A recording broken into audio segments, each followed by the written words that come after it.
the gravy, please. Rick and Bubba. Ooh, it brings me to my knees. Rick and Bubba. All right, 8 minutes past the hour. Kickoff hour live. Good time gang settling in for another day. The boys join us at top of next hour for the main show, and we are off and running. Just a quick reminder, no RBU this week. Pick it back up again next Thursday, and we hope all of you are doing well. The number 866-WE-BE-BIG. You can go to rickandbubba.com right now, click on upcoming events, and you'll see that I will be at Protective Stadium Saturday evening, 6 o'clock. UAB football hosts the Raging Cajuns, Louisiana, and that'll be a lot of fun. Look forward to you, seeing you, and I know a lot of you that watch and listen to this show or at those games, and you always let me know. Appreciate it. I'll hear like the echo of "Stay in It" somewhere off in the stand somewhere, and I turn around and somebody's just like, "Hey, what's up?" And that's always fun. That'll be this coming Saturday night, as I am the in-game MC, stadium guy, whatever you want to call it. That'll be a lot of fun. Also, don't forget that Greg is running in the crap run coming up October the 7th in Piedmont. Well, time's running out on me. It is, and let's just talk about that right out of the gate. That is Greg to my left and Helmsy's to my right, boys. I've got a lot of email yesterday that actually people are signing up, but some not to run with you, which is what I want, but others saying that they do want to not talk to you. One guy said, I'm not going to talk to Greg, but I do want to run behind him. Now, that doesn't sound – when I say that, I don't mean that don't talk to me, don't bother me. I'm saying I can't breathe. It's kind of what you're saying. I can't talk and run. I just can't. I can't. Hobie can. Yeah, he would do it, and it got on my nerves. Well, he's a track star. Yeah, I can't do it. Yeah, I can't speak. Yeah, he's actually got talking speed. He goes, no, I'll run slow so I can talk to you. And I'm like, what? I don't understand that. But my goal, and I've always said this, is that when you round the last turn going to the finish line, that it's very Forrest Gump, Rocky-like, where you now there'll be people way ahead of me. You kind of round the corner, and behind you the street is full of people following you, and not talking to you, just following you. But that's also an upcoming event. You can go, you can sign up. There's a link and everything there, and that's coming up October the 7th. So do not miss that, and that will be Venice's Foundation, the Crap Run in Piedmont, Alabama. I gotta get ready. It's an annual run, and every year. At least year, it's at night, and it's not no sun out. I know that does help. It's starting to feel better at night too. It does, yeah. Finally, because even it was even just hot at night. It was just dark and hot. Right. Matter of fact, the other night, Terry and I were just sitting out on the back porch. She said, "Hey, now this is nice here. Yeah, I can handle this." I saw a little bit of this last night. Anytime I talk to my dad, he's either talking about you guys and how much he loves the kickoff hour and the Rick and Bubba show and all that. He's always so supportive. It's either that, it's either the Mississippi State Bulldogs, or it's either the Atlanta Braves. And he knows he's rolling right now. He knows where the Braves are playing. He knows when they start, and he knows how many games they have to clinch and everything else. So he told me yesterday when I spoke to him that the Braves were playing in Philly again, and last night they had been there. They finished up their series.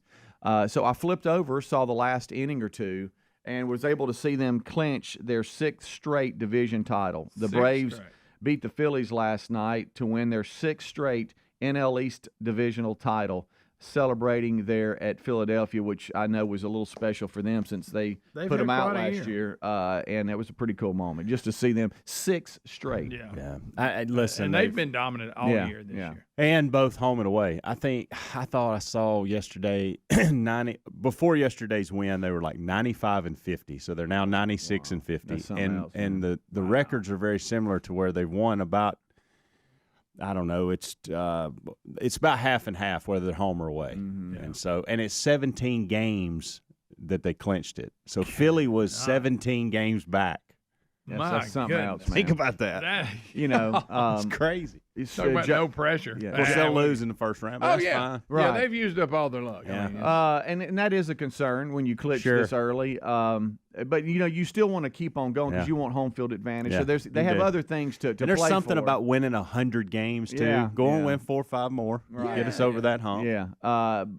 John Smoltz has been on the broadcast. I don't know what's going on there, but he joined a couple of times, and now he's a little bit more regular on the broadcast. But he was talking about how early they clinched and how they have to keep everybody in a rhythm, and that will be the challenge. But congratulations to them. That's awesome that they were able to clinch that 6 straight. I know that Taylor Burgess, I think of him when I think of the Braves. Oh, he loves them. I know he loves the Braves. Every time you go over there, he's got them on if they're playing.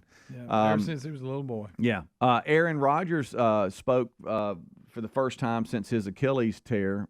He says that he will rise again, which indicates that he is coming back. And, of course, how long from now that is? Yeah, I know. It's about a 7 to 9 month recovery, so he's got him a journey. But he says he is heartbroken. It's just devastating, but yet he's going to keep pushing through it.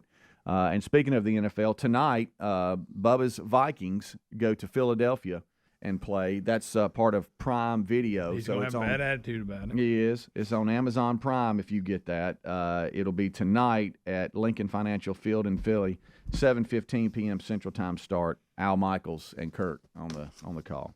Al's going to halfway do it. We'll see if he's got any. Let's go over tonight if we have time. Listen, and guys. Let's check it out and see. The last time I listened to him, it was a preseason game. He did seem to have. I thought he had it being together. on Prime bothers me. Mm-hmm. I thought he had it together. I love that voice. It means business. When I hear him speaking, I mean, hey, you need to pay attention. Yeah. You know he ate a steak before the game because he don't eat vegetables. Yeah. He had his starch, too, his potatoes. But I think of Bubba anytime the Vikings are doing anything. You know what, though? I don't like it on Prime for some reason. I know you I want it don't. on a network. I know, buddy. I know. That's just NFL things on Prime. times It's just changing, weird man. to me. I know. I got it. But Doesn't even look right. it looks like they've already released that like 3 of main Philadelphia Eagles athletes they're not playing. They're already hurt? They're hurt after week 1. So maybe Bubba's got a little bit of an advantage. We'll see. All right, so 15 minutes past the hour. Here we go. Your phone calls are always an option here. 866-WE-BE-BIG. Of course, they'll be unscreened because we're not right now having any interns. They're all back in school with their degree in common sense, hopefully spreading some common sense on some of these college campuses. We'll be right back. More of the Rick and Bubba Show next. Rick and Bubba, Rick and Bubba. Are you driving an out-of-warranty car? Why would you do that? It's only a matter of time before your vehicle is in the shop costing thousands. Auto repair costs are up nearly 20% from last year. That's 4 times the rate of inflation. And when you enroll in a protection plan through carshield.com/Bubba, you'll be locking in your price as it will never go up. We appreciate their administrators handling all the paperwork, and we get to choose the mechanic we want. They even offer 24/7 roadside assistance, complimentary towing, and rental car options. Save 20% at carshield.com/Bubba. Our friends at Field of Greens just got one of the best testimonials. Listen to this. I've been taking Field of Greens, and this is my 2nd time my doctor has danced into the room praising my blood results. Credit where credit's due. Thank you, Field of Greens. Field of Greens can't promise your doc will dance into the room, but they can promise your doctor will notice your improved health or your money back. Let's get you started with 15% off. Go to fieldofgreens.com. Use the promo code BUBBA for 15% off. Or go to rickandbubba.com under the sponsors. Helix Sleep does it again with an innovative kids mattress made to flip. Why? Well, the firmer side is great for younger kids when they need more spinal support to aid proper development of their growing bodies. You simply flip it over when they're a little older, around 8 to 12 years old, when they want the softer side for sleep. Handcrafted and assembled right here in the USA, Helix is offering 20% off all mattress orders, including the kids mattress. Go to helixsleep.com/Bubba. helixsleep.com/Bubba. A new season calls for new taste. There's no easier way to flavor your fall than with HelloFresh. Their fall lineup of delicious dinners is crafted by chefs using fresh produce and the best in-season ingredients. And with a rotating menu of 40 weekly options to choose from, even the pickiest eaters will be asking for seconds. Sign up for America's #1 meal kit today and take 50% off plus 15% off the next 2 months with the code BUBBA at HelloFresh.com/Bubba. That's the code BUBBA at HelloFresh.com/Bubba. All right, folks, you've heard us talking about what Relief Factor can do for your pain for several years now. If you struggle with occasional aches and pains due to aging, exercise, everyday living, consider this. Relief Factor is 100% drug-free. It's made up of ingredients that simply help your own body deal with its natural inflammatory response. And we kid you not, Relief Factor is for real. And the majority of people who Order the 3-week quick start for just $19.95. Go on to order more. Try it at ReliefFactor.com or RickandBubba.com under the sponsors. Our friends at TheraBreath have some good news if you have bad breath. Try TheraBreath Fresh Breath Oral Rinse. TheraBreath is dentist formulated by Dr. Katz himself. TheraBreath doesn't mask bad breath like those burning alcohol mouthwashes that can actually irritate sensitive mouths. It's alcohol-free and free of gluten with no added dyes or colors. Find TheraBreath in all your favorite retail and drug stores. Look for the bright orange cap or online at TheraBreath.com. You can find a direct link at RickandBubba.com under the sponsors. TheraBreath, confidence in every capful. Oh, look, honey, the ants are back. Wow. We leave one itsy-bitsy speck of food out, and they appear out of nowhere. Yeah, it's pretty hard to believe we used to try to get rid of these guys. Now they're just part of the family. To be honest, I liked our family the way it was before they came. I guess it's time to call Cooks. You don't have to live with pests. Get proven protection from Cook's Pest Control. Call or go online for a free quote. Cook's Pest Control. Are you driving an out-of-warranty car? Why would you do that? It's only a matter of time before your vehicle is in the shop costing thousands. Auto repair costs are up nearly 20% from last year. That's 4 times the rate of inflation. And when you enroll in a protection plan through carshield.com/Bubba, you'll be locking in your price as it will never go up. We appreciate their administrators handling all the paperwork, and we get to choose the mechanic we want. They even offer 24/7 roadside assistance, complimentary towing, and rental car options. Save 20% at carshield.com/Bubba. This fall, as you settle back into a busier routine, your home may be sitting empty and defenseless. Simply Safe's revolutionary home monitoring innovation, 24/7 LiveGuard protection, helps stop crime in real time. If an intruder breaks in, monitoring agents can see, speak, and deter them. Get 20% off your new system when you sign up for Fast Protect monitoring at simplysafebubba.com. That's simplysafebubba.com, or you can visit rickandbubba.com under the sponsors. There's no safe like Simply Safe. The folks at MyPillow have launched MyPillow 2.0. This new innovative MyPillow has a brand new temperature regulating technology to keep you comfortable throughout the night. Now, core body temperature plays a big role in how you sleep, and this new fabric technology helps regulate your body temp by creating a lower surface temperature for a more restful sleep. Available in 4 loft levels with a 10-year warranty and a 60-day money-back guarantee. Head to MyPillow.com/Bubba to buy one, get one free on the new MyPillow 2.0.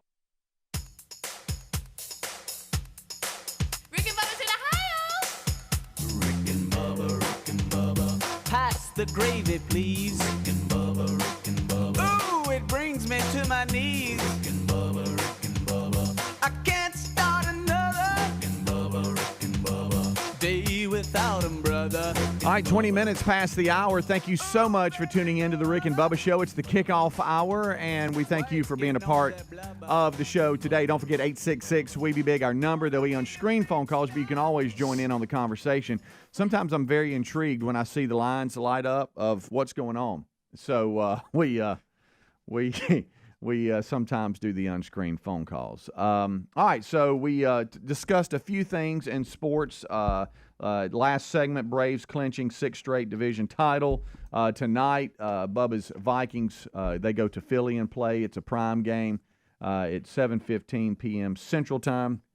And so there's a few stories I saw, too, where Joe Burrow cut all his hair off after getting beat by Cleveland. Has a new look. Well, new start, I guess, trying to get the mojo off of him. He has a new look. Hey, I saw something weird yesterday. What's up? What you got, kid? This is good. He never does this. I know. How's this good? You know what this means. Let's see what time. Oh, no. It's going to be because it was later. You were way gone through there. Okay. I-20, big interstate. Yeah. Mm-hmm. So I'm going down there, and, traffic going on. And I glanced. You're going back home? Yeah, and Okay. I glanced to the shoulder of the road, and there's a guy riding a horse down the side of the interstate. Really? Yeah. And is that legal?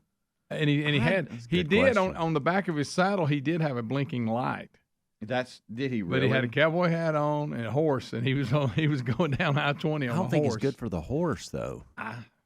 Be on that concrete He like probably that. got shoes on. Yeah, but Got shoes. Yeah. But I've never seen that. I haven't I either. go up and down that road a lot.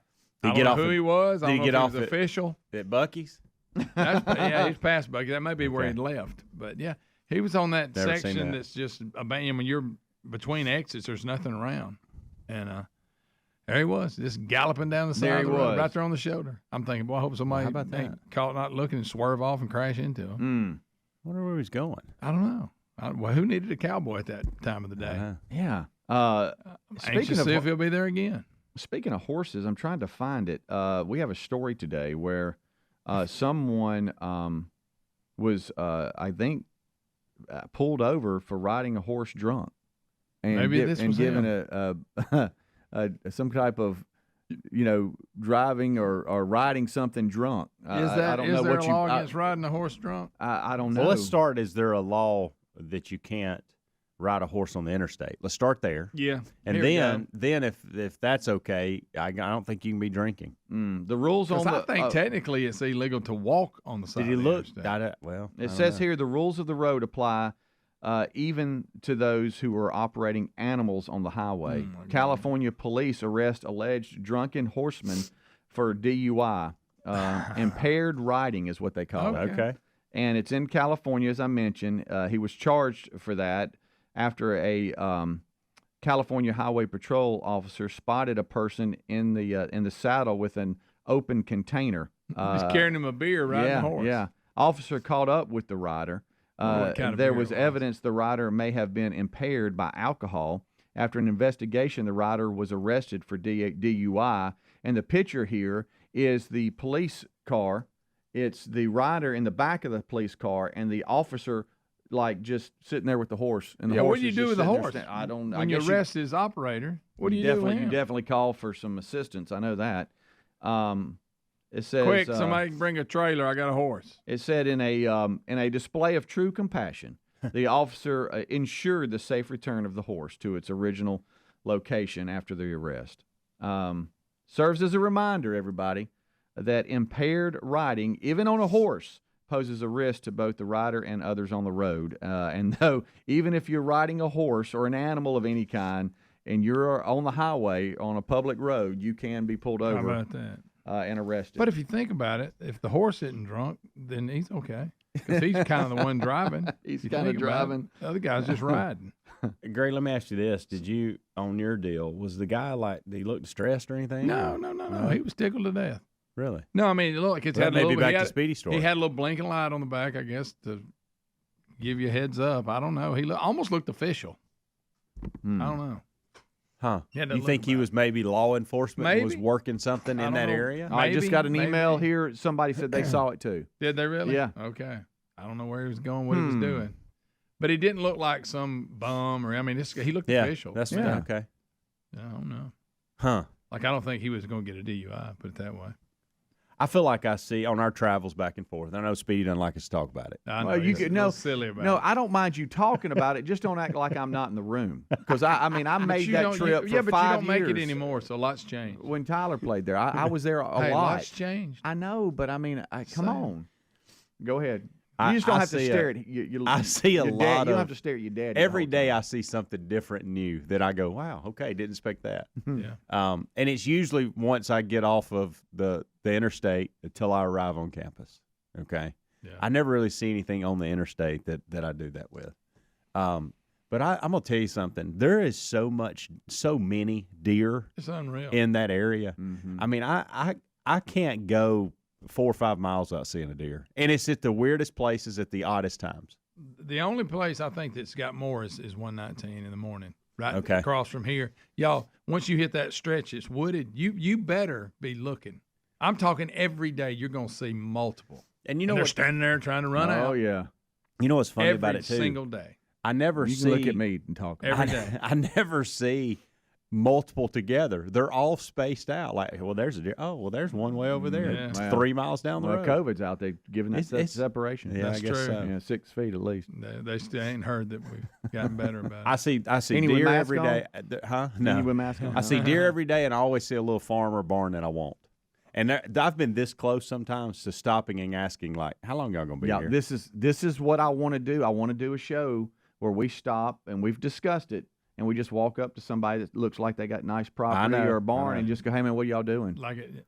How much y'all want for it, like you said? Yeah, either that or just ask them, hey, what y'all doing? How'd y'all get this? And what's your life like? You know, I've heard of the. I want to know when they're selling is what I'm wanting to know. Yeah. I've heard of people. Because you got money. I've heard of people no. getting someone knocking on the door and saying how much you want for your house. I've Yeah, heard that. I have too. I know a person, Yeah. but it's never happened And to me. they wasn't even thinking about moving, but the offer was so high, they Yeah. were like, okay, I'm out. They throw a stupid number out and they go, okay. Yeah, done. you only hear about that. Yeah, no, that never happens to me. I had one guy, and this is the only time it's happened. Of course, they didn't come through. Okay, to your point. Yeah. I had a guy stop me one time. I was up at the top of the hill in our house now, and I had the blower out, whatever. I was blowing some leaves. Pulled up, turned the blower off, and he said, hey, he started asking me about the house. He said, would you be interested in selling? And I said, yeah, absolutely. And he said, what do you think? And I said, if we can come to an agreement on a number, I can get out of here by 6 o'clock tonight. No problem. You can have my furniture if it's really good. And I said it thinking, and he was like, okay. He said, I'll be back in touch. Now, of course, I never heard from him, but I thought after, how cool would it have been to walk down the steps and go in my house and go, hey, honey, we got to start packing. I just sold our house. Yeah, I should have asked you, but I didn't. Yeah, and then she goes, Sorry. what are you doing? Why would you do that? And then all of a sudden you show and her I the gave her number, the and number. she's like, oh, okay, Okay, I got it. Let's get it. Hey, kids, let's get it going. Yeah, I had a guy tell me that story. Understood. Story like that happened. They knocked on the doors, asked him how much he wanted for it. Do you think these And stories are he just threw a number out. And not only they go, yeah, we'll do that. They go, it's a cash deal too, so we ain't got to go through getting appraisals. Oh, we ain't got to yeah, go through none of that. yeah. The appraisals are a big deal. 'cause Cash money. They can coming. offer you a lot, but if they're working through a bank, They just wrote him a check. yeah. But if it's Way cash, it went. hey, friend. Wow. All right.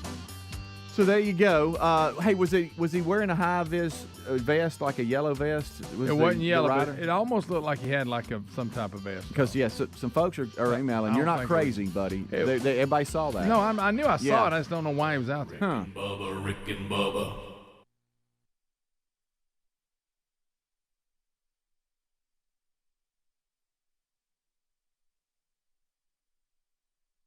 A busy fall schedule doesn't mean you have to compromise when it comes to meal times. Great taste, quality ingredients, convenient doorstep delivery. So yes, you can have it all with HelloFresh. HelloFresh knows you got a lot on your plate, so they deliver pre-portioned ingredients and foolproof recipes to your door. From fit and wholesome options to family faves, they handle the meal planning and grocery shopping, so all you have to do is receive your box, cook, and dig in.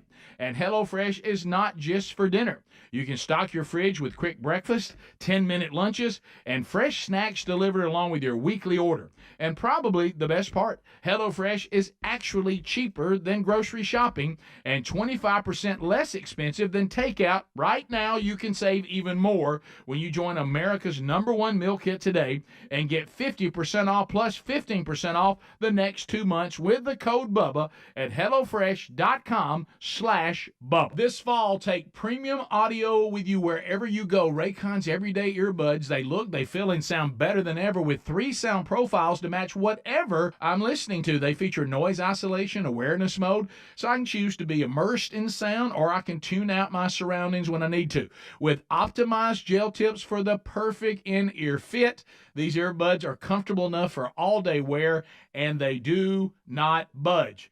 8 hours of playtime, 32 hours of total battery life, and I love this. Raycon's everyday earbuds, here we go, start at half the price of the other premium audio brands. Over 78,000 5-star reviews and a 30-day happiness guarantee. There's no reason not to check them out. And now that back to school is in session, Raycon is having their annual back to school sale. For a limited time, get 20% off site-wide plus free shipping at buyraycon.com/Bubba.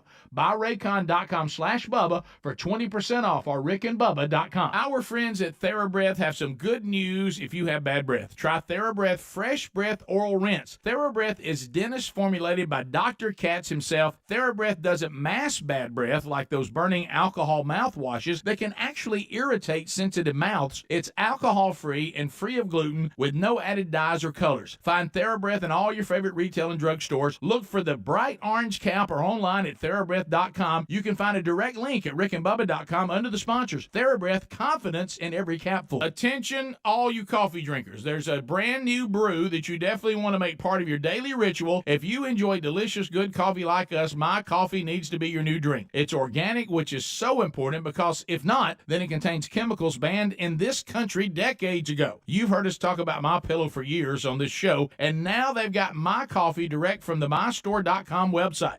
Go to mystore.com, enter the code Bubba to save 25% off your order of My Coffee, or find the link at rickandbubba.com. It's official. Fall is here. With the kids at school and spare time filled with seasonal activities, your home may be sitting empty and defenseless. That's why we recommend Simply Safe Home Security and their revolutionary home monitoring innovation. 24/7 live guard protection. It's designed to help stop a crime in real time. Now, if an intruder breaks into your home, Simply Safe professional monitoring agents can actually see, speak to, and deter them through Simply Safe's new Smart Alarm wireless indoor camera. 24/7 live guard protection is made possible by the new Smart Alarm wireless indoor camera, available with a Fast Protect monitoring plan. You can install it yourself in about 30 minutes or have a Simply Safe expert set it up for you. And for a limited time, get 20% off your new system when you sign up for Fast Protect monitoring. Visit simplysafebubba.com. That's simplysafebubba.com, or visit rickandbubba.com under the sponsors for a link. There's no safe like Simply Safe. Folks, we've been talking about Relief Factor on our show for quite some time now. Do we guarantee Relief Factor is going to lower or eliminate your occasional aches and pains? No, we never make a claim like that. But what I can tell you is that the majority of folks who order the 3-week quick start pack for only $19.95 go on to order more. Now, what we really like about Relief Factor is it's 100% drug-free. It's a supplement that's made up of ingredients that simply help your own body deal with its natural inflammatory response. For a lot of us, that's very important. Getting older, working outside in the warm weather, even exercising can cause frustrating aches and pains, or maybe it's the occasional back, shoulder, or hip pain that's bothering you. Relief Factor has helped us and so many of our friends, so when you think of it this way, is $1 a day too much to see if you can get out of some of that frustrating pain? To order this 3-week quick start pack for $19.95 plus shipping and handling, just go to ReliefFactor.com. That's ReliefFactor.com. Let's see if we can get you out of some of that pain. Also, you can go to RickandBubba.com. Look under the sponsors button for a link. Rick and Bubba's in Ohio. Rick and Bubba. Pass the gravy, please. Rick and Bubba. Ooh, it brings me to my knees. Rick and Bubba. I can't start another. Rick and Bubba. Day without 'em, brother. Rick and Bubba. Ooh, there is no other. Rick and Bubba. Waking on their blubber. All right, we're rolling back. It's 25 minutes until top of the hour. Thank you so much for tuning in to the Rick and Bubba Show. Oh, looky here, Greg. How'd you sleep last night? Did everybody sleep good? Everybody get a good night's sleep, kind of, sort of? Oh, yeah. Wow. Give me a little more than that. I did. Okay, that's good. Well, Helix, HelixSleep.com/Bubba brings you this portion of the show. If you are not sleeping, unlike a lot of mattress companies out there, Helix owns its own manufacturing facility, and each mattress is made in the USA by a team of skilled manufacturers and shipped directly from their facility to your door. And right now, you can save 20%. We all need our sleep, the ability to relax comfortably and sleep. It helps you throughout the day, knowing you've had a good night's sleep. That's right. Wake up feeling refreshed and ready to go. And their premium mattress brand is at an affordable price that provides tailored mattresses based on your unique sleep preferences. They have about 14 unique mattresses in their lineup, including a collection of luxury models, a mattress for big and tall sleepers, and even a mattress made just for kids. Now, it's this 2-minute quiz it's a sleep quiz to personalize your mattress, and based on your answers, they know what type of mattress you need. Yes, I don't remember which the name of the mattress was they chose for me, but I filled that out. It took me about a minute and a half, by the way. I did it a little quicker than 2 minutes. Okay, well, you're like that. But anyway, it was custom made by my preferences. Right. On firmness of the mattress, sleep on your stomach, on your back, I can't sleep on my back, but I wish I could, but stuff like that. Yeah, and your personalized mattress is shipped straight to your door free of charge. It's really a win because they have a 100-night risk-free trial too. Nothing to lose. Check them out right now. HelixSleep.com/Bubba and save that 20% right now at HelixSleep.com/Bubba. Get your new mattress shipped right to your door, and you'll save 20% in the process. Get a truly amazing night's sleep. Don't put it off any longer if you've been thinking about it. At least go to HelixSleep.com/Bubba. Take the quiz. See what they recommend and go from there. But it's a great mattress. You can also go to rickandbubba.com, look under the sponsors button. All right, so the questions from the audience. It's been quite the topic here this week because Greg and I, we got in trouble from the few. A couple whiners out there. By the way, I do have an email from the guy that I will leave his name out of this. Well, he loves you. You talking about Lloyd? He referenced that in the email. Yeah. Do you know Lloyd called the show? Did he? Yeah, yesterday. Well, it wasn't that Lloyd. No, I claimed it was. Oh, yeah. Mm-hmm. How about that? Anyway, he emailed me. He said it was funny segment, all that. But I mean, y'all don't take it serious enough for me. Well, I mean, if you want a good answer, look, sometimes the questions are a little vague, and so they are. Some of them are impossible. Yeah. This one's not vague at all. Oh, do y'all? And this is where I want to jump in so bad on the QFTAs, but I know where this is going. What? Do you leave the stickers on a hat when you get a hat? Why would you do that? What kind of hat is it? See, I knew y'all would go this way. No, I do not. What kind of sticker? You talking about like a baseball cap? You see people leave stickers on hats. I don't either. I've seen them with a tag, which I think is ridiculous. Remember, you did that for a while, about a year. What? Can I ask this? Why do people do that? Stupid. There's got to be more explanation than stupid. No, you ready for this? Let me go ready? back up. It's ready? a stupid fad that people do. Somebody started it. It was an artist, a rapper, or trying somebody. to be sharp, left the tag on it, everybody left thought the that sticker was, on it, got a stupid flat bill. Probably started the whole flat bill thing. Mm-hmm. Yep. And everybody wanted to emulate the person and the style and all that. Yeah. And yeah. I'm going to leave my tag on. Well, that's stupid. Take it off. Have y'all ever played dominoes?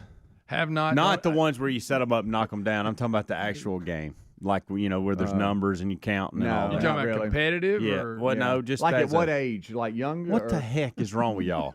It's a simple question. Do you have to be at like an old country store? The answer is no. Do you have to be at a country store with a bunch of old men? This is why. Right here. I'm sorry, America. I will say this. Hey, America, I apologize. I don't know the rules. I don't dominoes. Either. Amanda does, and I don't. Because she's played it with the kids before. It may be. No. I've always set them up now. I've always just set them up, made them. Yeah. Mm-hmm. I may take up dominoes. Yeah. We've had this. You ever played marbles? Yeah, I did. Yeah. My dad said he was really good at that. Yeah, I used to. Yeah, boy, he said he could. What about beer pong? Oh yeah. You see him? He actually set up on that one. He went slunched over. That was kind of later after mine. I thought I'd ask Blue to go outside. we were I don't ask Leo where Mama was. we were more in the quarters. Okay, yeah. Remember quarters? Yeah, I do, buddy. You don't have to play it out. You good at flipping it? Oh, the flip. Yeah. We did the bounce. Okay. Common everyday question. It was brought up the other day, maybe yesterday or the day before. Mm-hmm. We were talking about drive-thrus. This guy says, Helms, I have an uncle who refuses to pull up when asked at the drive-thru to pull up and wait. Is this uncle on his mother or his dad's side? And where are they at? Just any drive-thru? Any drive-thru. He said it's very uncomfortable. His reasoning is, I want my money or my food. I'm not pulling up. Yeah, I know. And evidently he says this probably with an attitude, the way he's got this in quotes. He said, is this something you guys would ever consider? I have thought about it myself, but I have never been able to muster up the courage to do it.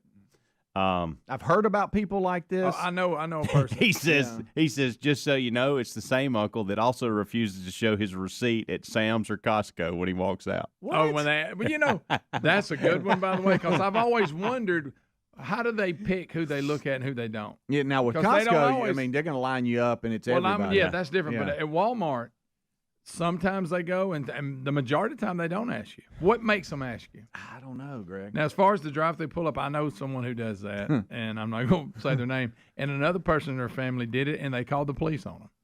Really? Because they wouldn't pull up. I've never refused to do it because I feel get like it though.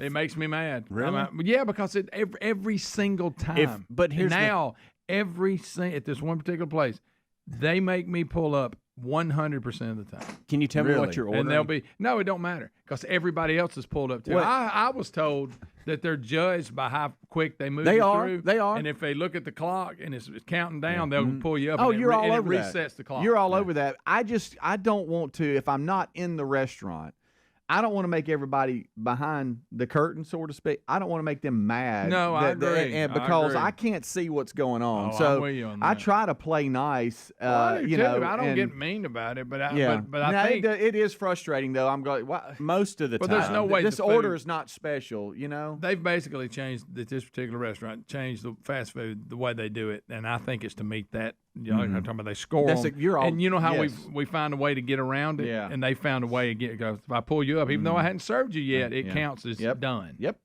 you are 100% behind that one. I have seen times though when I pull up and people start moving and the line starts going, and I don't feel as bad. I don't feel as frustrated because I think, okay, well their food was ready and they moved on. I went the other day. And you know, you got the pull up little signs, pull up here, and then you got the spaces. There's about 5 spaces that are numbered also. I know where you're at. It was completely full, completely every space of them pulling people up. Yeah. I will say this too. It helps if the person working the drive. Hey, could you pull up real quick? The fries are not quite ready. We're making a new batch. Give me a reason. But, you know, if you specialize in what I've just ordered and it's not a special order, I shouldn't. Yeah. You know, now everybody, when we were coming up, Burger King was the only one known that said, have it your way. You could make a special order and it didn't hold you up. Yep. In the old days, if you, like said, you didn't want no onions on your burger at McDonald's, you're pulling up and you're going to be there a minute. You are.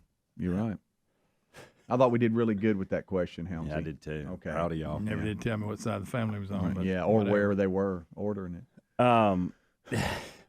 I don't know why this question was asked, but have any of you ever been inside a PT Cruiser? No, I have not. I've seen them. Like at home, or when I was growing up? I'm just kidding. No, I haven't. I don't think I have either. No, who would ask that? I don't know, Greg. That's just a question it's from not the a very audience. good question, even though I appreciate the person. Took me a second to remember what a PT Cruiser was. Sorry, Eddie. Eddie, appreciate you, bud. Have y'all ever been sledding? Officially sledding? No. Well, like on a sled. Like I mean, while I'm on I don't get on an inner tube. On a sled. The friend of mine had a sled, and that one time a year that it would snow, we did. Did they work? I don't know. Is though? that official? Not really. I don't know. It had to be real good snow, and not really. Yeah. When we went to Don Juan and I went to Salt Lake City for the Olympics. We know about with, you up there at Salt Lake and City. And we got to laughing. I'd never been snow skiing at all.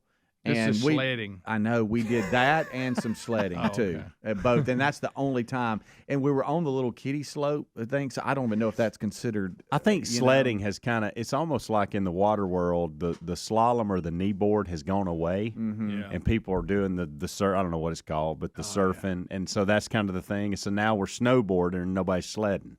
Well, sleds, like I say, they friend of mine, I don't know why he had one in Alabama. And it didn't go. I guess we didn't have enough snow. But if you got like Taylor, you know them little tykes, rocking horses. Made out of plastic. Yeah. When he was little, we had a snow one time, and we had a hill in the backyard, and I put him on that thing and let him go, and that thing was a good sled. You don't have to make stuff up. Okay. Sounded good anyway. That does sound like fun. He got going a little fast, to be honest with you. I wasn't sure how it was. All of a sudden, that thing started picking up speed. And I was like, ends well. Hey, I got to tell you, this was an encouraging segment for me. I thought y'all did good. Oh, thanks, I thought y'all did better. Appreciate that. We're still not there, but I think we're headed in the right direction. I'm mad that you actually brought the PT Cruiser up, but besides that, we're good. I feel like I'm talking to my team. You've been in the back of a police cruiser. You remember that thing? Oh, yeah.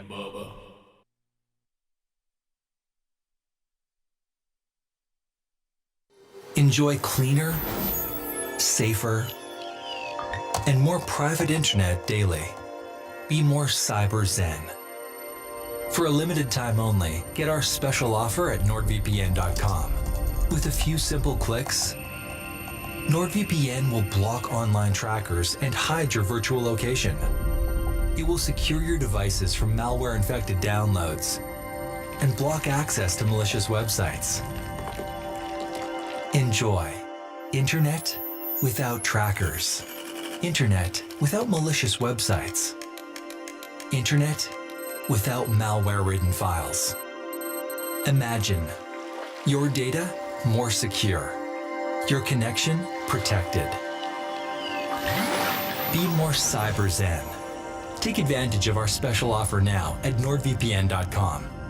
NordVPN, cybersecurity built for every day. I've been taking Nutrafol 4.5 years. My hair was thinning. I was under a lot of stress. I like Nutrafol because it's drug-free and the #1 dermatologist recommended hair growth supplement. My hair feels thicker, stronger. Nutrafol has taken me back to the hair I was meant to have. Join the 1 million people growing at Nutrafol.com. That's Nutrafol.com. These statements and products have not been evaluated by the FDA. These products are not intended to diagnose, treat, cure, or prevent any disease or condition. Paid for by Nutraceutical Wellness, Inc. Hey y'all, my name is Tiara, and a little thing that I love about the Chick-fil-A Spicy Chicken Biscuit is that it has the perfect amount of spice to jumpstart my day. Whoever thought of it, thank you so much. Hi, my name is Robert, and a little thing I love about Chick-fil-A Spicy Chicken Biscuit is the biscuit. It reminds me of my grandma's homemade biscuit. It's always buttery and savory. Then you add the spices, instant classic. Order the Spicy Chicken Biscuit on the Chick-fil-A app today. Real Chick-fil-A guests paid for their testimonials. Finding great candidates to hire can be like, well, trying to find a needle in a haystack. Sure, you can post your job to some job board, but then all you can do is hope the right person comes along, which is why you should try ZipRecruiter for free at ZipRecruiter.com/free. ZipRecruiter doesn't depend on candidates finding you. Its powerful technology identifies people with the right experience and actively invites them to apply to your job. You get qualified candidates fast. So while other companies might deliver a lot of hay, ZipRecruiter finds you what you're looking for. The needle in the haystack. 4 out of 5 employers who post a job on ZipRecruiter get a quality candidate through the site within the first day. ZipRecruiter, the smartest way to hire. And right now you can try ZipRecruiter for free. That's right, free. Just go to this exclusive web address, ZipRecruiter.com/free. That's ZipRecruiter.com/free. ZipRecruiter.com/free. A busy fall schedule doesn't mean you have to compromise when it comes to meal times. Great taste, quality ingredients, convenient doorstep delivery. So yes, you can have it all with HelloFresh. HelloFresh knows you got a lot on your plate, so they deliver pre-portioned ingredients and foolproof recipes to your door. From fit and wholesome options to family faves, they handle the meal planning and grocery shopping, so all you have to do is receive your box, cook, and dig in. And HelloFresh is not just for dinner. You can stock your fridge with quick breakfast, 10-minute lunches, and fresh snacks delivered along with your weekly order. And probably the best part, HelloFresh is actually cheaper than grocery shopping and 25% less expensive than takeout. Right now, you can save even more when you join America's #1 meal kit today and get 50% off plus 15% off the next 2 months with the code Bubba at HelloFresh.com/Bubba. This fall, take premium audio with you wherever you go. Raycon's everyday earbuds. They look, they feel, and sound better than ever with 3 sound profiles to match whatever I'm listening to. They feature noise isolation, awareness mode, so I can choose to be immersed in sound or I can tune out my surroundings when I need to. With optimized gel tips for the perfect in-ear fit, these earbuds are comfortable enough for all-day wear, and they do not budge. 8 hours of playtime, 32 hours of total battery life, and I love this. Raycon's everyday earbuds, here we go, start at half the price of the other premium audio brands. Over 78,000 5-star reviews and a 30-day happiness guarantee. There's no reason not to check them out. And now that back to school is in session, Raycon is having their annual back to school sale. For a limited time, get 20% off site-wide plus free shipping at buyraycon.com/Bubba. Buyraycon.com/Bubba for 20% off or rickandbubba.com.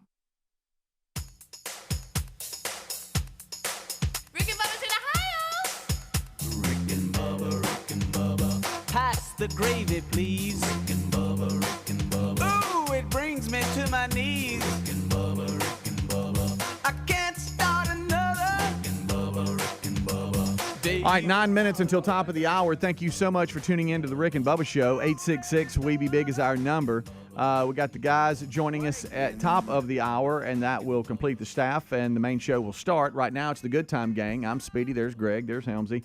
Thank y'all so much for joining us. We do appreciate it. All right, so we've asked some questions and stuff, and you said you said that you want to go ahead and get in front of something. Yeah, I do. What you got? Why would you want to do that around here? Well, because y'all, if I don't now, it'll be worse later. Why would he do that? You know, there's a lot of things I love about being a coach. Ooh, coach. One's the haircut. I'm bullet head. Look at me. Love it. I can't get enough of it. Clothes and the haircut. Something happened yesterday all the way up to my neck. that is my least favorite part of the job. My least favorite. Oh. And that's media day / picture day. Oh, I bet. That's why you got and that it's haircut. it's not really a media day. I'm going to get me one. Team picture day. It's just a picture day. Boo. Okay. And I'm there with nine women that are, you know how women are about pictures, number one. Oh, yeah. They didn't do it like they do when you use your phone, make them take it over and over because they don't like the way Greg, did they ever? Did they ever? No. And so the poor guy and he did a fantastic job, that was the photographer. You know, we have the still shots, and then we have the group shots, and then or the head shots and the group shots, and then we have some action shots. And these actions. So what would happen is you would take these shots, and they had a big screen TV that the minute he took it, that's bad for him. They could watch what it looked like. I bet this took 4 hours. Oh, it was. I don't like that one. I honestly thought we were going to be there for like 30, 40 minutes. Yeah, I guarantee you. And nearly 2 hours later, we were leaving. Golly. Yeah, the worst thing they did is have that where you can see it. Well, no, I don't like that one. My butt looks big. And I need to be on the other side of the line. Yeah, that's not my good side. No. Let's do that again. Did you get one with like fog around you, shirtless? No, they were trying. Like a mean look with your hands, your arms folded, like looking mean, like I'm bullet head. They did have me do that. With a gamecock tattoo on your chest. Yeah. I'm bullet head. Look at me.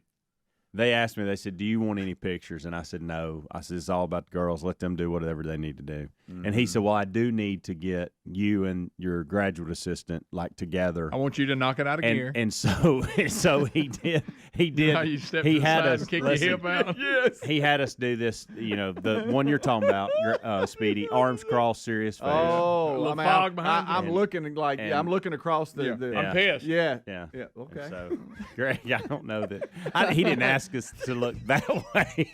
See, this is why I'm getting ahead of it right here. I'm letting you get it out of I will tell you this, that did bring it home. Yeah, well, that's the look you give. Yeah, if you had his widow's peak too, that'd really look good. Oh my goodness! So, listen, I could have named 100 places I would have rather been. It was great seeing the girls in that element because that was a side of them I hadn't seen, and that was fun. But I could have dealt with that for about 20 minutes and been done with it. Goodness gracious, 2 hours. Guys, yeah, 2 hours. That being able to see. And then they started doing with the action shots is when it really took. So they started getting tennis balls involved in the rackets, and we're throwing balls right up in front of them, and then we're acting like we're soccer. And all of them who are international, we got to bring our country flag, and we got to do something special with that. And you tell them this was America, love it or leave it. Can we take it one more time? I did see I said, no, Greg, I didn't tell him. You're going to that. get him fired.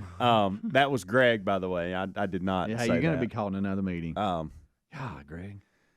They were doing this. Rich men above rich.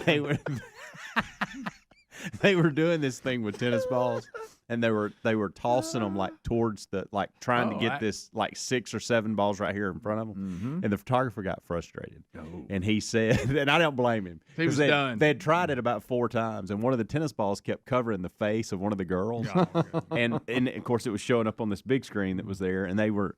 He said, okay. He said, y'all have one more chance to attempt this particular one. Yeah. And so because he was done with that particular shot. I think he was on his 7th take.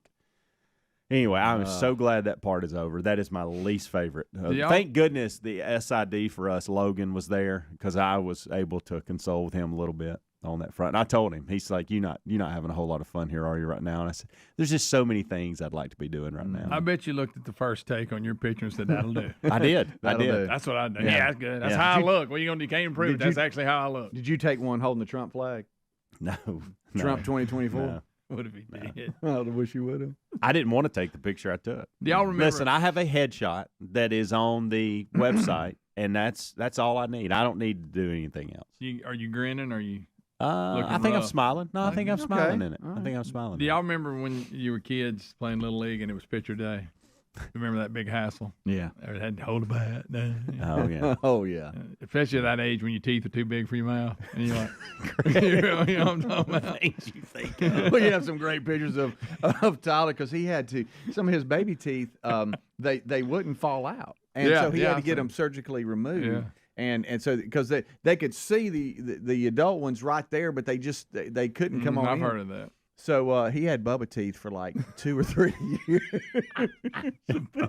And you keep pointing it out. Yo. It literally looked like the kind you buy at the counter and slide in. My sister, God love her. She didn't have funny teeth, but she couldn't make a good picture. She was always making some kind of face. And you'd never have let her live it down. She'd bring her school name picture home. Me and Rick would get to going on it, and she'd start crying, and my mother would get on it. Well, she was like 8 years younger than me. But, y'all, I don't know what it was. And she's a beautiful little girl. It wasn't that, but she just, some people just can't make a picture. Every time she'd be like... I mean, one of them one year was real bad. One of the boys, I can't remember which one it was. I think it was Tyler. He couldn't smile right. It looked like he was uncomfortable when he was smiling. That's what it was. So we would try to get him to laugh because that's natural. Yeah, and get that. But you remember when the photographer tried to be funny, and go, "Hey, peanut butter," say pig, and try to do stuff like that.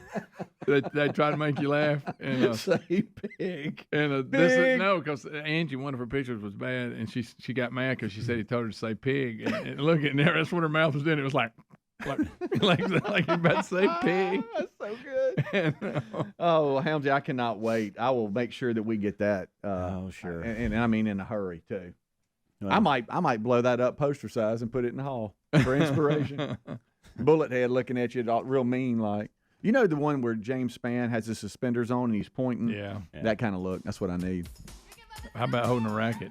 Oh, yeah. One of them said, and hey, listen, because we're at practice, I never see them wear makeup and stuff like that. So it was the first time, like, some of them I was like, I've never even seen y'all wear makeup before. And one of the girls said, Coach, this will be the only day this year you see me in makeup. So she puts it on. Don't do a whole lot of makeup. This is the day. Yeah. Media day is the day I do makeup, and next year you'll see me in makeup again. Right, then you said, let me see some of that. What?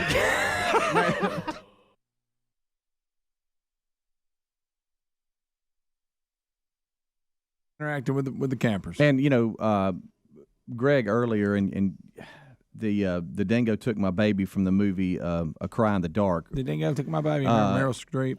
Yeah, I heard y'all. Remember they charged the lady with murder. They thought she faked it. Right. About the dingo. I don't remember that. I can't remember. Did they ever prove that she didn't fake it or she did fake it? I don't remember the end of the movie. Greg, I've gone to my bank of movies I've seen, and I'm finding nothing there. You haven't? Meryl Streep? I don't recall it. Here's the dingo scene, take the baby. You don't remember that? I prefer the comedies. I don't. You remember in Seinfeld when what's her name kept yelling that? She was quoting the movie for some reason with the Australian accent. I don't know anything about this. Oh, Rick, here's the scene. Just so you'll know. There's dingo in the tent. Did you go to university, Greg? Dingo's got the baby!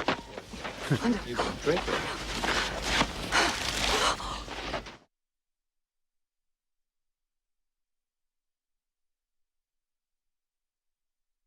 I'll do Elaine from Seinfeld. I have never seen that clip. I know nothing about this. I don't even remember. I feel like I'm in a foreign country right now. The story, I don't remember how it ends, but the story is they charged her. They thought she faked it, that she's blaming it on the dingo, but she did it. Well, this guy right here would say dingoes will grab them. But I can't remember how it ended up. She ended up in jail, or did the dingo get the baby or not? I don't remember. Is it? That's pretty important maybe fact. the dingo ate your baby? Yes, is that yes. one? This is Elaine on Seinfeld. You don't remember that?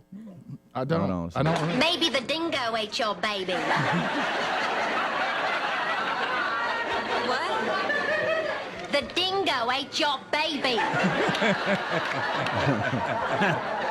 I don't remember that either. Oh, come on. I don't either. I feel like that's on me. All right, go rent Crying in the Dark. I thought I had seen every second of Jerry Seinfeld. Greg, and I don't remember that. And I'm looking on Seinfeld. Is that comedian that's now on Saturday Night Live playing the woman? But she would be older, wouldn't she? No way. It looked a lot like her. No way. Well, Greg, I'm sorry. It looked like her. Yeah, that was no. The one that we think's the funniest one. No. It Kate looked like her. McKinnon. It looked She like can't her. be. She's too young. I Wait a minute agree, here. but I'm just telling you, it looked like her. No, Show it she's to Greg. too young. She's too young. Look at the person that's sitting there.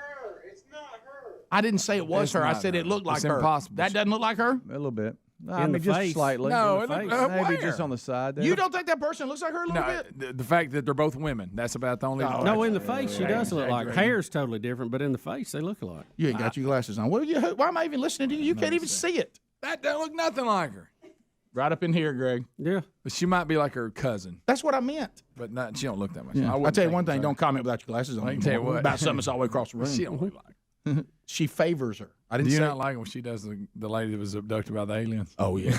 Let me tell you something. I watched multiple because they've done, that's a reoccurring one. I got to tell you. That'll slay you. All right, so next animal story, and I'm sorry, Bubba. Hate it. This is, again, these idiot exotic pet owners. When are we going to start? Is it about a dingo? Listen, I know that we have. Do we not have laws about bringing snakes into this country? I know we have a prison overcrowding situation, and I realize that probably we don't have room for these people. But could we please start putting away or removing from the country something these exotic pet owners? I wish we could just say everybody. We just start we go all over the country, and anybody that's got an exotic pet, we get rid of them. They can't live here anymore. Especially, I know that requires a lot of look, paperwork. Rick, cats and dogs. No, that's one thing. I'm not talking about that. You get into all this. I might that's a send the whole pit bull different- people out too. Well, there's a few breeds I'd get rid of. Yeah. But Detroit neighborhood. What about a dingo? Now you're in Detroit, and you've already got all the problems you can stand. I'm in Detroit, and there's all sorts of problems here I got to overcome. Let me tell you what you don't think. You do not think you have to overcome an 18-foot python. But we've got one named Juliet, and that's my favorite when we give them names like that, like there's anything Like you can call them. My goodness! Look at that thing on the roof. It's on the roof. Holy mackerel! And you can tell in that. Look at that. I'm going to bet in that neighborhood I got bigger problems than an 18-foot python. But now there Let we me go. guess, it got out of its enclosure. Of course it did. Yeah. Or is that where they keep it? The owner admitted he must not have locked. Here it is. You ready? Up. I told you. Are you ready for this again? You Why ready are for they not this? showing the snake? Here's the statement that I keep giving you. Are you ready? Thing's giant. Here it comes. If I said this about our family dog, no one is concerned. Hey, I admit I must have forgot to lock Buddy's cage. Everybody in the neighborhood goes, well, we'll help you find him. Yeah. Okay? I hope he's not lost. He's probably going to come back to the food bowl if you'll just hold tight. But when someone has an 18-foot python and says this phrase, I admit I must not have locked Juliet's cage properly. Juliet. Listen to me. I must not have locked the 18-foot python's cage properly. My goodness. And so you go, well, it'll just affect him, Rick. No, it won't, because it's out here in my garage. So it's now affecting all of us. Now you're so stupid that you've endangered unnecessarily the rest of us because undoubtedly you had some hole in your heart that only an 18-foot python could fill. Okay, we can beat that. I bet there's some unhappy neighbors right there. Bubba, I bet we're missing a few cats. Bubba, what would you rather do? That's Fight a off big- a dango, or would you rather crawl up on that roof and get that snake? Well, I would shoot the snake and deal with the roofing No, you damage. can't shoot a snake. You have no gun. Would you put your Well, hands no, on that? I go get a gun. I would wrestle No, the that's dingo. not That's the an easy. scenario, That's an though. easy Oh, yeah. comment. For I you. go get a dingo. Yeah, Me I'd too. fight the dingo. In a I would. minute. I'd fight the dingo to drop a hat over that. Oh, absolutely. We'll be back. Rick and Bubba, Rick and Bubba. Rick and Bubba, Rick and Bubba.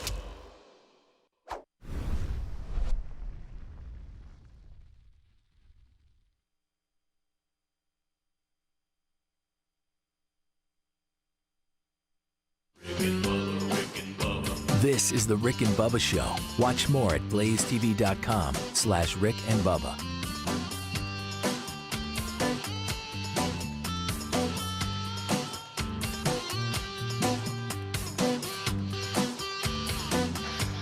Six minutes now past the hour, Rick and Bubba. Here we go. Brand new hour starting now.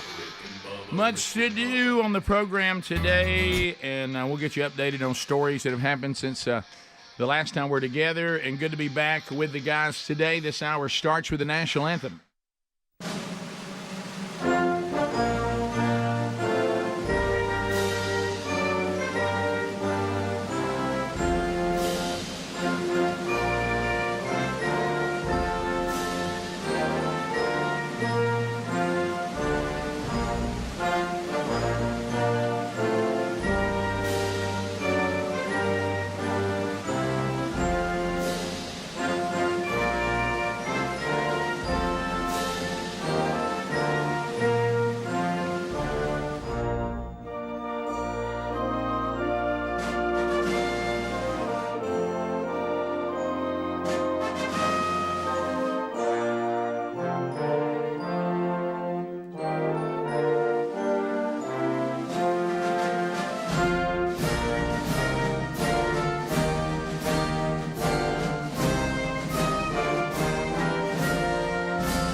7.5 minutes past the hour. The Rick and Bubba Show, brand new hour starting now. And we thank you for being with us. Speedy, the real Greg Burgess, Helmsy, Eddie Van Adler, all here and ready to go. It is the Dream Team, and they have actually shown that more than ever over the last couple of days. We'll chat with you at some point today, maybe. We'll run through the stories since the last time we were all together. But we're missing one, the silver-tongued one, the man with a golden voice, Professional Lunch Eaters Man of the Year, the inventor of pizza and a cup, Shakespeare's worst nightmare, and the master of the King's English. Ladies and gentlemen, put your hands together for Bill Bubba Bussey!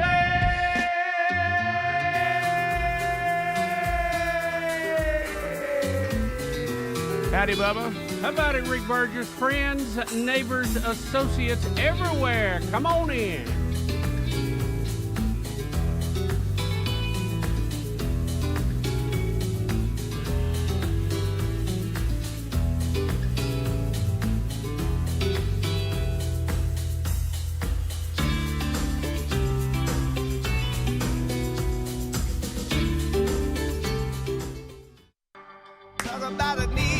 Every day, sing it. Every hour. Every moment, Lord, with you, yeah. Is the only way. The only way that I can make it through. Yeah, that's the only way I can make it through. Bubba, how are you today? I'm good, sir. How are you? Well, thank you guys again. You know, it's so good to have the Dream Team. You know, anytime you have something that you need to tend to and things you need to do, you can do it without everybody, you know, you going, well, the whole world's falling apart. The show's, no, we can't move on. We can't do anything. So thank you guys for stepping up. I mean, you know, here things could be, something serious, or it could just be something as silly as how I'm in a handle. You know, and, yeah, I'm gonna claim the latter today for a minute. Yeah. So anyway, the old rough patch is alive and well, and it was, I thought to myself, you know, when you see you hadn't got caught up in my rough patch. Well, I'm at a Category 5 right now. I'm sucking in people all over the place. Well, I told you this. You and I were texting back and forth about that. I said, if you look over my life in a fallen creation, honestly, I've just been in and out of rough patches my whole life. You just like running the bases. Yeah, I just we might not officially called it that then, but we've been through some big ones on this show and in our lives, and even before we even all met each other. It seems like life is really just I'm either in a rough patch, I'm coming out of a rough patch, or I'm going in one. Mm-hmm. So developing the skills to deal with rough patches are important. Yeah. Well, I said that the other day to somebody was talking to me. What was it about? I can't remember what it was. It was last week, and I said because I don't know what it is. Sometimes people always start this. You're they think you're hiding something. Right. Is what I'm trying to get to. And finally, I said, have you ever thought that I might have really good coping skills? Yeah. Maybe I actually, can know what matters, what doesn't. I understand. It doesn't mean it doesn't bother you. But I said, I think the problem is we're in a society now where people no longer have coping skills. No, that's a fact. And when you see somebody with coping skills, you think we're all weird. Yeah. Maybe we just have good coping skills. Well, and you know what? It is. There's probably some natural ability in that, but I think it's a learned response, and that's the problem. You know, when we coddle everybody, especially when they're kids, they never learn those beginning steps of failure or being told no, and then they don't learn how to deal with it. Yeah, throughout my life, I was told no, to your point. I participated in things that I lost. I did not receive any accolade just because I got up that day and breathed. Right. Actually, I would get an accolade if I actually had done something that was extraordinary. There you go. If I just met the basic requirement of all humans, I just didn't really get anything bad or good. Just not right. Yeah, it's. Well, I did my work today. Didn't know what they pay you for. Yeah. Right? You mean you showed up at your job and got it done? Yeah, right. Of course, I had to talk about that some with people here recently. But isn't this your job? I mean, I'm a little confused right now. What you do. Right. So anyway, maybe you should find something else to do for a living. If this particular thing is bothering you, because I think that's what you signed up for.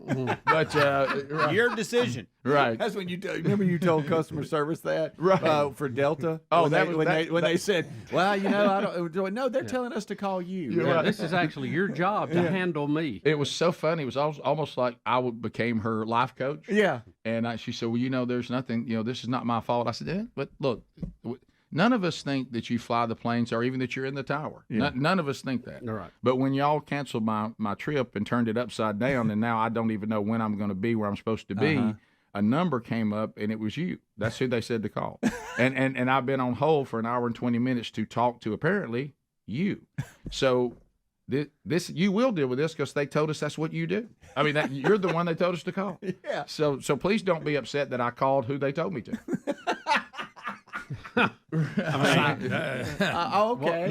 I didn't think I was calling the pilot. Yeah. I didn't think I was calling the tower. I didn't even think I was calling the president of Delta Airlines. I was not delusional about any of that. But you are who they told me to call. Yeah. Just the complaint department. Right. Oh, so, my goodness. So maybe if this bothers you, people irate that their trips have been canceled. Maybe this wasn't when they said, "Do you want the job?" Maybe no should have been answered. Right. Maybe you should have gone. Right. Maybe you should have gone with pilot. Right. And then you wouldn't have to hear it. You get to walk in and get a pass. You really don't have to stand in line. Yeah. No, right. So anyway, all of us here know that when you're rough patches are just kind of part of life. Yeah. And you, hey, let me tell you something. If you don't understand that and understand what is important and what isn't, good luck to you. Mm-hmm. That song has been playing in my head, like you know how a song what do they call it, an earworm? Oh yeah, absolutely. I mean I'm trying to do things in at home, and it's just playing in my head. Yes, like, I was telling Greg before the kickoff hour,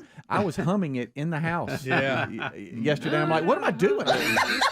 Oh, what? Wow, that too. Yeah, okay. Thanks, Dee. Yeah, that was it. So anyway, how about I wish Dee's laugh was in my head more than the rough. That's right. So we'll unpack another day, and like I say, I hate.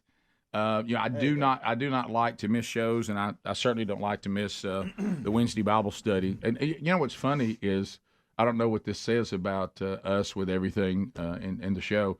More people were upset that I couldn't do the Bible study yesterday than the show, and so I thought it's almost like they're like, well, you'll miss the show every now and then, but you don't miss the Bible study. They don't know how close they got to Bubba on Revelation. That's right. If Bubba could have found my notes, we were just going to move forward. 15 minutes past. I do apologize for that. We'll pick that back up, Lord willing, again next week. We'll be right back. More Rick and Bubba coming up right after this. Rick and Bubba, Rick and Bubba.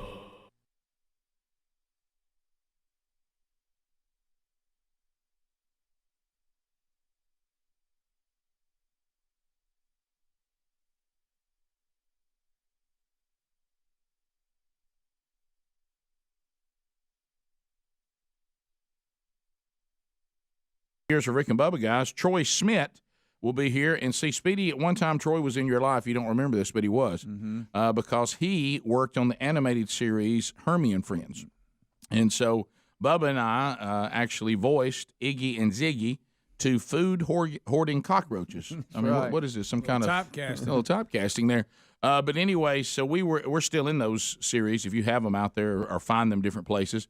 But Troy has written a new book called Fish Sandwiches, The Delight of Receiving God's Promises. And this is I've often wondered about this, and I'm glad Troy has taken this on. You know, we all know about the feeding of the 5,000. You know, that kind of makes Jesus' resume. But there's also a feeding of the 4,000. And I've often wondered why that is not talked about more than it is, because that had to be a frustrating moment for Jesus. When we get to the 4,000, everybody's asking the same questions they asked him about the 5,000. I mean, did he not just want to go, hey, guys, anybody remember the little boy and the fish? Anybody? Are y'all really concerned about what we're going to do here? So we'll talk to Troy about that coming up. But I was laughing about that. I hope y'all had a good Easter, Speedy, Greg, Helmsy. Yes. Hope y'all had a good time. I was laughing today and actually put out before I started, because it's true. in my own life. I thought, when you get to Easter, and of course, an incredible celebration over the weekend. We remembered the crucifixion on Friday and then celebrated the resurrection. I hope you did yesterday. And I thought to myself, with all the social media stuff, you can actually pretend in a much bigger way now. And I said, today's the day that you look back, at the services that you attended, and you look back at all the stuff you put on Twitter and on Instagram. And today you look at your life and really ask the question, do I really mean all that? I mean, I really live out all the stuff I cranked out on social media over the weekend, and, he is risen indeed and all that, and then come back Monday and then look, see, do I really live that out, or is that just something I do when these moments come along? But it's always a great opportunity to think those kind of things because, there's a lot of people on fire for Jesus yesterday. Hadn't been on fire for him in a long time. Yeah. So, but that's also a great opportunity, though, for that people. Maybe the catalyst. Might be get them going. And that's why it's important. Yep. So, and I'll talk about how I tricked my family to be on time. We've been talking about that. It's just it's an interesting concept. First of all, I laughed and had a good time with my wife because my wife is one of these people. I guess because what we do for a living, I'm out of the bed, let's go. Yeah. Okay. So I want to stay in bed for the maximum amount of time, and then I want to come up. Let's go. I'm gone. Right. My wife is a slow starter. She wants to get up and get her house coat on, and she wants to go in there and fix the coffee, and she's got to drink a couple cups of coffee and ease into the day. Read something for a minute. Yeah, so you have to know what you're dealing with. And you're talking about Sherry. I thought you were talking about Amanda for a minute. I was about, there maybe that's a female thing, but so I'd rather have more sleep and get ready quicker. Yes. Yeah, and, of course. And Absolutely. Come on. So my, how sometimes, and I know we all have our versions. My wife was the most hilarious. I said, Sherry, today's an active day at church now. I said, it's going to be crowded. We got more services than we normally do. Our church is under construction right now, which adds to mania. I said, we're going to have to, we got to roll. And my wife said something to me, and I was so glad to see her laugh. Greg, Speedy, Helms, Adler, now that you're married. My wife literally said, well, it only takes me 30 minutes to get ready. And I just said, honey, it is Easter. He is risen. I mean, you can't throw stuff like that out. And she finally just stopped, holding a cup of coffee. 30 minutes. And started laughing. And she goes, well, maybe 45. I said, and that's stretching. I said, let's go ahead and hit a 60-minute on that one. Baby, you haven't gotten ready in 30 minutes. I mean, I just since your water broke. You know what I mean? I mean, it's a. I mean, that's just not so. This is not true. I'm sorry. That's incorrect. But it don't take me about 30. It's sleepy face. No, I get ready about 30 minutes.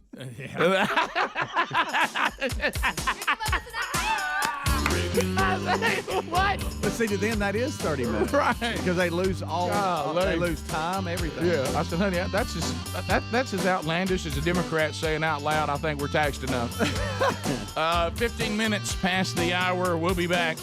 We'll unpack all the stories of the day, and we'll move forward. You got the Rick and Bubba Show. Rick and Bubba, Rick and Bubba.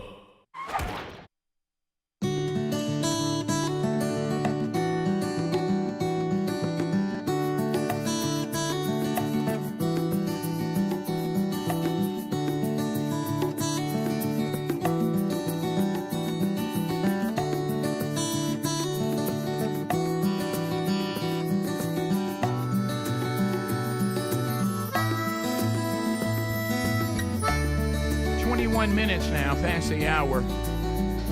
Rick and Bubba's Show. Thank you for being with us today. The gang all here. Thanks for them stepping up. The guys had to be away Tuesday and Wednesday, and it's the beauty of the team. You guys got to see a little different pitch. Those of you that a little bit of Rick goes a long way. Y'all got a break, so congratulations to y'all. We missed you, Rick. We're glad you're back. The funniest line ever was from one emailer that said that the show's doing okay, but I do think they might want to have an adorectomy surgery. Little Rush Limbaugh joke there. Yeah. But anyway, you guys did great, and you're certainly the show would be just fine without me. But I'm glad to be back because it is the Rick and Bubba show, as I've said. So if anybody's missing, we hope that we'd like to have everybody here. Yeah. But anyway, so for really what is going on, and it's not, it's not a real detailed thing. It's really kind of general because with all of us. But Sherry had started not feeling well, and so she's a really healthy person. So anytime Sherry's not feeling well, it's always kind of like if it's beyond and I can't really tell you what's going on with her because we don't know. But she I had to get her to doctors and try to get tests and try to figure out if they can pinpoint what's going on, and they have nothing has checked out, or we haven't found anything. So more doctors, more things trying to get to the issue, and so she is. They're continuing testing, and the way I was able to come back today is we went ahead and admitted her to the hospital because to get her the more in-depth testing that she needs. So they're running all sorts of tests, and we're getting updates, and they're asking me stuff about even when she traveled around the world this summer, and and our prayer is that it's nothing serious, but they can't quite pinpoint what's giving her the issues right now, making her feel not like herself, and so that's there really is nothing more to say. But as you know, anytime it's your wife or your kids or family, and there's uncertainty and you're trying to get answers, I mean, it just wasn't possible to do the show and hit those appointments and go see this doctor and get her to this place and all that. So I just couldn't pull those two off. And so now everything's settled and we're just in the process of one test after another. So I was able to come back today. Yeah. So we're glad to have you back. And we understand. I mean, that's you got to take care of home first, and it happens. It happens to everybody. So so you got to do what you got to do. Got to do what you got to do. And she's like I said, not a sickly person. So anytime she's not feeling right, it raises. Let's have a look. So anyway, we'll see. And just I guess the prayer, because you guys are so incredible, is just pray that a test maybe even today will come in and they go, hey, this is the problem, and now we know how to treat it, and she'll be fine. Okay. So that's kind of what we need. But right now they're at a loss. They don't know. So they're trying to find out. Wow. But some of the most brilliant people in the world are here in Birmingham, which is awesome. And so they're testing her, and I feel confident we'll get to the bottom of it. Yep. Yeah, but I mean, she might have picked up something like while she was traveling. Sure, that's true. Yeah. I immediately thought of the story Gene Hallman told us about him picking up something in Costa Rica. So that's it's always a possibility, but maybe they'll have a breakthrough today and give y'all both peace of mind and move forward. And in the course and even though this is I can't say this is minor, it's actually very important, but because she is. Was really looking forward to these two weddings, and one's behind us, and the other one is 2.5 weeks. Yeah. So we definitely want to pray that Mama's back to full health and able to be at the wedding and all that. So that's October the 8th. So we're definitely praying for that. So, for sure. You got a lot going on. Yeah. So we'll see. But it's the great. I mean. You go, well, I didn't enjoy building that resume, but our family has persevered through many things, and so we're not new to difficulty, uncertainty, and challenges. So we'll certainly be able to handle this one too. So, I know you will. And if not, because we don't lean on ourselves, we'll leave on something that is much stronger and much bigger than we are, and we rest in the confidence and the peace of His authority and His sovereign rule. We are not. We don't live like those that don't have that hope. We have a lot of great prayer warriors in our audience, and when you cut them loose, there's big things start happening. That's right. So that's this. I've seen it firsthand. Yeah, it's a simple prayer. Let's find the problem, and then let's find the solution. That's really it. Yep. So that's what I've been doing. So there's your update on that. Also, Bubba, I know that we had a truck update. I saw one yesterday on text. Of course, my days are kind of running together because I've been taking her here and there and everywhere. But Rick, it appears, and I'll catch you up to date. And we gave the update yesterday, but it's even one step further now that everything has been stamped and official. It appears the stop I made. What morning was it? Now Friday that's morning. Friday morning. Yeah. To fill up That one fill up has cost me $4,000. Well, it is a $4,000 fill up. Now, if you're pulling up to the tank today and you're complaining about the high price of gas, right, do this. Be thankful. It's not going to be $4,000. That's true. It could be worse, couldn't it? And if we add the gas you wasted, it's $4,093. Yeah, 100. Let's round it. 4,100. Okay. So I did talk to Caitlin, the service rider, again yesterday, and she said everything had been done, and they had been letting it run, and they had test drove it, and it is ready to go, and hopefully we will pick that up tomorrow after the show. Do you think it'll run like a top like it was before? You mean purring like a kitty? Purring like a little kitty? Oh, I bet it will. Well, now tell Rick, he probably didn't know the recall that they had on it. Yeah, they had several recalls that they're addressing, and one of them was this high-pressure pump that everybody was afraid. The dreaded word shards. Oh, yeah. Shards of metal. I don't know why I don't like that word. Right. It just creeps me out. Right. Shards. You don't want that.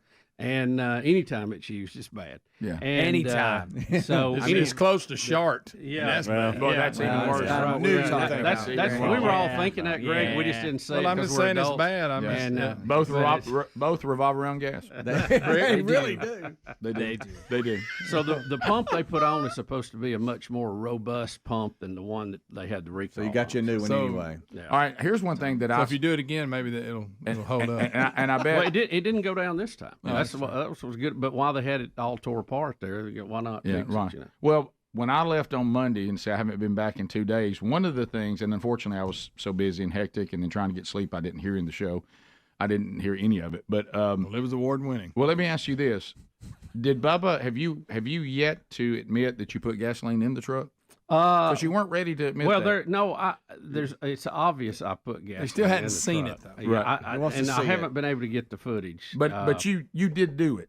Yeah, I mean nobody else filled it up. Right. Right. Yeah. And I'm sure the people that drained it went, "Yep." Yeah, and the receipt has 87. Yeah, there you go. That's pretty. There's no doubt. I just noticed that was a struggle for you. I just wanted to see it to punish myself. Right. I think when I pay for it, that'll be enough. If you want to punish yourself, it's happening. You know, as I'm missing gifts at Christmas, I'll think, well, let me go look at my truck. I'll pay attention next time. Yep, I'm teaching Bubba. Yeah, Bubba needs to learn. 4,000 licks. We'll be right back. Rick and Bubba, Rick and Bubba.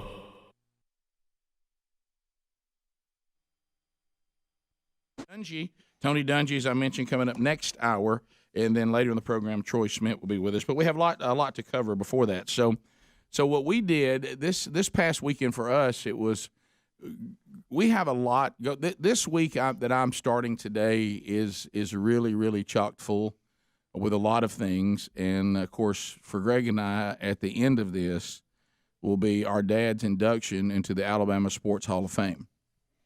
Now, I will speak on behalf of our whole family. This is a great honor, and we're excited, but it really can't get here any quicker. Because keep in mind, we have to Dad keeps having to go to things and keep having to be asked things. And if we could just get to that and enjoy it, and celebrate it'll be great. And what I started doing over the weekend, and people have really loved it, is, the Alabama Sports Hall of Fame keeps putting out stuff about all the class of 2019 that's going in. Well, he's one of those people going in.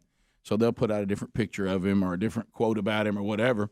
And so what I've decided is to take those, and I will retweet them or put them on Instagram featuring a Coach Bill Burgess quote underneath.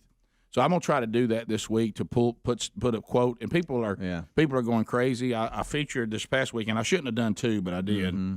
I did. Officials or people with part-time jobs trying to cost me a full-time job. Yeah, that's the one they put out of him screaming, because I know that scream is out an official. That's an official he's screaming at. Do you agree with that? Oh, no doubt. Yeah, and no doubt. Yeah, see that right there. He's got his hands up. Yeah, that's at an official right there. There's I can't believe that. There's no doubt about that. And then I put out the truckload of stupid people. Now I'm editing these quotes. Editing these quotes. Yeah. And a lot of you are pulling for the hummingbird, and that'll happen before the week's over. Nobody panic. But guys, when you think about some of those statements, and I know some of them have been shared. Some coaches use some of the same ones and all that. And he probably learned some from coaches that coached him. Yeah, like we all do. But those things, people love those quotes so much. Mm-hmm. So we'll try to get to that. But so I've got a lot going on. And now you love this too. So the college kid comes home for Easter, and he rolls in. And it's so funny how nonchalant they can be about very big things. Yeah. So I'm trying to plan. I'm trying to plan out everything, and Austin just out of nowhere, just Bigelow goes, "Well, I got to move home Tuesday." What? What'd you say? What'd you say? Yeah, what now? Yeah, and You said move come home. again. I heard a move and I heard home. Yeah, well, yeah, a week from Tuesday is my last final, and I'm like, "What you talking about? Like a week from what now would be tomorrow?" Like I said, like when you go back to school Monday. A week from that, you're done? Yes, sir. I start taking finals on a Friday, and then I'll have finals Monday, and then Tuesday. I think we're supposed to be out of the dorm, but next Tuesday, and I'm just like, come again, come back, and this is one of those things where I believe if your kid ever ends up living in something that's fully furnished other than sheets, don't bring anything else.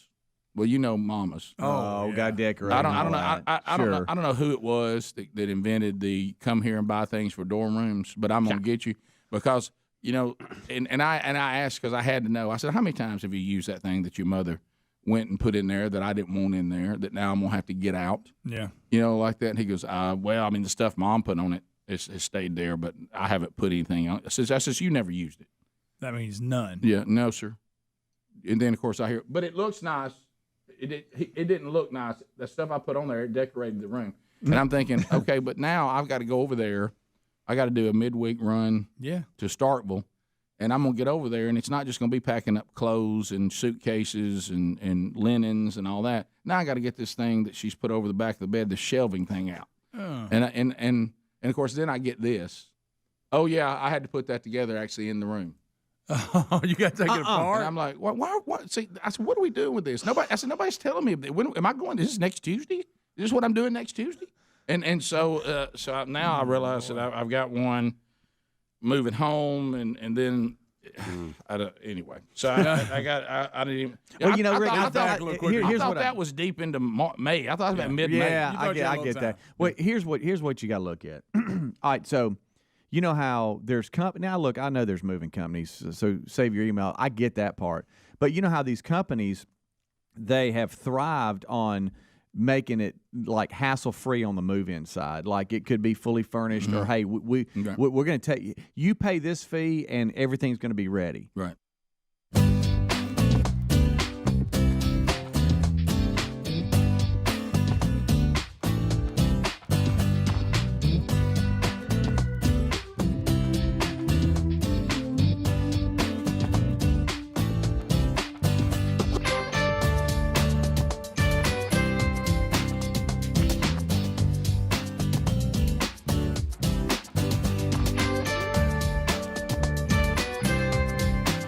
It is 35 minutes now past the hour of the Rick and Bubba Show. 866-WE-BE-BIG is our number. SimplySafeBubba.com. Now more than ever, you want to protect your property. And, the Simply Safe folks, the fact that we have a URL that has your name on it, Bubba with them, which ties to the show. These are your kind of people. These are innovators, baby. I love it. I mean, they're taking this industry and they're saying that there's a better way to do it. And then when they get to where, unfortunately, probably I would, this is my problem. I'd probably say, yeah, that looks pretty good. Let's just stay with that. They just continue going, we can do it better. We think we can go even further. And the latest thing they've done is this 24/7 live guard protection. Now, this is really fantastic. So if an intruder breaks into your business, your home, their professional monitoring agents can actually see them, speak to them. Hey, we see you. Hey, you. Sound the alarm, that kind of stuff. And then it deters them through that smart alarm wireless indoor camera. Now, will they rough talk them? Well, I would. Yeah. Say, I would say, get out. Get!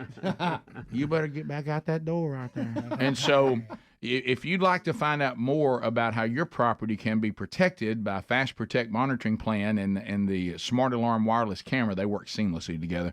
For a limited time, you get 20% off the new system when you sign up for the Fast Protect monitoring. That's a huge offer, and it's available only for a limited time. So go to simplysafebubba.com or find the link at rickandbubba.com under the sponsors. There is no safe like simplysafebubba.com safe. Okay, so...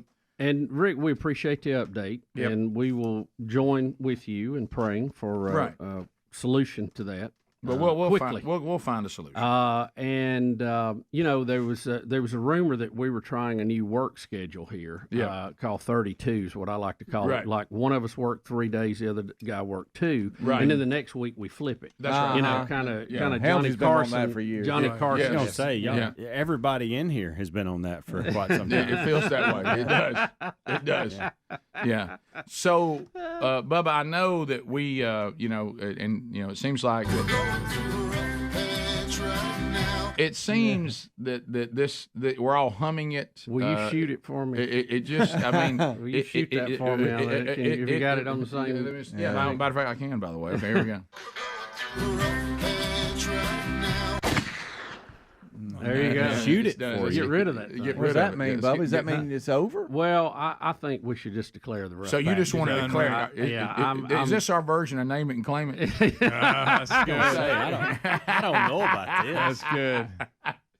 Well, in my personal side of it, if I'd quit doing stupid things, it would help a whole lot. So, being more aware of that will help. Yeah. And so I'm going to have to leave a little early today. We have some construction issues going on, and I've tried to keep that out of the window of the show, but today I'm going to have to deal with it a little bit. What are you doing with your hands there?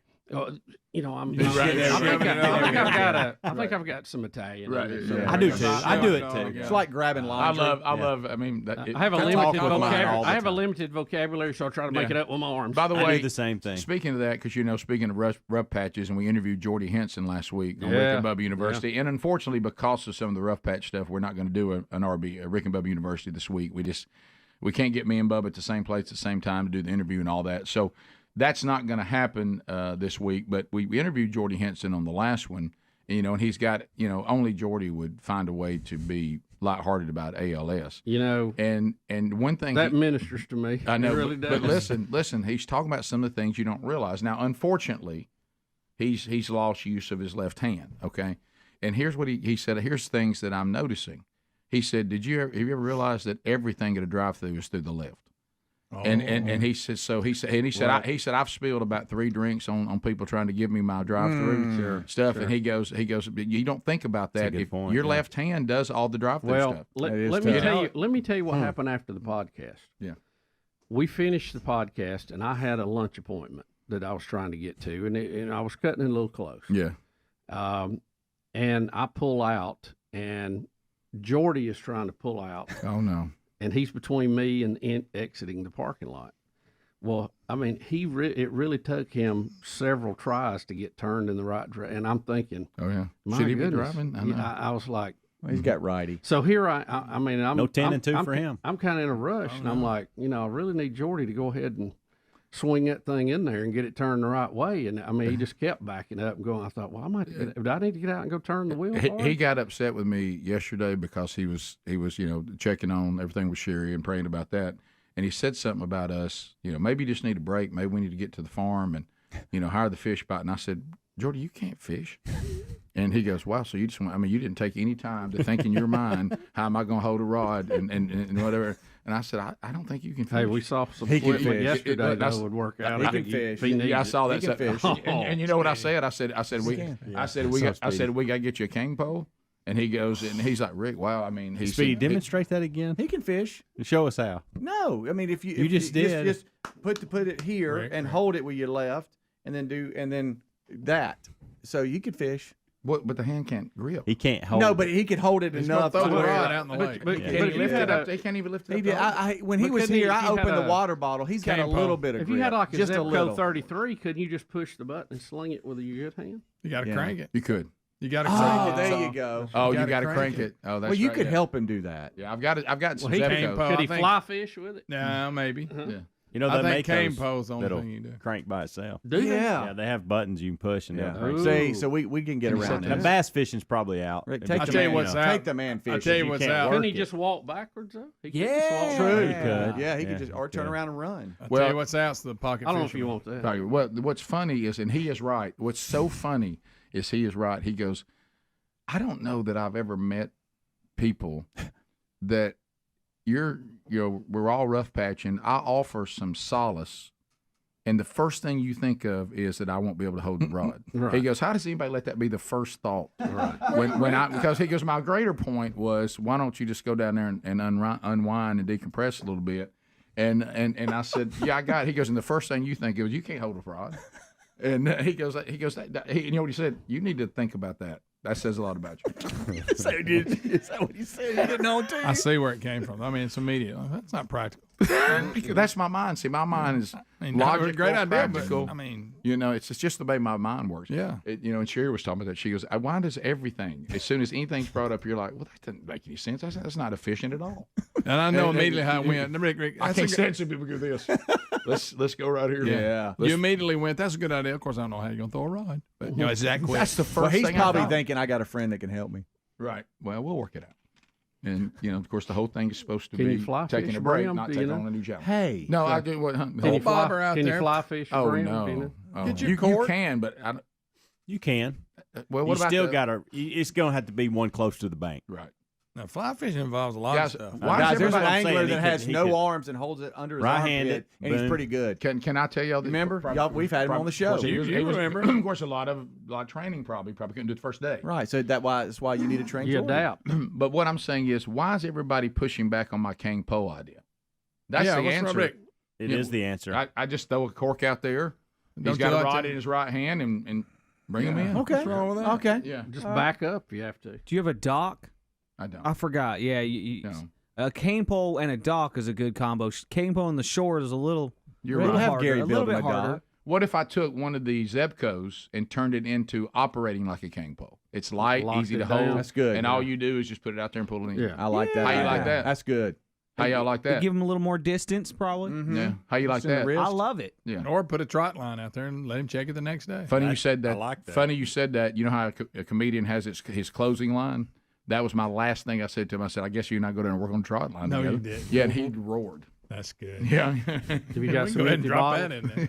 Oh, God. Do you remember the anticipation? You need some Clorox Do you remember bottles the or something. anticipation as a little boy? For us, it was our granddad. Oh, he was The all about a trot anticipation line. as a little boy and seeing those floating, because he always used old milk Old jugs, milk jugs. and you're in that little fishing boat with your granddaddy, and you night. see those jugs floating, and he's out there and he's got his flashlight, and we about to pull the hooks up. See what's You on don't it. know what's on there. What's on it? Rick, oh, a turtle. Oh yeah, Yeah, turtles, Yeah, it happens. catfish loved it. Oh, yeah. Y'all could at least go down and ride side by side and just enjoy the day. How's he gonna drive it? No, you are, and he's your passenger in the Yeah. side by I side. Y'all just see. having I see. having a fun day, I just see. riding around. I see. Talking about Because life. he brought and- up 4-wheeler, and I shot that down too. You gonna ride a 4-wheeler? Rick. That's gonna be tough. He said you can ride one hand. I said, So "No, he you was. He's been No, you throwing the got- drinks down, huh? can't." Oh yeah. You don't have to shoot down everything. It's he hard to suggests. reach across, isn't it? Yeah, he said. Yeah. He said you don't think. He said now he has to tell the drive-through person I got to undo my seatbelt so I can come around the right side. And he goes, and I said, Why don't you get him one of those nets we fish with? He could just stick the net. That's out. fantastic. Oh, idea. work. Yeah. That right there, sir, Yeah. is a good one. And See, I'd love to be behind him at a drive-through and see that net go out. so I really need to get him. I get him. What if I get him one of those old minnow nets? Drinks are going to be tough. Minnow net would be good. The drinks are going to be hard. Yeah, It is. yeah. Well, Well, you he could prop get one of those them things up. you pick up trash with. They pick put up them a in those grabber. holders, you know. grabber. the little Yeah, but that'd be cartons. tough to keep him. He I said think he's going to have It's not to very adjust his stable. drink game, and he's probably just going to have to always have a drink with him. Yeah. Well, he With a said straw. one thing Yeah. you find out real quick. He said, he listen, this gosh, and it was such a good line. He said, there's such a night and day difference between people who are in the drive-through on kindness. And he said, I'm to the point that some of them, I'm really willing to just putting them on unemployment and send them a check so I don't have to deal with them. Yeah. Mad they're there. He said they're so bad at it and they have such a terrible disposition. He said, I think some people just should be at home getting a check. He goes to get them out of our society. I think I'm willing to do it. Yeah, it'd make a better day. Right. A lot more enjoyable. Ran into a few of those myself. Yeah. Greg, tone not changing. None. Hey, if you got a problem with it, you're going to be miserable. Nope. Hey, unchanging. Let me tell you what's going to happen. This is it all the way home. Yeah. We'll be back. More Rick and Bubba coming up right after this. Rick and Bubba, Rick and Bubba.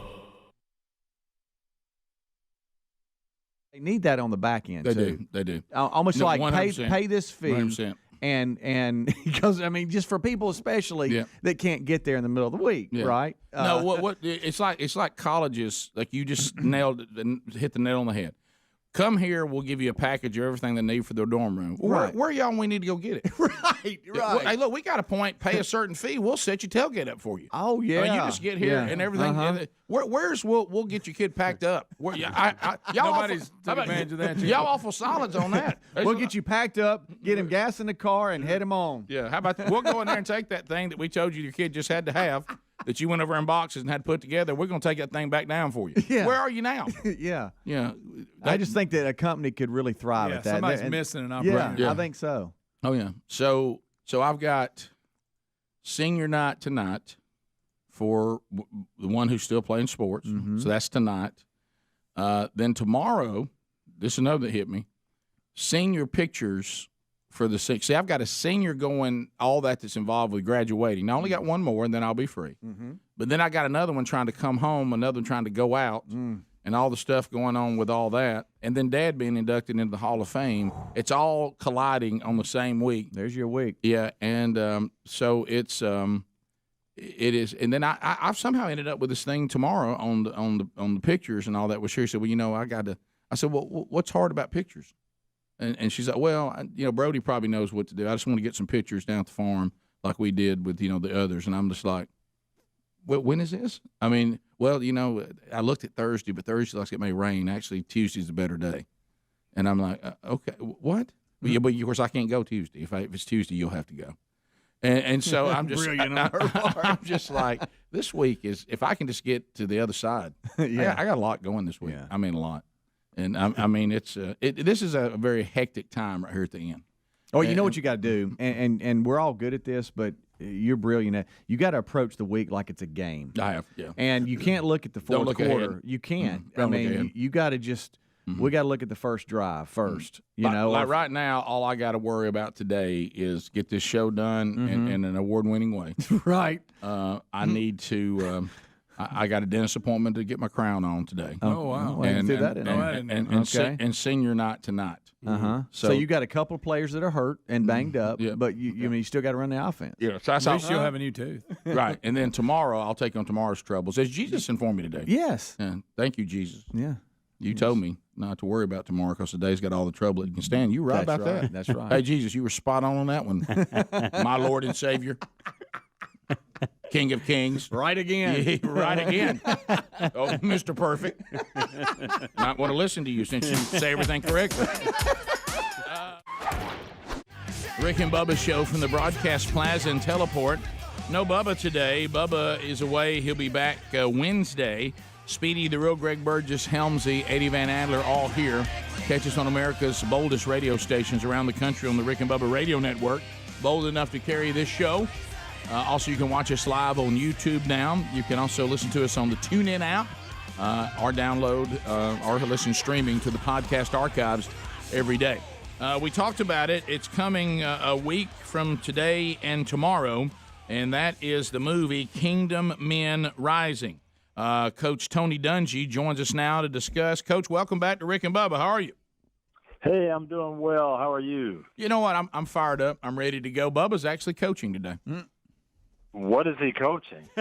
When I say this to you, you won't believe what I'm about to say. Bubba is actually a very good high school tennis coach. Tennis? Wow, I would not have guessed that. I could have guessed football. Yeah. Offensive line maybe, but wow, tennis. Yeah, Bubba actually, when he played one spring training of football, and he was a dashing slot back, but over the years of putting weight on, he's now a pulling guard. I love it. Well, I know that we share and one thing involving our country, and that is the state of men and a true biblical masculinity. We've got a lot of confused men in a society that, sadly, there was a time when our society looked to the husband and to the father, and we said, and just a man who maybe even a single guy, and we said, if the men are the answer to the problems of the world, and now it has it's a complete 180.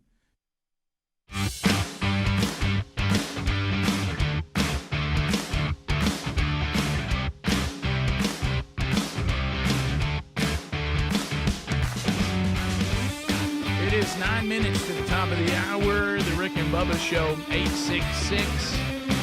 We Be Big is our number. We're excited that you're with us. Looking ahead for some things involving the show, Calvin Speedy Wilburn. He'll be rocking Protective Life Stadium coming up this weekend in Birmingham, Alabama. Rock it. The home of 104.7 WZZK as UAB hosts Louisiana.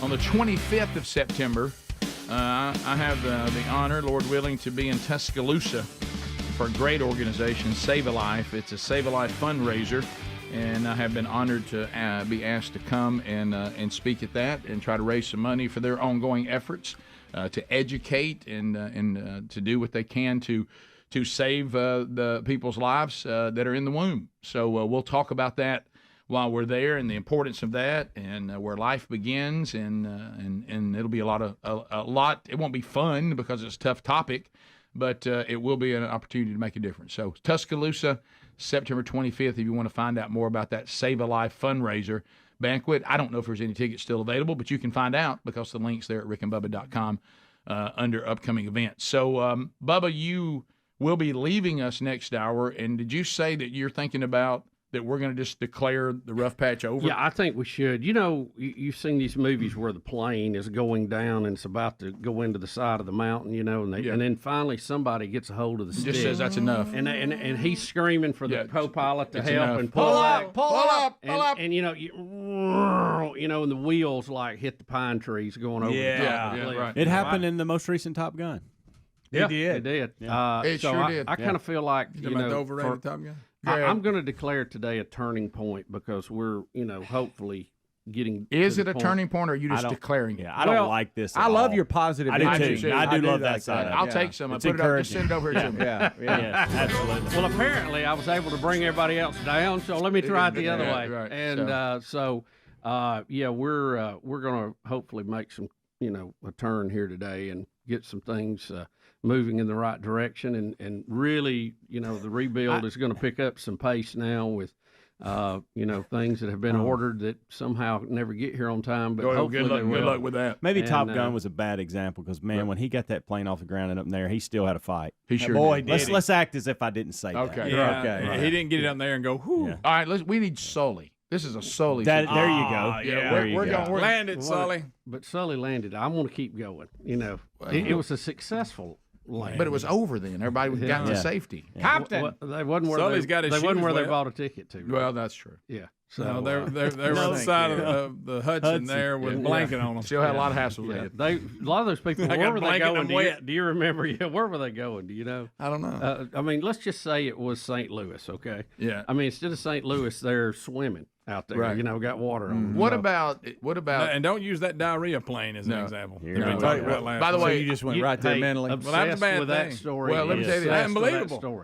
Rick, I turned the flight around 2 hours in. I had such bad stomach issues that we had to turn the plane around. Well, so when we're telling stomach issue stories, he's finally been able to talk about it. You have to say, if you say everybody done with their stomach issue story. How about I got one that a plane had to be diverted? We were on our way to Barcelona and had to turn back. Left a trail. Yeah, but what I'm saying, from front to back. What I'm saying is that story has been sitting here for days. Mm-hmm. Adler put the video up for 3 straight shows. And I refused to do it. Yeah, I was just like, I'm not doing a story. I'm sorry, I'm not doing it. Gross fest. I don't want to watch that video. I don't want to be part of it. I know. I didn't need video of it. Right. So no, but that is quite a feat. So are you just? It is, by the way. It's a great story. Well, what about Gwyneth Paltrow says now one of y'all do have a story. Yeah. Unfortunately, I encountered one of y'all, and let me tell you something. That might not be the main story, but you can certainly do yours. It wasn't me.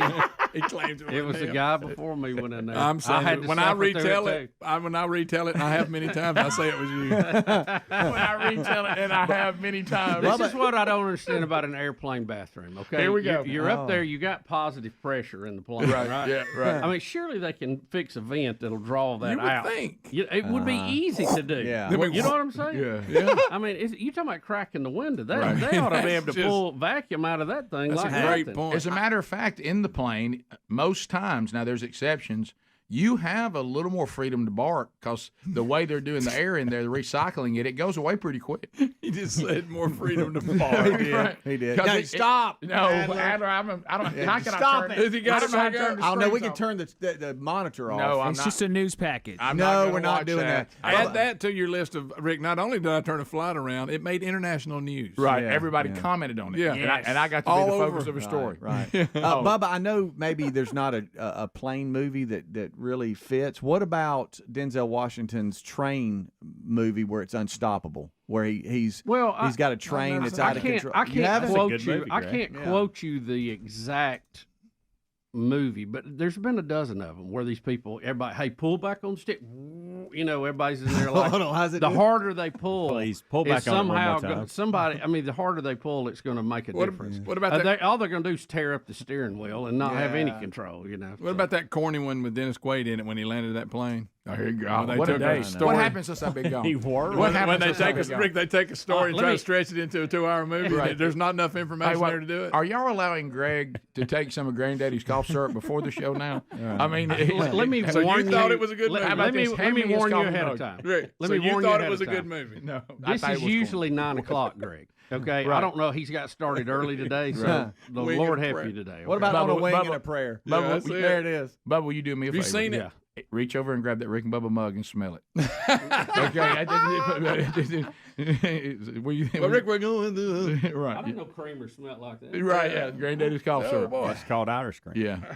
Greg, let me tell you something. At this pace, you won't make it to the end. That's a great point. Settle it down. What about Midway? Hey, Greg, you're going to get over here in this Settle it seat in down. just a minute. Calm No, down. look, I'm You're just going to have plenty saying. of time Right. over here. Well, I'm trying to find, good. By the way, plans this is to- what happens when one of us is not here, and there's a lot of gap. Greg's gotten in there and now he's gotten comfortable. And he's on a roll. It's the 9 o'clock hour. It usually, the other days were good. 9 o'clock started getting a little, you felt I the like wheels Dennis shimmying Quaid a little now. bit. And I noticed it early. Listen to the kickoff hour. I mean, bless your heart.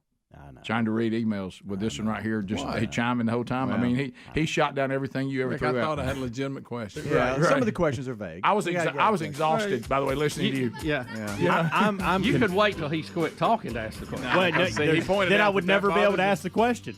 Bubba, I'm concerned about this. I think there's mojo at play here when you start declaring these type things. Keep your positive energy, though. Yeah. Just, Think about Wing and a Prayer. You talking about that? What kind of movie? An old corny movie. Rick and Bubba, Rick and Bubba.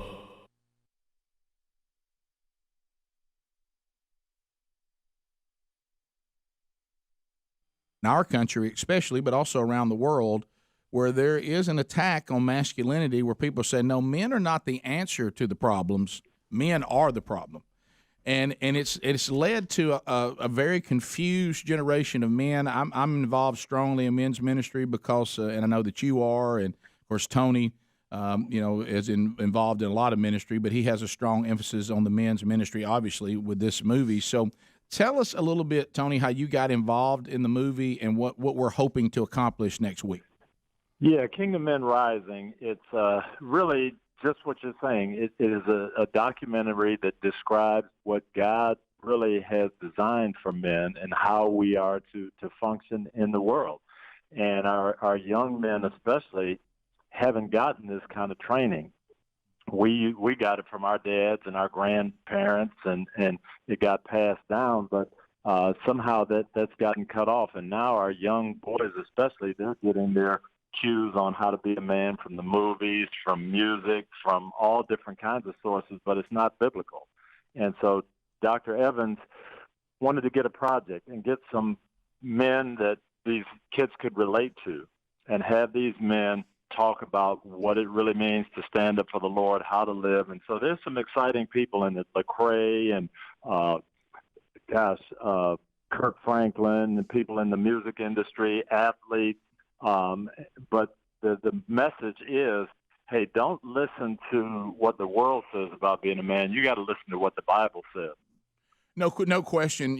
And I'm glad that you guys and Tony made sure they were men from different walks of life in this documentary, because I think one of the things that gets too simplified. My wife said this to me. I was doing a conference one time, and we were discussing, and she said, and I talked to some of the small group leaders, be sure that these young men, because these were all high school and college age men, that they don't think that you're saying the way to be a man is to like and do all the things you do, like. If they didn't play football, they're not a man. If they don't do this, they're not a man. If they don't hunt and fish, they're not a man. And I thought that was a good word, and I did find out that a lot of these young guys were saying, well, if we're not like you, does that mean we're less a man? No, the standard for being a man is Jesus. I mean, when God became one, and wherever he has you, there's a biblical masculinity that you talked about, and we've been trying to talk about, that really is the only foolproof example. Absolutely. When I was young, been the man in the National Football League, because it was, the locker room was a secular place, and there's a lot going on. People like Reggie White, who said, no, I can stand up and be the biggest, baddest, strongest, toughest guy on the field, but I can still honor the Lord in his way. Do things right and Bible, and tell people that I can play this even though it's violent, and I can play it for the Lord. So I think wherever you are, what he's saying is probably pretty powerful. Yeah, it is. I think it's. Hey, Coach, we're losing you on a cell. And okay, you know what? I'm going to move to a little bit better spot. Yeah, How is this? Yeah, that's good. Now go back and say what you said about the NFL when you entered the NFL, because that's one of those places where a lot of young men are looking, and sadly, a lot of times they're seeing the wrong example of how to be a man. Yeah, I was saying I came in the 70s, and there was a thought that you couldn't be in the NFL and be a Christian. It was too violent. It was too bad. It was too rough. And, you could be there, but certainly you couldn't take your faith and your religion there. But I think what we saw was some people like Reggie White stand up and say, you know what, I can be the biggest, baddest, toughest guy on this field, but I'm still representing God, and I'm going to live biblically. And he and a lot of other guys proved that you could do that. And that was my goal, and the whole time that I was playing and coaching in the NFL, to show people that nothing is out of bounds for the Lord. And so I think for young men today, that is really the key. You can be in whatever industry you want, whatever field you want, whatever desires you have in your heart. You can achieve that, but you can still do it for the Lord. Exactly. It's like we've said, people many times said to our show, well, you guys should be in Christian radio. And I said, well, all radio belongs to God. Amen. There's, when you're a Christian, that goes everywhere. Right. And I tell people that, and that's one of the things Dr. Evans is going to talk about in this movie, that, hey, Christian comes first. It's not radio producer, then Christian, football player, then Christian. No, I'm a Christian athlete. And when I retired, I became a Christian coach. And now I'm a Christian retired person. But that Christian is always going to follow me. Yeah. When did it happen for you, Coach? When was the day you realized I'm going to follow Jesus? I did early on. I was really, really blessed. My grandfather had a church. He was a pastor. I had two uncles who were ministers. My mom taught the Sunday school. So I heard all this. And I accepted Christ when I was a little boy. But I got focused in on sports. And that's what drove me for all the way through middle school and high school and college. But then I went to the Pittsburgh Steelers. I was a 21-year-old rookie, and we had about 15 guys on the team who were just on fire. And one of them was a guy named Donnie Shell, and he ended up being my roommate. And everything he did, hey, you got to come to chapel. You got to come to Bible study tonight. What are you reading? We'd sit.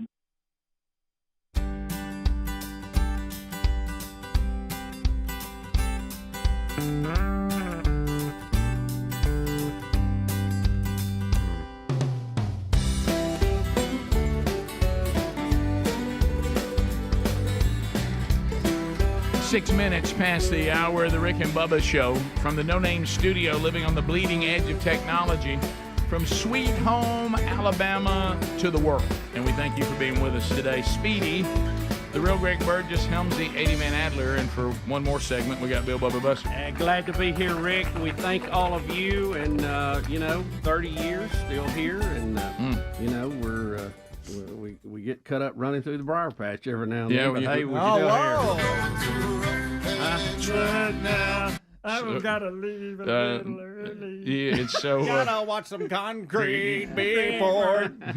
Didn't know Bubba was a concrete man. Making sure no footprints are getting it. Nobody draws something vulgar in the. Give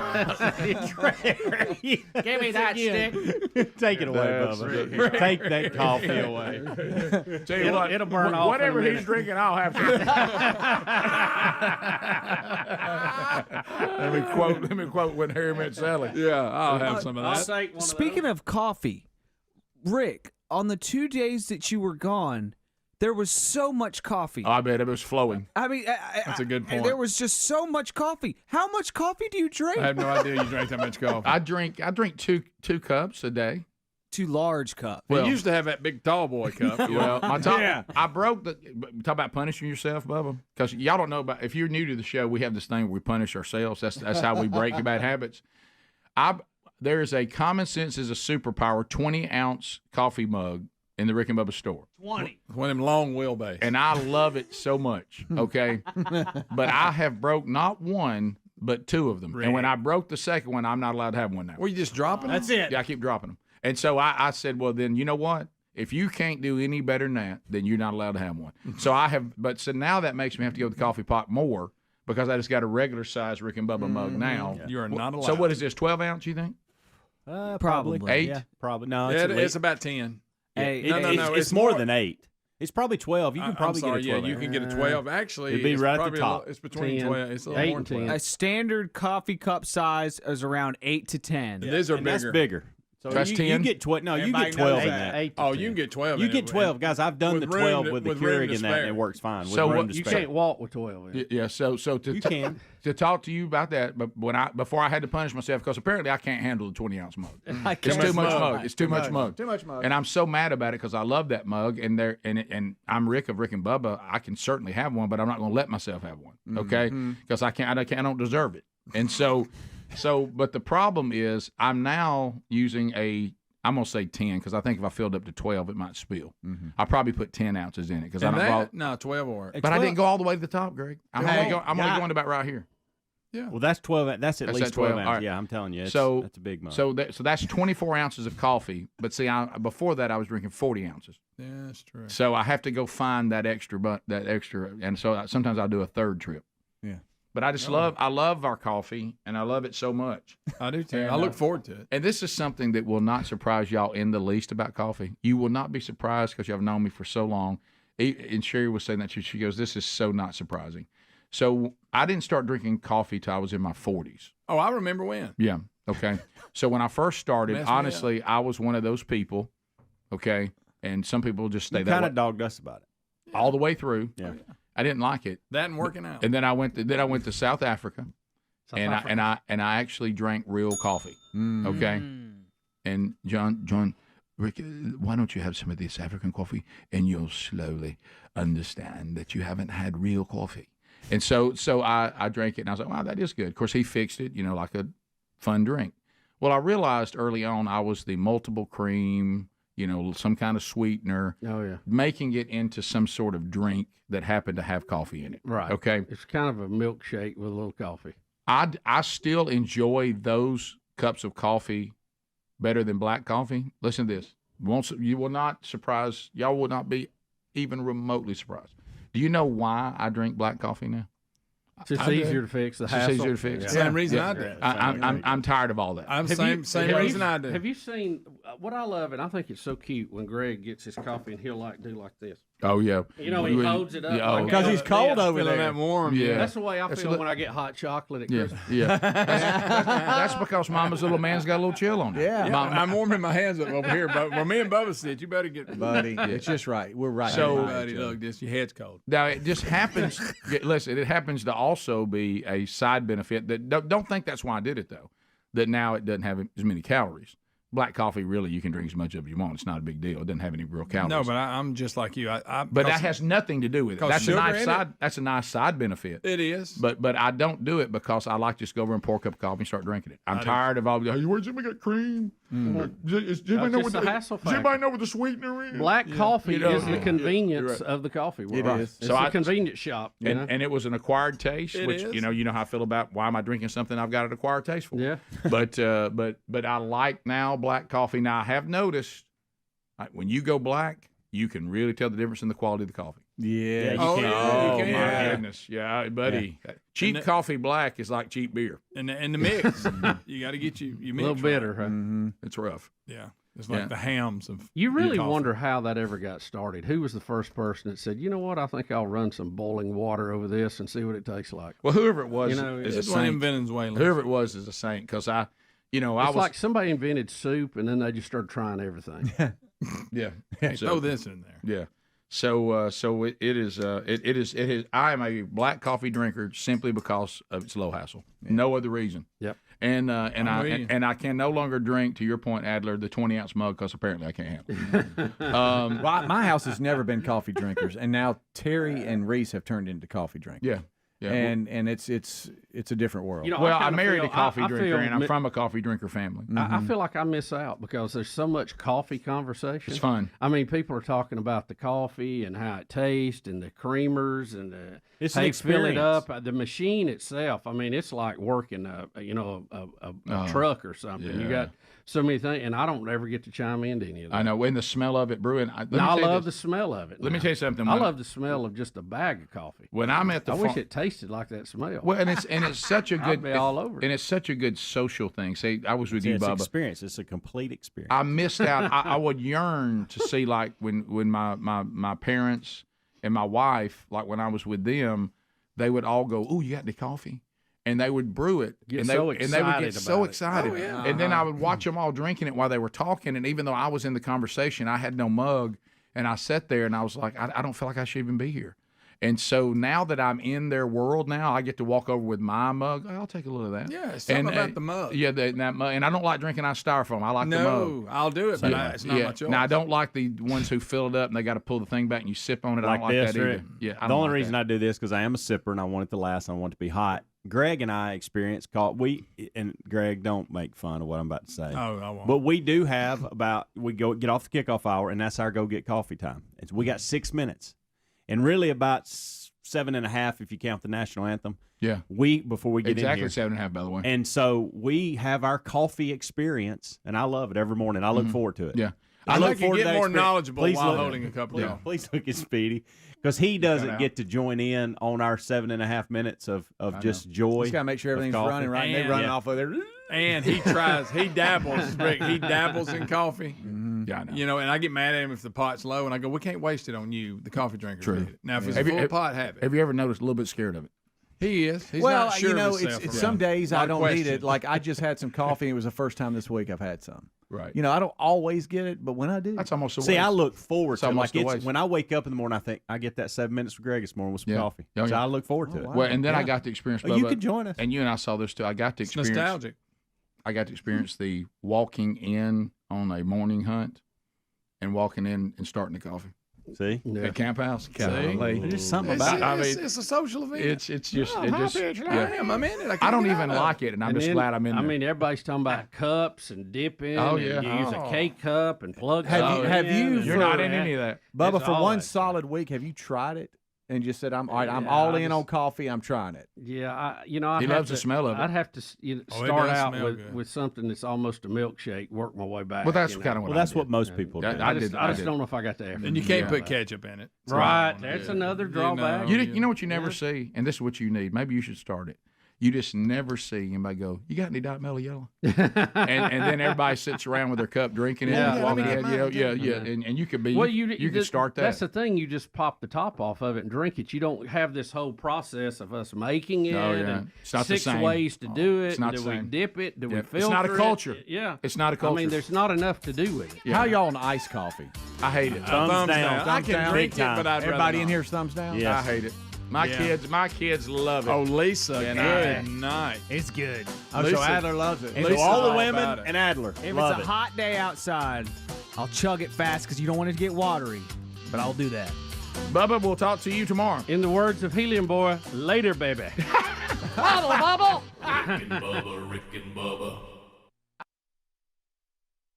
Room at training camp, and he's reading his Bible, and he's asking me what I'm getting out of it, and it changed my life at that point. I saw these guys who I watched on TV and I admired, and they were on the top of the world and in the football world, but they were saying, hey, this is not what it's all about. You got to be serving the Lord. So I started growing and really understanding my role as a Christian at 21 years old.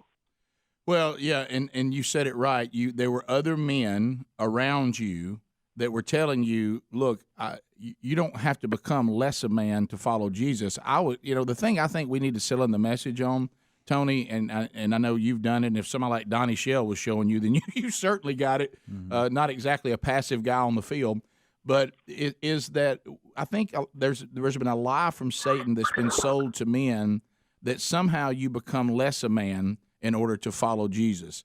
And I try to say, I wish we would talk more from the pulpits if you want to inspire men to tell them that what Jesus really said in Matthew 7 is that those who follow him are few, and it's hard, and only a few people can ever pull it off.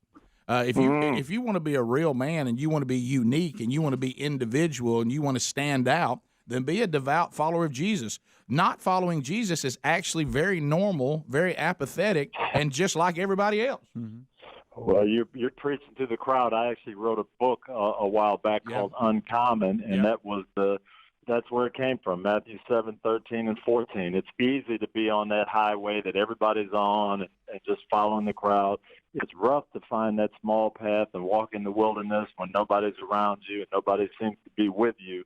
But standing up for what you believe, it's not common in this world, and that's kind of what this movie Kingdom Men Rising is all about. That's what we need more of. We need more of the men doing that, so our young men and boys can see that's what we need to be doing.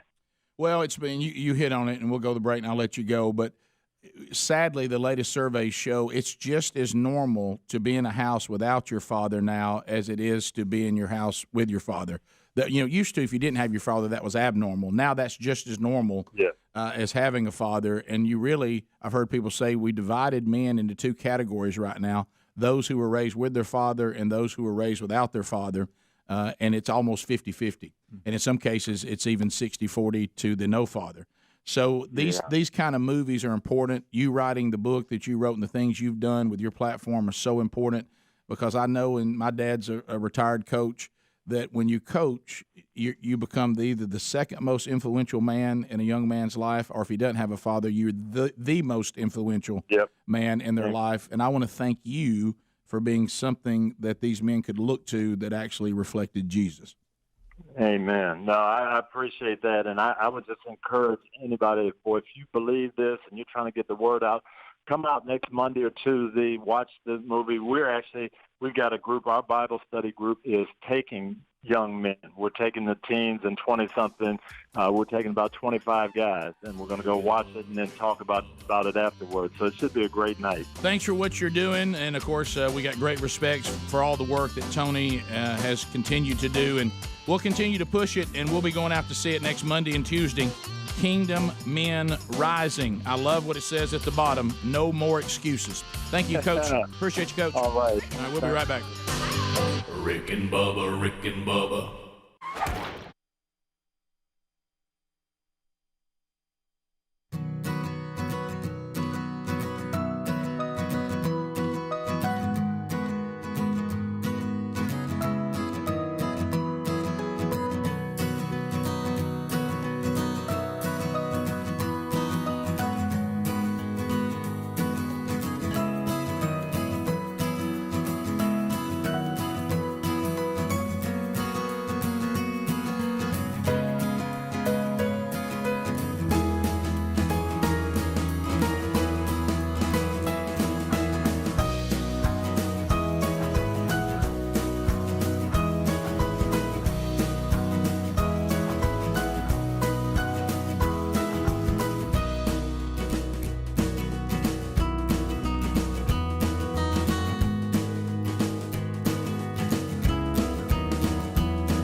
21 minutes past the hour. Rick and Bubba's show. We're back. 866 We Be Big. So I hit you with some things going on with the men of the show, places you can see us coming up this week and over the next couple of weeks. So also want to hit you with the manchurch.com. Man Church is going on all over the country because we get a lot of people that say, I hear y'all talking about this. My church is not doing it. What do we need to do now? The good news is we saw a huge amount of churches plugging in. The month of August, a lot of people, because churches start their year usually in the fall as a new year, and a lot of you all over the country, man, we saw so many of our curriculum going out. So that's good. But if you're looking for, how can I plug in?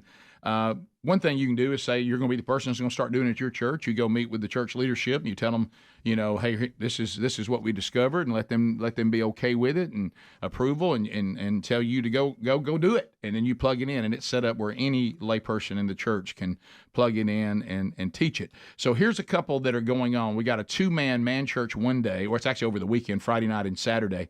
Andy Blanks and Lance Ingram. Andy, of course, part of Team Man Church. Lance Ingram, part of what goes on here. He does the character Dr. Lou. Ottawa Baptist Church in Ottawa, Tennessee. You ever been to beautiful Ottawa, Tennessee? Have not Beautiful. been to Ottawa. Oh, wonderful place up there near Chattanooga. I like saying it. So that's September the 22nd, and so that'll be a Friday night and then a Saturday morning. And then 28th of September, a couple of them, Northside Baptist Church, Jasper, Alabama. They've been doing it a while, but this is their next Man Church, and they get Andy Blanks too on the 28th of September.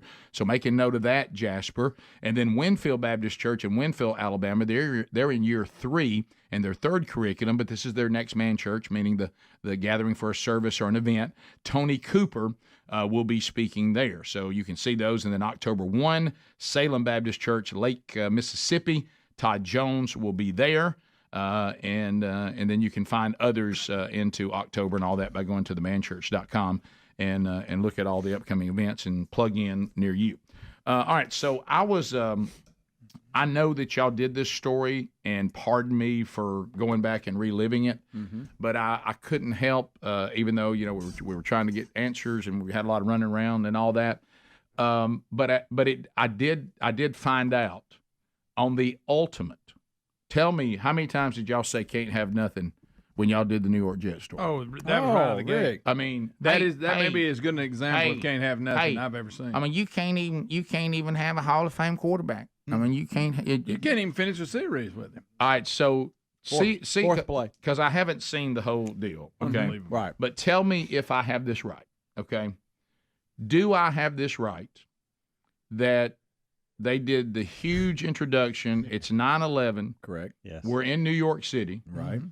And everybody, I watched some of the Hard Knock stuff. Everybody was anticipating Aaron Rodgers being a Jet. People were saying biggest story of the season. People were saying, here's the missing piece for the Jets to get to the Super Bowl. Yeah, they got a really good defense. Their now defense is great. Guy. Oh yeah, phenom receiver. They picked up great running backs. Got great running backs. Oh yeah, Calvin Cook. Yeah. They were a legit talk. Look at that.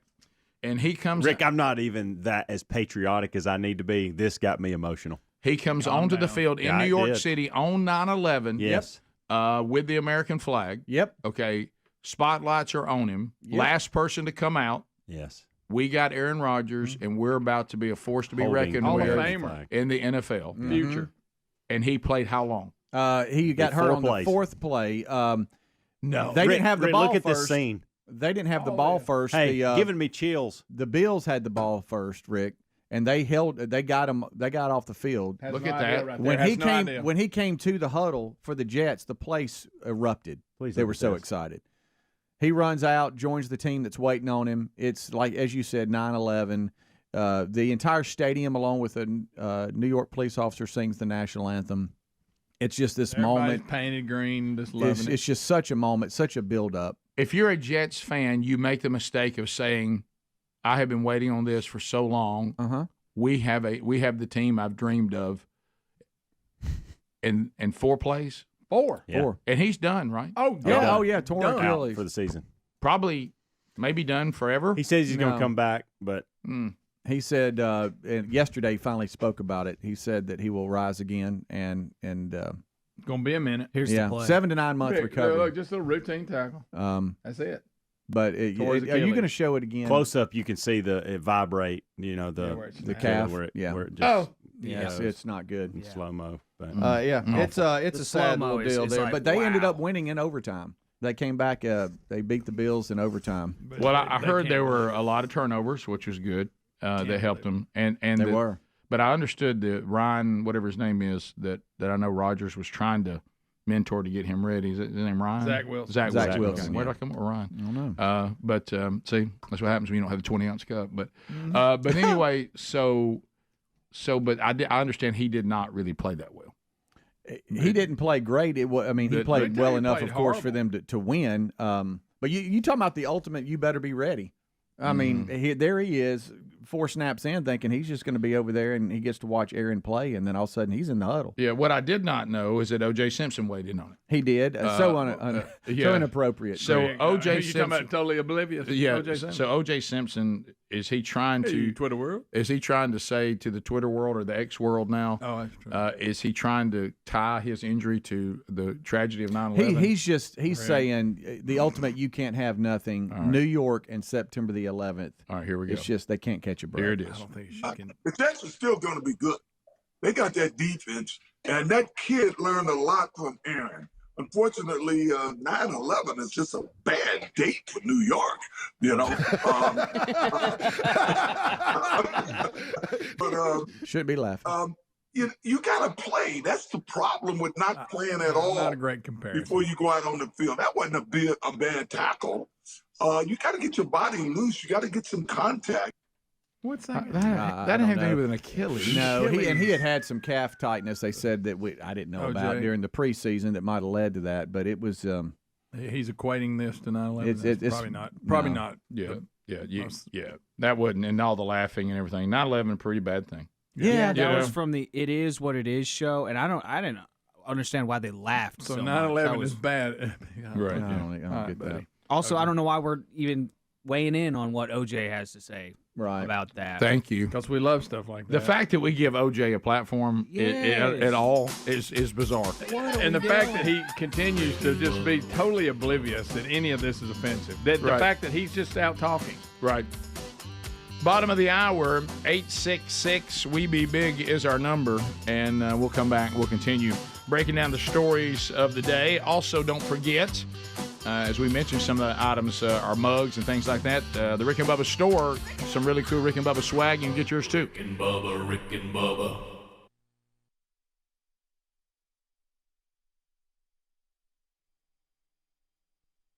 And y'all agree, guys. Yep. Here we go.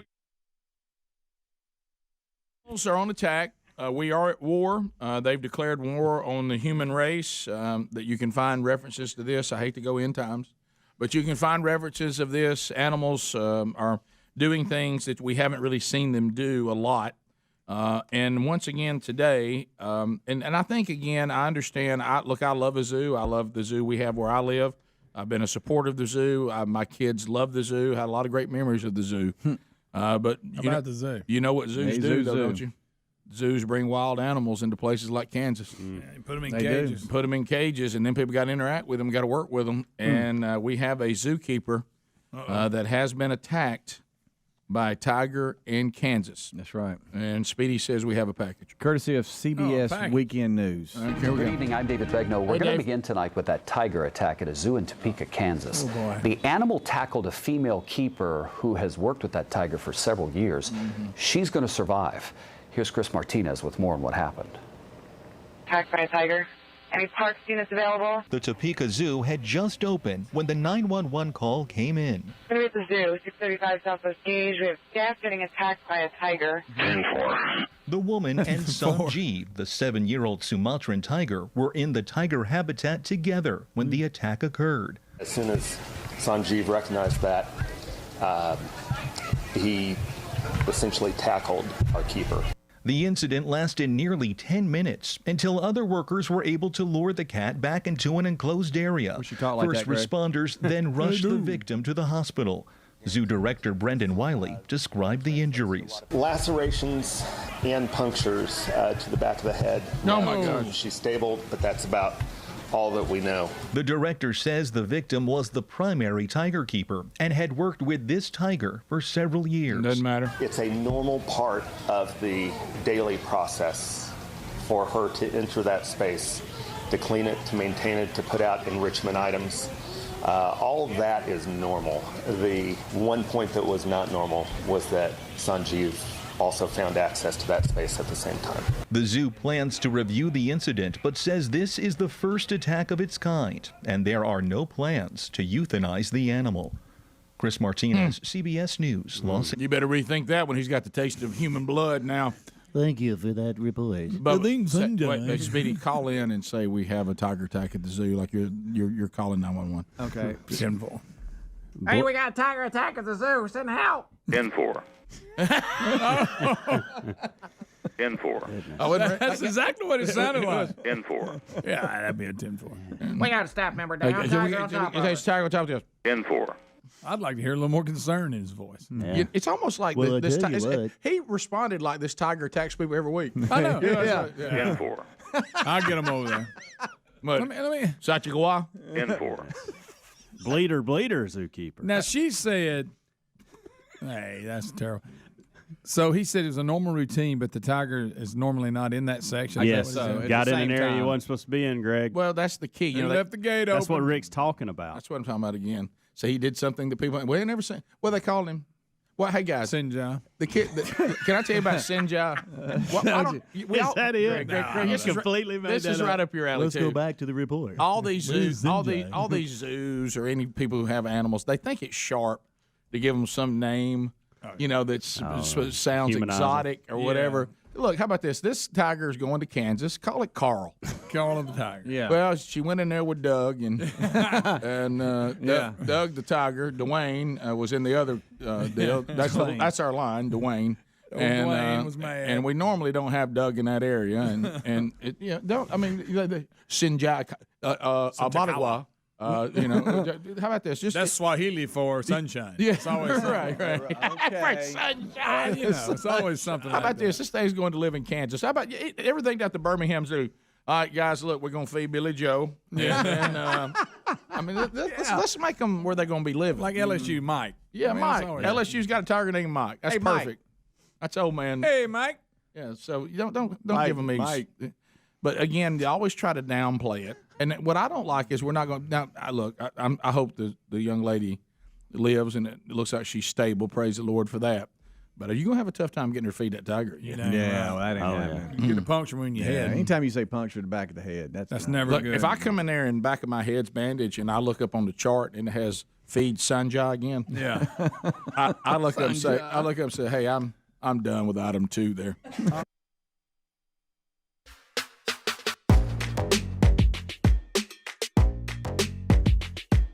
That's the hour, the Rick and Bubba Show. Thank you for being with us.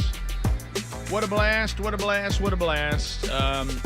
It is to find a product that everybody starts telling you. When y'all brought this into our lives, it's been a game changer. Field of Greens is definitely that game changer. Let me tell you, if you go to trying to do a little bit better, and I know, look, trust me, I've tried to do a little bit better, and I love the results, but it's a difficult thing. It is. There's so many things you have to look out for. So if you are looking at your day today and you think, yeah, I bet I can get my 5 servings of fruits and vegetables in today. Anybody think that's going to happen today? Anybody? Anybody? That'd be no. It's not going to happen. So here's the deal. None of us, if you really think about it, no matter how hard we try, when you think about what our bodies are designed to run on and need, I don't care how hard you try. At the end of the day, when you look at what your body needs versus what we give it, we really don't eat that healthy. No matter how hard we try, we're still missing stuff. Yeah, that's right. And so that's why Field of Greens really works. And he says that the Mayo Clinic says if you want to help prevent heart disease as well as lower blood pressure and cholesterol, eat 5 servings of fruits and vegetables every day. Well, there's one way to do that and know that you don't miss it, and that's Field of Greens. Just make that part of it. And, man, we love this product. And apparently so do you. And like the blood pressure. I started on this, and now I'm not on blood pressure meds anymore. And I have lost weight, and certainly that plays a huge role and doing a little bit better. But I'll be honest with you, the nutrition part, without Field of Greens, I still wouldn't be pulling off. This is what helps me on that side, and the nutrition is huge. What do we always say? You can't outwork bad eating. Nope, that's right. Can't do it. And Field of Greens was medically selected by doctors to support the vital organs of the heart, the lungs, the kidneys, the immune system, now more than ever. Here comes flu season. Field of Greens can help you stay healthy. It works fast. You'll feel better. You'll have clean energy. Y'all know what I mean by that when I say clean energy? Yeah. You don't feel jumpy about it, that kind of thing. Jittery. Windmill. Yeah. It's you're not out there Red Bull killing you. Yeah. You know what I mean? Those are good. Well, those are good for you, aren't they? Aren't they great? So get 15% off by going to fieldofgreens.com. Use the promo code Bubba. I had a friend of mine text me that said I didn't really I wanted to try it, but I was worried about the taste. And by the way, I think the taste is fine, but they do have one that's now a strawberry lemonade. Watch it. Still get everything you want, really good. And he showed me that he was doing that and he liked it. Fieldofgreens.com, use the code Bubba, say 15%. .com also that same link is available at rickandbubba.com under the sponsors. So you can find it there too. And thanks for all the email on that. Speaking of email, and I guess I won't say the guy's name. So over the weekend and coming back, was in Kentucky, did all that, then came back, and had stuff I need to deal with family and so, people a lot of times don't know what we're doing and they don't know you're in a handle, so they'll just keep emailing stuff like it's a normal day, and there's nothing wrong with that. And so I kept noticing, and then you get that panic, like I had to cancel the Bible study. I had to cancel a meeting that I had, that was involving, some projects we got going on, and had to cancel a merchandise meeting. So, I realized that there's things that that you might have missed. And so I get this email, and the person says, I was trying to get with you because, I get the opportunity to set y'all straight on something. Oh, and I was like, love that start. I said, well, we'll just, whatever. And I said back, and I've been doing this because I've noticed a lot of times if somebody will take this next step, everything like this usually gets resolved pretty quick. And it's a bizarre concept, and that is somebody talking man to man on the phone. As opposed to social media and emails and things like that. So I said, hey man, just give me a number. This before I knew I wasn't going to be here, and I'll call you when I get a chance, and you can tell me what you're talking about. You can straighten me out. You straighten me out. Yeah. And so, pal, and then just I do care about that kind of stuff sometimes. Sure. If I think maybe there's something I'm missing or whatever, and so and a lot of times I think, because y'all know this, with the things that we do on the show that involve faith, and I said this in Kentucky, and they were like, well, that's not surprising. The emails are not full of people mad at us who are non-believers. Yeah. Our complaints in the faith part of what we do is all denominational garbage. Yeah. Hey, you'd really be a true follower of Jesus if you believe this or you did that, and you're not doing it right. There's more of that than there's any lost person going, I just hate hearing about y'all's faith because I don't believe that. Matter of fact, those people don't even hear from me. Those people pretty much go, no, I just don't believe what they believe, and I can talk, I'm just trying to hear a good show. Yeah. But then you get into you talk about people that have never studied Paul's instruction on not majoring in the minors. Oh. I guess they just the very Bible they claim to know so much about, they've missed that one. Yeah. But anyway, so I thought it may be something like that. Yeah, which that's fine. I actually, if I can talk to you man to man, as opposed to people hiding behind handles and fake names and stuff like that. Keyboard kings. Yeah, I usually can work it out, and usually when you talk to somebody person to person, it diffuses the whole thing. And so, and then all of a sudden, I guess there was a miscommunication. It was the first day I knew I was going to have to miss, and I see where is the studio and what time's the show start? And I said, hey man, we've had a breakdown somewhere. You're not a guest on the show. You know what I mean? And he booked this. Yeah. And then, well, where am I supposed to call? And I said, I guess we have a breakdown in communication. I was just going to call you from my office. And I'm not at the office, and I don't know when I'll be back. So we're going to have to table this. Yeah. You know? And, well, I just kind of wanted to defend gamers. Time out. What? I said, yeah, y'all stigmatize gamers. And I just wanted to straighten y'all out on that. Huh? You're talking about important stuff? Yeah, I was like, My gamers? goodness. And then I said, I hadn't thought about gamers. And then I was like, I don't even remember saying anything about gamers. No. I mean, I remember a gamer calling in. Like maybe recently. Yes. Okay. Yes, last week. That's what it was. Yeah. So was I in on that? I mean, I don't remember. I don't remember us being too Did we negative. land on it? I don't really think we landed on it and was big. Like, I don't just remember big go stance. against. I think I say a few of us, and I don't even know if it was me, Greg. I think it was Greg. I didn't want to loop him in there. Probably made fun. It's a default for me just to say your name. And I think it probably was. Have you? Honestly, Greg, he's doing it now. Greg, if somebody's upset about being stigmatized or being made fun of, our first thought is Greg must have said it. Well, okay. Okay, yeah, right. I mean, I'm not. And I think that I was, don't even mean that as a negative. I think that was the case here as well. Right. Okay. I think they stigmatize themselves. I do. And here we go. There it is. The guy's going to come to studio. Okay. I mean, So look, he was coming to studio about that. He wants to take time of his day. This segment is about me thinking it was something really important, and it turned out to be gamers. It's not about an opportunity to now do exactly what the guy's upset about.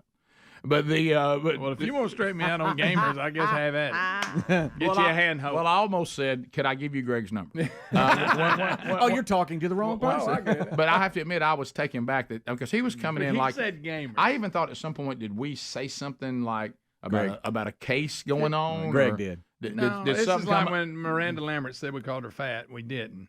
Same thing. Gosh, boy, you see, I you just say things you don't really know. But we didn't. Yeah. We didn't call her that. I love the fact that a person who's been listening for 6 months just heard that and went, wow, so they called they had a battle. No, mistakenly. We actually did have a battle with Miranda Lambert's handlers. Yeah. We did. And again, Greg's point, it was a mistake. They thought that we were doing something we were not doing. No. Yeah. And, we had a countdown called the Big Fat Country Countdown, and I guess her song was featured on it. Right. And but it was a play on Rick and Bubba, Big Fat Country, not the artist being fat. Her handlers got bad information.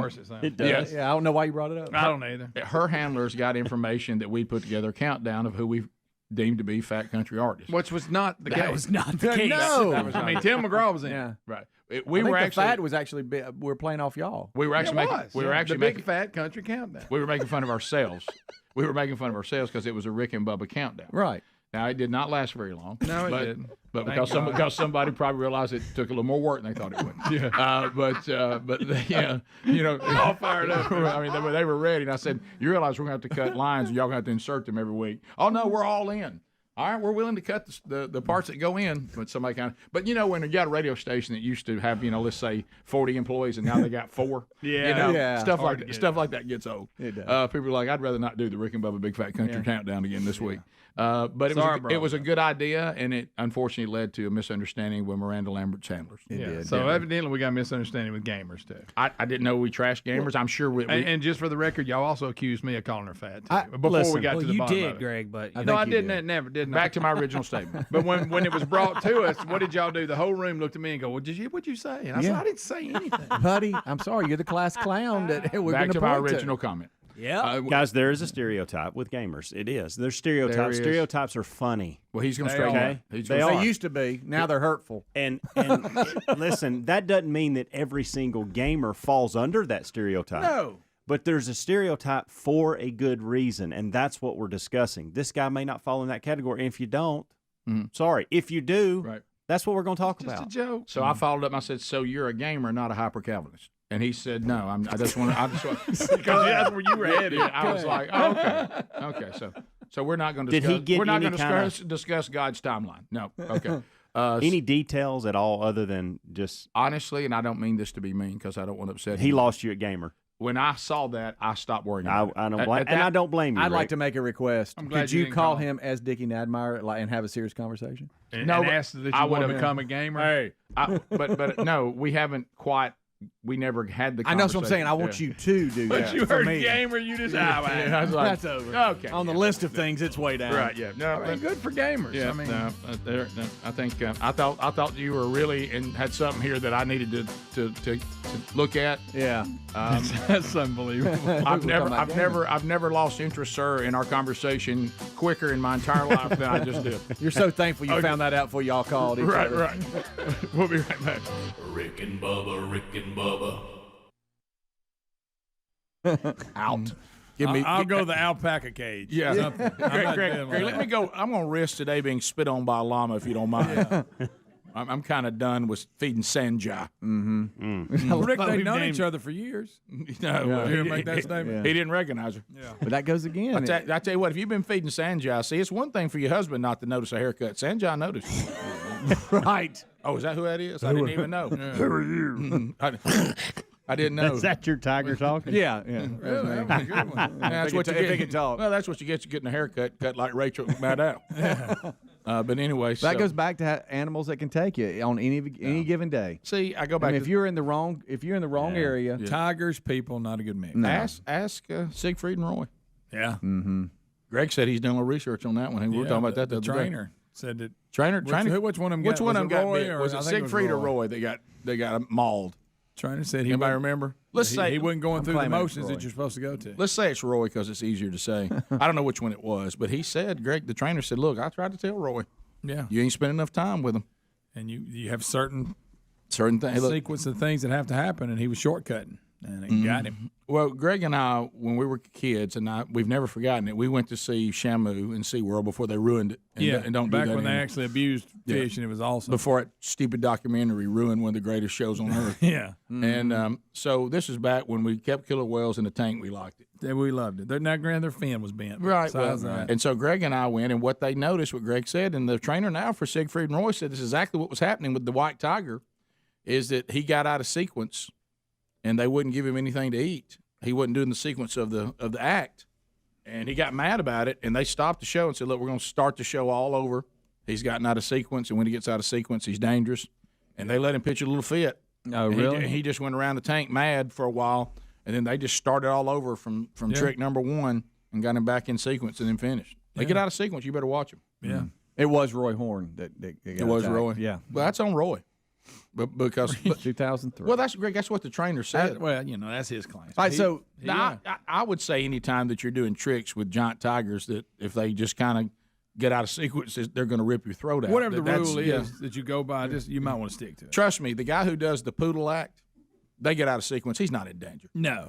Okay, but you decide you're going to do the tiger act, or you going to feed He the tiger? decides he ain't in the mood. Right. What are you feeding today, Rick? I'm feeding something that I've got camels and llamas. That's it for me. Yeah. That'll do. Nothing that I has might throw big a fish. teeth. I'll throw the fish to the seal. Yeah. I ain't getting in the water with it, but I'll throw it over the fence to him. All right, part of this investigation, back to Topeka, do you think? Sinju. Do you think that it's on the Do you think it's on the zookeeper of just not really paying attention to what gate Left was the door locked, open or is it like the shift in front of her that No. You know what I'm saying? I mean, the investigation should be somebody why, who wanted her job. Let me tell you something. Why were they both in there at the same time? Now listen, while my head is shaved, I'm gonna find out. Right. I'm gonna tell you what we're gonna find out what happened. And if it's on me, we'll correct it. But if it's on somebody else, we're gonna have words. Okay. Or our relationship. Do you is think the strained. overnight guy's like at home eating cereal and all of a sudden he sees a report? Oh crap, I no! knew I forgot to close that gate. Picture the break room. You're in there all bandaged up. Everybody's got tributes up to you. There's balloons and flowers everywhere. Welcome back. Yeah. And you're in the break room and say, "Hey, I need to talk to you about something. I think I left something." That's kind of on me. And you know what I would say to that person? And I hope we can still work together. I'd say, request denied. I can't get past it. Nope. I was attacked by a tiger because of you. Right. And I can't get past it. How about this? Give me a few holding weeks. a grudge. Yeah. I got to tell you, I got a grudge right now. I'm not done. I'm not over it yet. Yeah. Let me be able to have a haircut first. When before he had me down and I could feel blood running down my neck, and he was and I could hear him growling up near my ear because he was eating me. That was a big miss on your part yesterday. Look, if you want to let something out, let the camel wander around the parking lot. We'll get him back. But that was a big miss. 10-4. Or worse, what if Sanjay's figured out how to do it himself? Now that's problematic. Rick and Bubba, Rick and Bubba.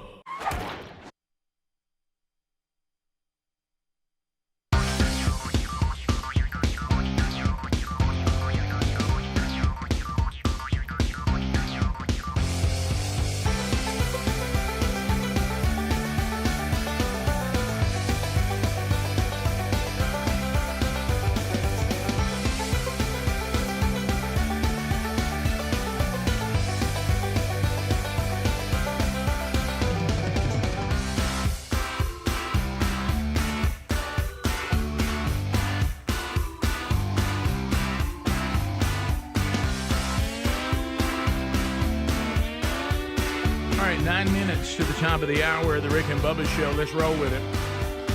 866 We Be Big is the number. The gang hanging out. We have no Bubba now. He was here earlier, but he all the rough patch stuff that we're dealing with. He's off to tend to something and should be back with us tomorrow, Lord willing. No RBU this week just because of all the stuff going on. We just can't do it. Apologize for that, and we'll pick up the Bible study again next week. But, as Speedy and the guys were saying, and Helmsy put out on all the social media platforms, really it's a good opportunity for you to go back and catch up. Yeah. It's almost like somebody said, okay, I can't catch up because I'll miss the current one. Well, sometimes when these things are not current, you can go back and catch the stuff you miss and get caught up. And those archives are readily available everywhere. All right, so Adler. Can I just tell Greg something? Whenever Bubba is not here, he slides over into his seat. Oh, yeah. I forgot. And you need to always consider your own camera. Well, I got my own. Okay, Greg, remember the last time he fell asleep? When you fell asleep during the show. Oh, yeah, that was during the puppy time. Puppy run. But good gracious, you just had an uncontrollable yawn, and we've all had them. Well, where you can't, it's almost like it just gets on you. If you think I can control yawning, you can't, but you could do this. Well, maybe I could, but it jumped on me before I knew it. Let me tell you what's funny is because one thing that's always been funny, and we're not professional about anything. No. And I think that's what people like, but at times you're almost repulsed by it, our lack of professionalism. A guy told me the other day, he says, when the For Breakfast gets there, he said, watching on YouTube, he said, it's like everybody that doesn't have anything to say or they're not involved in the segment. He said, has you ever had hunting dogs and you lay down the bowl for everybody to eat? Oh, yeah. He said, they look like hunting dogs eating all around you while you're sitting there talking. And I try to look and when the camera shot goes off and then take a bite. But what I'm talking about is there's not a show in the entertainment business anywhere that would even remotely consider, what do you think about us eating right on camera? Yeah. While everybody's watching. Right. No one would do that unless, of course, it was a cooking show. Yeah. But like, picture this, like tonight, let's say you were sitting there. Rick Bear Bryant used to eat chips during his show. Put it this way. I guess let me try something that's a little bit more apples to apples, okay? Joe Rogan's podcast. Yeah. What if you sat down to watch it, because I know it's out there, and all of a sudden you look and all Rogan, they're just eating the whole time.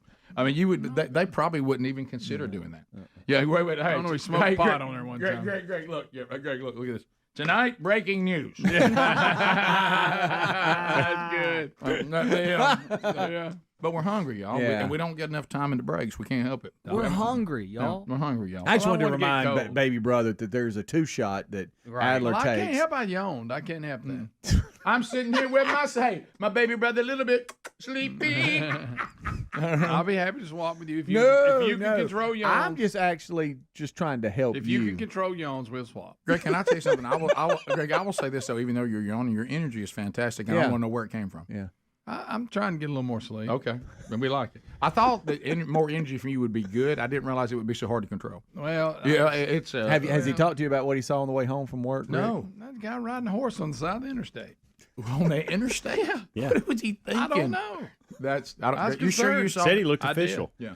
Yeah, it looked kind of official. And other people have reported it as well. And he had Okay. a blinking light right here on the back of the saddle. All right, did you throw that in? No, he did. Okay. I think I have his Vest. I think he had like a. Couldn't come up with vest. For some reason, I was pulling on my shirt. I couldn't come up with it. I'm going, it's on the shoulder, and I'm like, there he goes. Well, I didn't know you could do that. For a minute, I thought you were asking me to bunt. That's funny.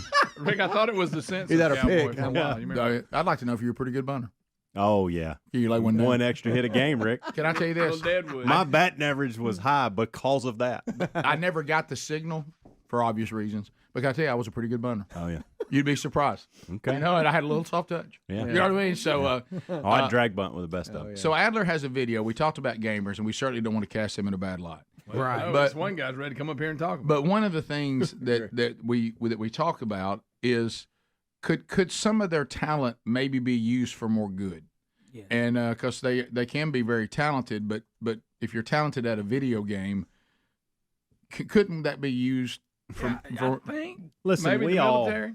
we all have hobbies. Yeah. And so if you're a gamer, Right. or you're a person that works 8-10 hours a day, and then what you enjoy after that is Unbelievable. gaming, Yeah. that's fine. To each his own. Yeah. What we're talking about is the people that still live at home in the basement with their parents. Here we go. And they're 32 or I'm 33, all for it. and they don't have a job, Right. Yeah. and they're not working. And those people are out there. Now, maybe they're not gamers. And so I'm not talking about The first one I described, I'm talking about that person is the stereotype. Right. So if you're not that person, you don't follow the stereotype. Don't get mad because we're not talking to you. Well, here's a guy that Adler set this up for us. You're not going to believe how talented he is, by the way. Yeah, and that's my major problem with video games is they are such a monumental waste of time, in my opinion. And they're built to hook you and to make you feel like you're actually doing something, accomplishing something. Oh, let me get the next token. Let me get the next level. I did it. Right. But then you look Dopamine. and you're like, dopamine. It's dopamine over and over again. And they design them. Yeah. They design them like that to be social built media that is the way. same way. Totally. And so this is Guitar Hero. You got to be careful. This is watch this. You're not gonna believe I love an Guitar example of a monumental waste of time to me. See, that's this guy just said it. Why do you always think it's me every time somebody's mad? I don't know why. You don't think he looks weird? He looks like a weirdo. So this guy set a Guitar Hero world record. Watch this, Greg. After he full comboed Freebird from Guitar Hero 2. Full combo. That's the hardest level, but he's playing the game on the hardest level at 300% speed. And he's going to do the entire song perfectly. It says here it took him months of practice and 530 attempts to get this done. Is he getting paid for this? I think we're going to be okay because it's so sped up. It doesn't even sound like the song. Okay. But you'll be able to hear that it is Freebird a little bit in the song. It's towards the very end, and it's like the big run. That whole thing right here. And the clicking sound you hear is his fingers. Yeah. Oh, my.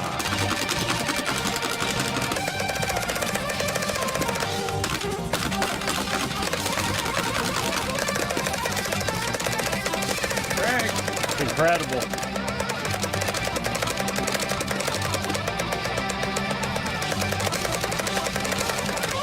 I don't know what he's doing. It's incredible.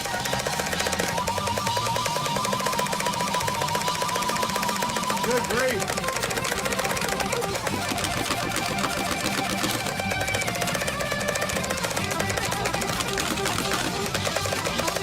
Good night. It's just that is amazing. I mean, that gracious, good y'all. grief. I don't know if he's doing that or not. Adler, your beef with this I've played this game before. Your beef is imagine if he had spent this on an actual guitar. He'd be actually good at something. He might be one of the fastest guitar players ever. Yeah. Yes. All the buttons are just clicking. You don't know what's what. Greg, the game keeps I've up played with the it. game, Greg. But I can't hear it. No, we're not talking who about would that. watch that? Nobody's watching it. We're talking about using it for good. It's how you play the They're game. going to find body parts at his house. Waste of time. Greg. You can bet on it. I'm just going to forward the email. Rick and Bubba, Rick and Bubba. The Rick and Bubba Show. Thank you for being with us. Monday.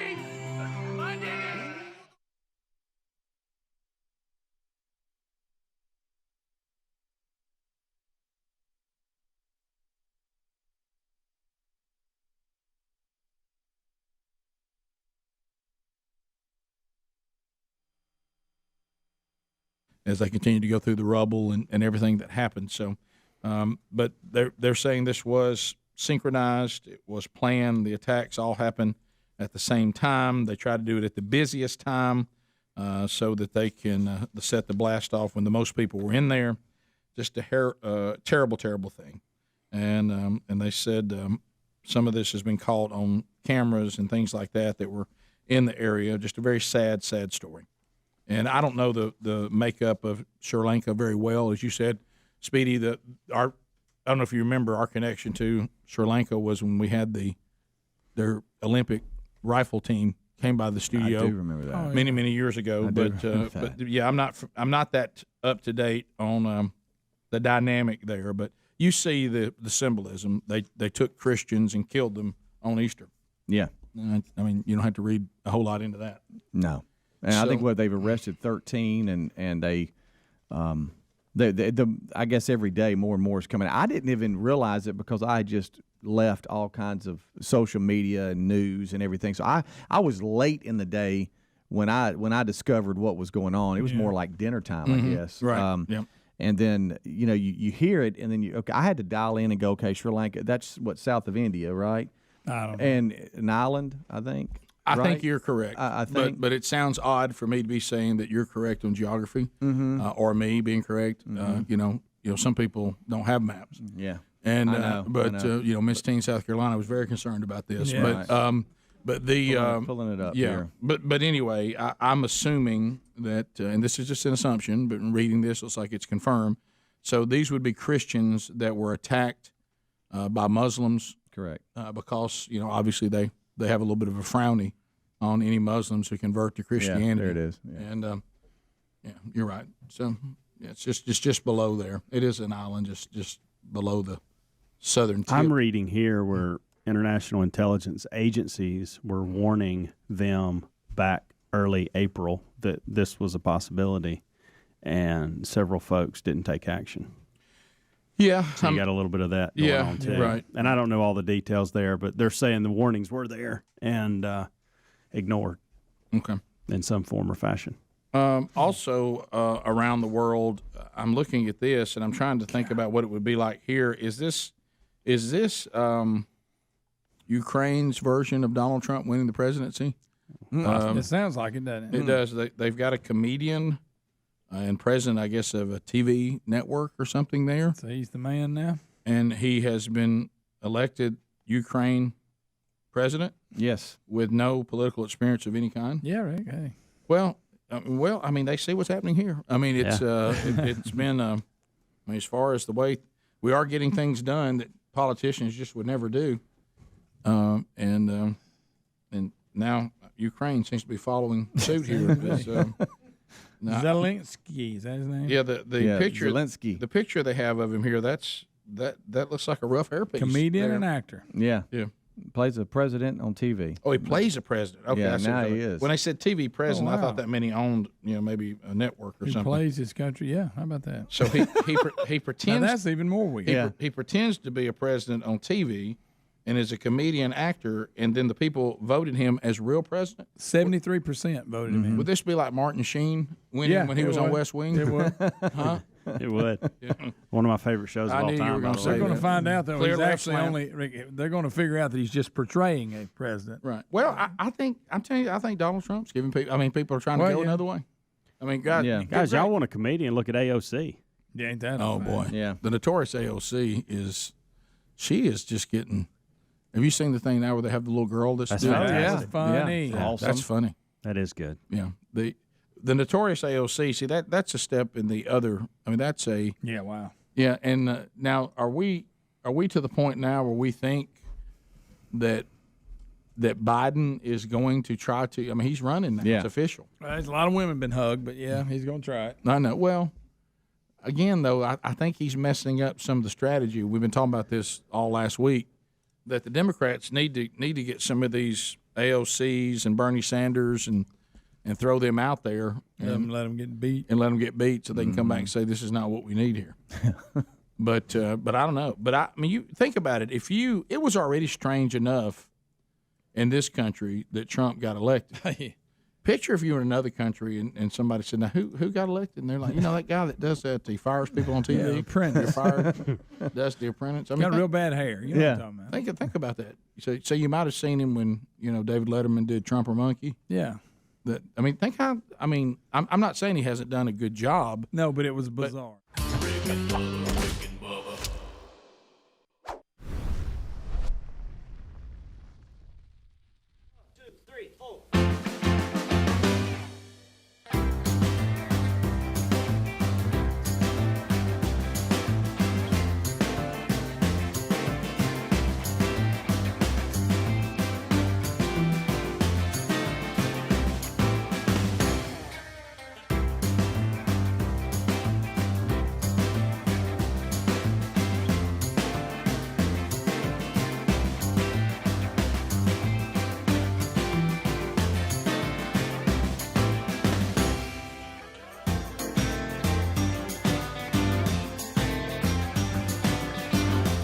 Six minutes now past the hour.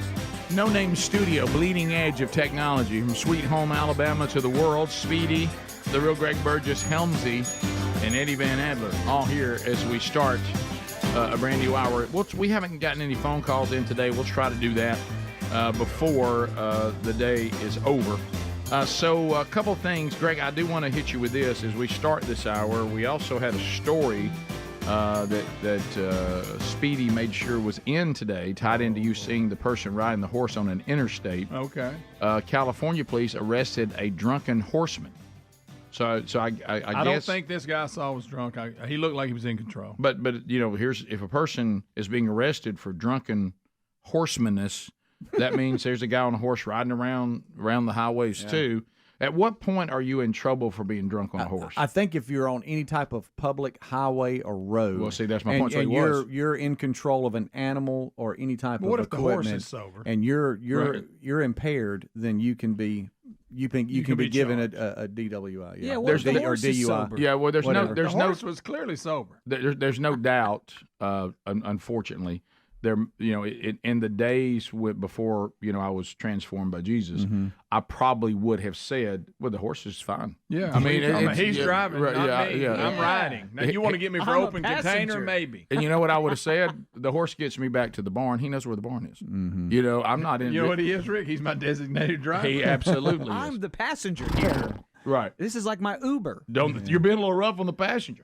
But I see. But like, I've often wondered this, and I think we've had stories about this. And of course, it's not an issue because I haven't moved into the non-denominational world, of some. But can you be in trouble for being drunk on a lawnmower, like in your yard, your own yard? Oh no, I don't know about that. Oh, I don't know about in your yard. Could they get you on a horse in your own property? No, I don't think so. Or in your yard? I don't think so. Got to get out on the highways. Yeah, I think that would have to be. No. Not an issue because I'm terrified of horses and we'll never have them. Because we got a lot of drunk people cutting their own yard.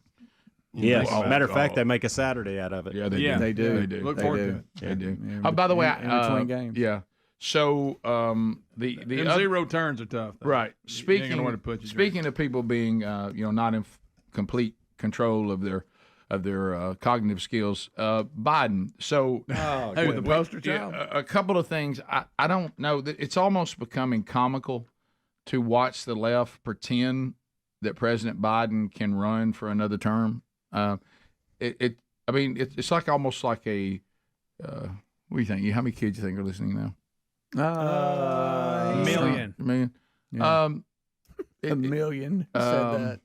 It's like, let me try something that won't bother everybody. Okay, you'll still be fine, parents, so you're good.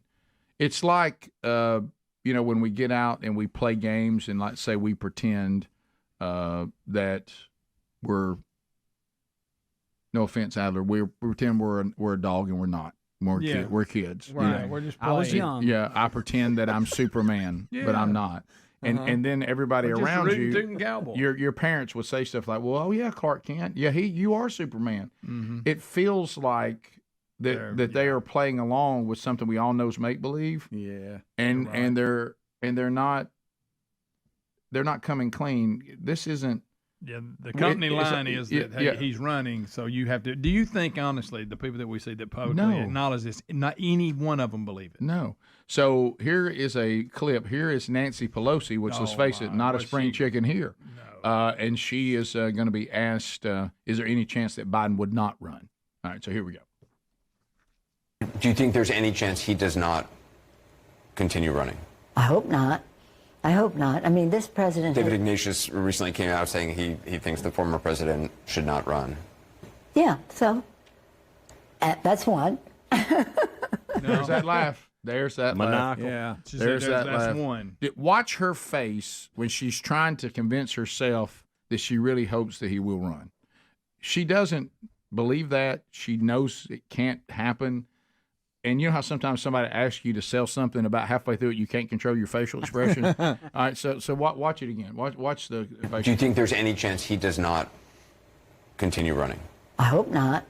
I hope not. I mean, this president... David Ignatius recently came out saying he thinks the former president should not run. Yeah, so that's one. My favorite word is the word. Is the word. The word. Isn't it a beautiful word when you think of it? Word. She's a laugh ender. I never really caught that. A laugh ender. Yeah. Not only is she the most insincere when she said it, but she don't want it brought up about people being old in office because it's going to affect her too. Right. Yeah. Age shouldn't be brought up because guess what? They're going, well, man, since we brought up age, Nancy, let's talk about you. Right. Yeah. And then she continues to have to play make-believe by pretending that Kamala Harris is a great running mate. Oh, my goodness. Right, here we go. But do you think she is the best running mate, though? She's the vice president of the United States. So when people say to me, well, why isn't she doing this or that? I said, because she's the vice president. That's the job description. You don't do that much. You know, you know. What? You don't do that much. Wait a minute. You don't do that much. Okay. She's not important enough for it to matter, is what she said. Okay. And the other one we have is really a repeat of A, but it's her. She was asked twice and she denied it again. So it's not really worth playing the whole thing again because it just shows you that she's just not going to answer questions, which is what most Dems do. But I haven't heard it. Speedy sent me these clips. I kind of want to hear the full exchange. It's 1 minute. Do you mind? Is that too much? No, that's fine. I just didn't want you to look and go, oh, we played some of this. Is that too much? Okay. Here we go. President Kamala Harris, the best running mate for this president? He thinks so, and that's what matters. And by the way, think so? she's very politically astute. I don't think people give her enough credit. We don't. She, of course, values-based, consistent with the president's values and the rest. Values? Whoa. People don't understand. She's politically astute. Why would she be vice president if she were not? But when she was running for attorney general in California, she had 6% in the polls. 6% in the polls. And she politically astutely made her case about why she would be good, did her politics, and became attorney general. So people shouldn't underestimate what Kamala Harris brings to the table. But do you think she is the best running mate, though? She's the vice president of the United States. So when people say to me, well, why isn't she doing this or that? I said, because she's the vice president. That's the job description. You don't do that much. You don't do that much. You're a source of strength, inspiration, intellectual resource, and the rest. And I think she's represented our country very well at home and abroad. Wow. She just said she doesn't do very much. Basically, They don't do very much. Well, I'll tell you why she's not doing anything, because she's vice president. You know, they don't do much. They don't do a lot. And let me ask you this. My gracious. Rick, and I'm not going to bring it up because I bring it up every time, but the values, they share their values? They do. You mean the one she accused of being a racist? They had this. Greg, if you say I'm not going to bring it up, but then you bring it up. Well, it's ridiculous. It is. He just said they share the same values. She called him a racist. She did. That he gropes women. Yes, both of those things. And then she was like, "We did it, Joe." Right. We did it. We did it, Joe. We did it, Joe. And you know, when you and Joe. So you just, Greg, but you have to walk out, like Greg. a third base coach. You have to walk out Greg's point. She told us that Joe Biden was evil, was a misogynist, was a racist, and that he groped women. Yeah. When she was running against him, and now they share the same faith values. Yeah. So good deal. But it's not that big a deal because she Try don't to do follow a lot. that. Right. The vice president do a lot. It's unbelievable. Phone calls are next. We'll chat with you on any topic. 866 We Be Big. You bring up the question, the comments, bring that to the table. The real Greg Burgess. We're going to see if we're going to put him in the bullpen a little bit. Let him get in there. I must warn you, he's not to be messed with today. Careful. So be ready. 866 We Be Big. We talk with you right after this. Rick and Bubba, Rick and Bubba.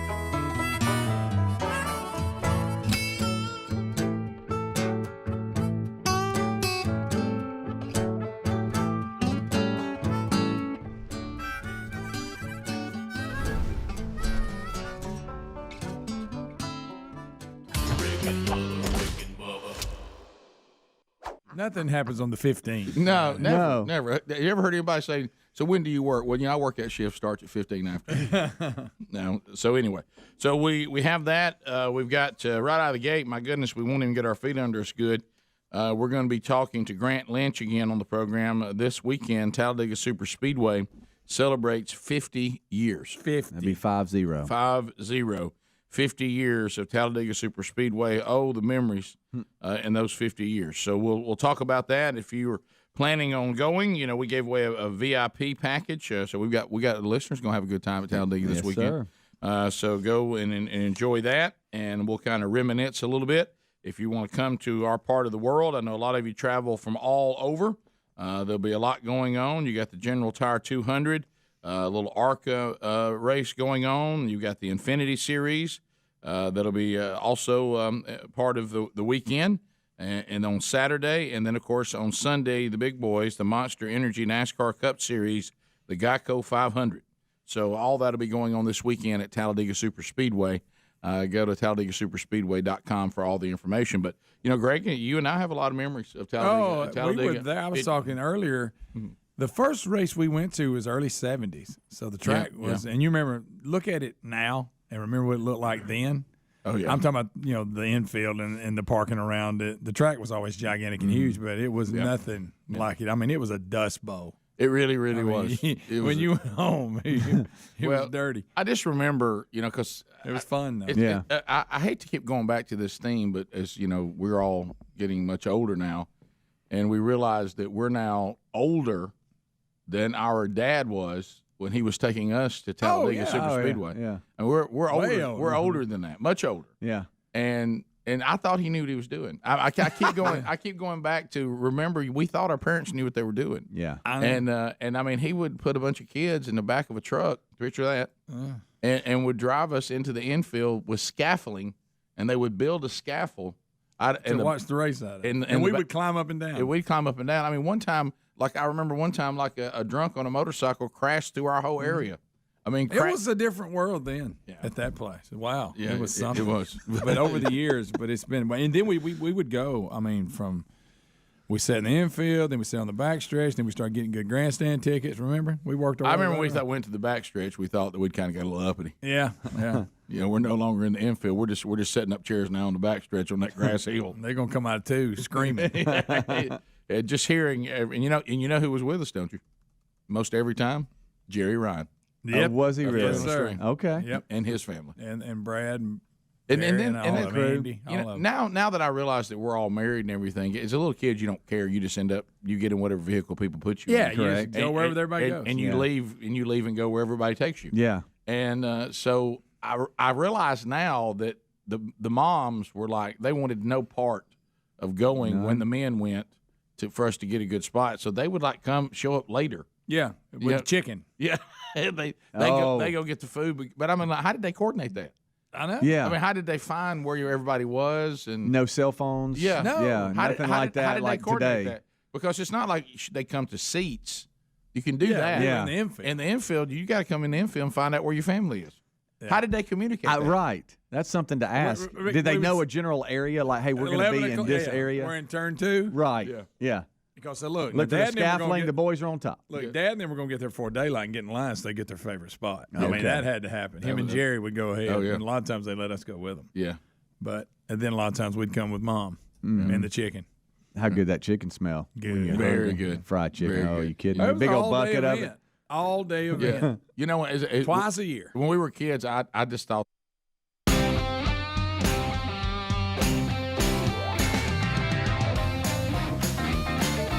Rick and Bubba Show, 866-WE-BE-BIG is our number. Phone trolling, the real Greg Burgess is ready to go, and he'll take your phone calls right now. You can make a comment, ask a question, bring information to the table. It is not designed for meaningless shout-outs or shameless plugs. Those will get the instant buzzer. Your time on the program will come to a close. Things that are ahead that you need to be aware of, the real Greg Burgess will be running, as he does and has for the last several years, Venetia's Foundation, great organization, the Crap Run in Piedmont, Alabama, October the 7th. If you have not registered to participate and raise that money and see Greg and his wife Lisa, as they are great ambassadors for that great ministry and charity, you can do that. October the 7th is the date. Find it at rickandbubba.com under upcoming events. There's been some developments in that. Oh, really? Yes. I know there's some groups that are going to go run behind Greg. Greg doesn't want them talking to him, but almost like in Forrest Gump or Rocky when he rounds the corner and there's just the whole street's following him. That's fantastic. And so there's more people signing up just so they can do that. Amen. So that's good. Greg's looking forward. Anything they can do to make Greg to be completely uncomfortable, but we'll get a win because the charity will actually do quite well. Right, yeah. But if your motivation is to embarrass Greg, we'll take it. Yeah. Jimmy in Tennessee. Jimmy, 30 seconds. Go right ahead. We have got we've got some high schools in Northwest Tennessee and Kentucky that have got e-games, and we've got students that are getting college scholarships in video games. Mm-hmm. And they actually have to get a. Well, I hope they work that controller better so he can get that phone going. That was exhausting, wasn't it? Goodness. They sell out arenas to watch these games. Yeah, so it's crazy. So they get these scholarships for the gamer team, and they go in these competitions. They compete. Yeah. Okay. Yeah. All right. Yep. All right. Big money. Does that make you feel better about the guitar guy? I guess so. I guess so. All right. We continue. Brian, Huntsville, Alabama, 100.3 The River. Brian, go ahead. Brian? Nah, there's a Brian in Morgan County. Well, it just says Huntsville on your up here, so you must have a Well, I ain't got much time. I'm a road bus driver. My dad drove school bus when he was in high school back in the early 50s for Carbon Hill School in Walker County. He had a guy and a girl on his bus that was wanting to get married. He picked them up at their house in the morning and dropped them off with a friend that had a car. They went to Mississippi and got married, got back on the school bus that evening, and he dropped them off at their respective. Okay. I don't know what you guys talking about. Did y'all talk about that in the kickoff? No. Anything about a bus driver? No clue. No clue. I mean, I got into the story and realized he helps people get married with a school bus, so it's a good story. But he acted like in reference to the rogue bus driver. Y'all talking about a rogue bus driver? I don't know. See, that's kind of back in the scare me day because it thinks I'm doing something's happening on the show I'm missing. Yeah, no, I understand. You that. talking about flashback? Could it be YouTube flashback? It could be. But that's back when your parents couldn't track you. You know, you would just say, "Hey, I'm going over to so and so's or house or whatever," and they wouldn't. Those were good days. Yeah, they wouldn't know where you were. Marcus, welcome to Rick and Bubba. Go ahead. Hey, good morning. Welcome back, Monkey Grass. Thank you, buddy. Glad you called. Hey, I wanted to stumbled across a video on YouTube. I was seeing if you had heard of it yet. It's Walk Like a Joe Biden. Walk Like a Joe Biden. Walk like a Joe Biden. But yes, sir. It's the remake of the Bengals Walk Like an Egyptian. Got that, but I haven't. I have. I'd walk that one out, believe it or not. But I have not. I have not seen it. It looks like it's from Crowder. It's Louder with Crowder. Okay, because there's so many Crowders, I confused. Sorry, Blaze TV, former Blaze Steve Crowder, former Blaze TV guy. Independent now Crowder. Correct. Okay. Yeah. Walks like a Joe Biden. I got you. Okay. Funny. Sounds like it has potential. Let's go to Alan in Alabama. Alan, 30 seconds. Go ahead. Hey, Rick. Glad you're back. Thank you. So this weekend I had rented a Jumpy for birthday party. Ooh. And getting that thing loaded back up and deflated at the end of the day is pretty hard on just one person. So I thought the quick way was to just let the air out by jumping on it. Oh. And I came hard and hit the driveway. And so it reminded me of a slight resemblance to your incident. But Can I tell you something, Alan? It makes me feel like that because I like to look at my ridiculous accident and there's a lot of embarrassment that comes with injuring myself so bad, doing something so stupid. But the thing that keeps me getting up every day and moving on past it is maybe I did good for others, and then you don't learn.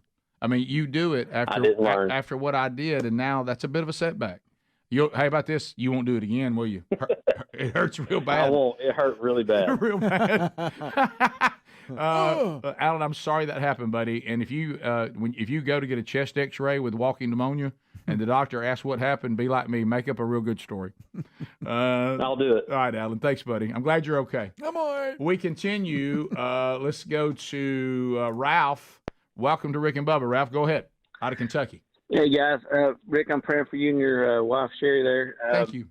I'm a veterinarian, and it seems like I always call in on the flashbacks, but you all were talking about the tiger attack at the Topeka Zoo. Oh wow! And about the name of the tiger, and I have laughed because Rick said, "Hey, we're taking a tiger to Topeka. Let's call him Carl." And then you walk into the break room and you're all bandaged up, and your job today is to feed the tiger. You're like, nah, I think I'm gonna go with alpaca. I'm gonna go with the alpaca. I like our show. I do.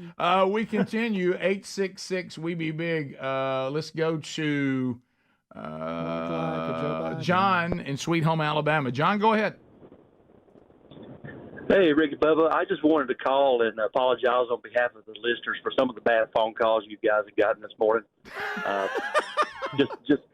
Just feel like somebody needs to step out and make that apology, and I am very sorry for some of them. So, John, it's okay. To me, sometimes bad can be good. Because our comments can kind of actually produce some pretty good material. But yeah, you're right. Thank you for that, John. Yes, sir. Thanks for caring. Yeah, God bless y'all guys. Yeah, thanks for caring. Yeah. That's somebody that says they need. Let me see if I can't love them a little bit. Cole in Sweet Home, Alabama. Cole, go ahead. Rick, I saw you were out a couple of days, and I saw where Gary posted he had a black eye. I was wondering if y'all got into it a little bit. Maybe he whooped up on you pretty good. Well, I mean, you see me, don't you? And you see him. I believe he got the raw end of that deal. I tell you one thing, he'll clean the roads next time. I bet the roads will look good today. That's good, sure enough. Honestly, I saw that too, sir. I don't know what happened because Gary never explains anything on his post. Yeah, all he said was, "You can't even have two eyes that look the same." Can't even have two eyes, it look the same. He told my dad you were working him to death. Yeah, well, yeah. Let me tell you, Gary's got a governor on him. Ain't nobody gonna work him to death. That governor works. So I will. I have not checked on Gary since I've seen the picture, but today my plan is to get to the bottom of that. So I don't know what happened. It looks like a limb or something must have just knocked the far out of him. Don't you think? Say it. Hey, I was coming there. I was on my stitch gear. And I was working, we're doing that new green field. And one of them limbs, it knocked the fire out of me. It knocked the fire out of me. You can't even have two eyes that look the same color. So that's what it looks like to me, doesn't it? A limb smacking pretty. You ever have one of those happen? Hey, it's bad. Have you ever? I've done things with a chainsaw before that I thought the Lord just would not let that kill me because that thing came back and I forgot it was under duress. Hey, you got to watch those limbs that are under pressure. I know. How about when you're following somebody on a trail and they forget you're behind them and they just let it slap back on you? Hey, I'm back here. Good night. Yeah, I see you didn't get the limb, but I ate it. You know what? No social awareness. Not at all. Yep. Thanks, it's like Greg. following Bubba through anything. Bottom of the hour. We'll be right back. Bubba, Rick and Bubba.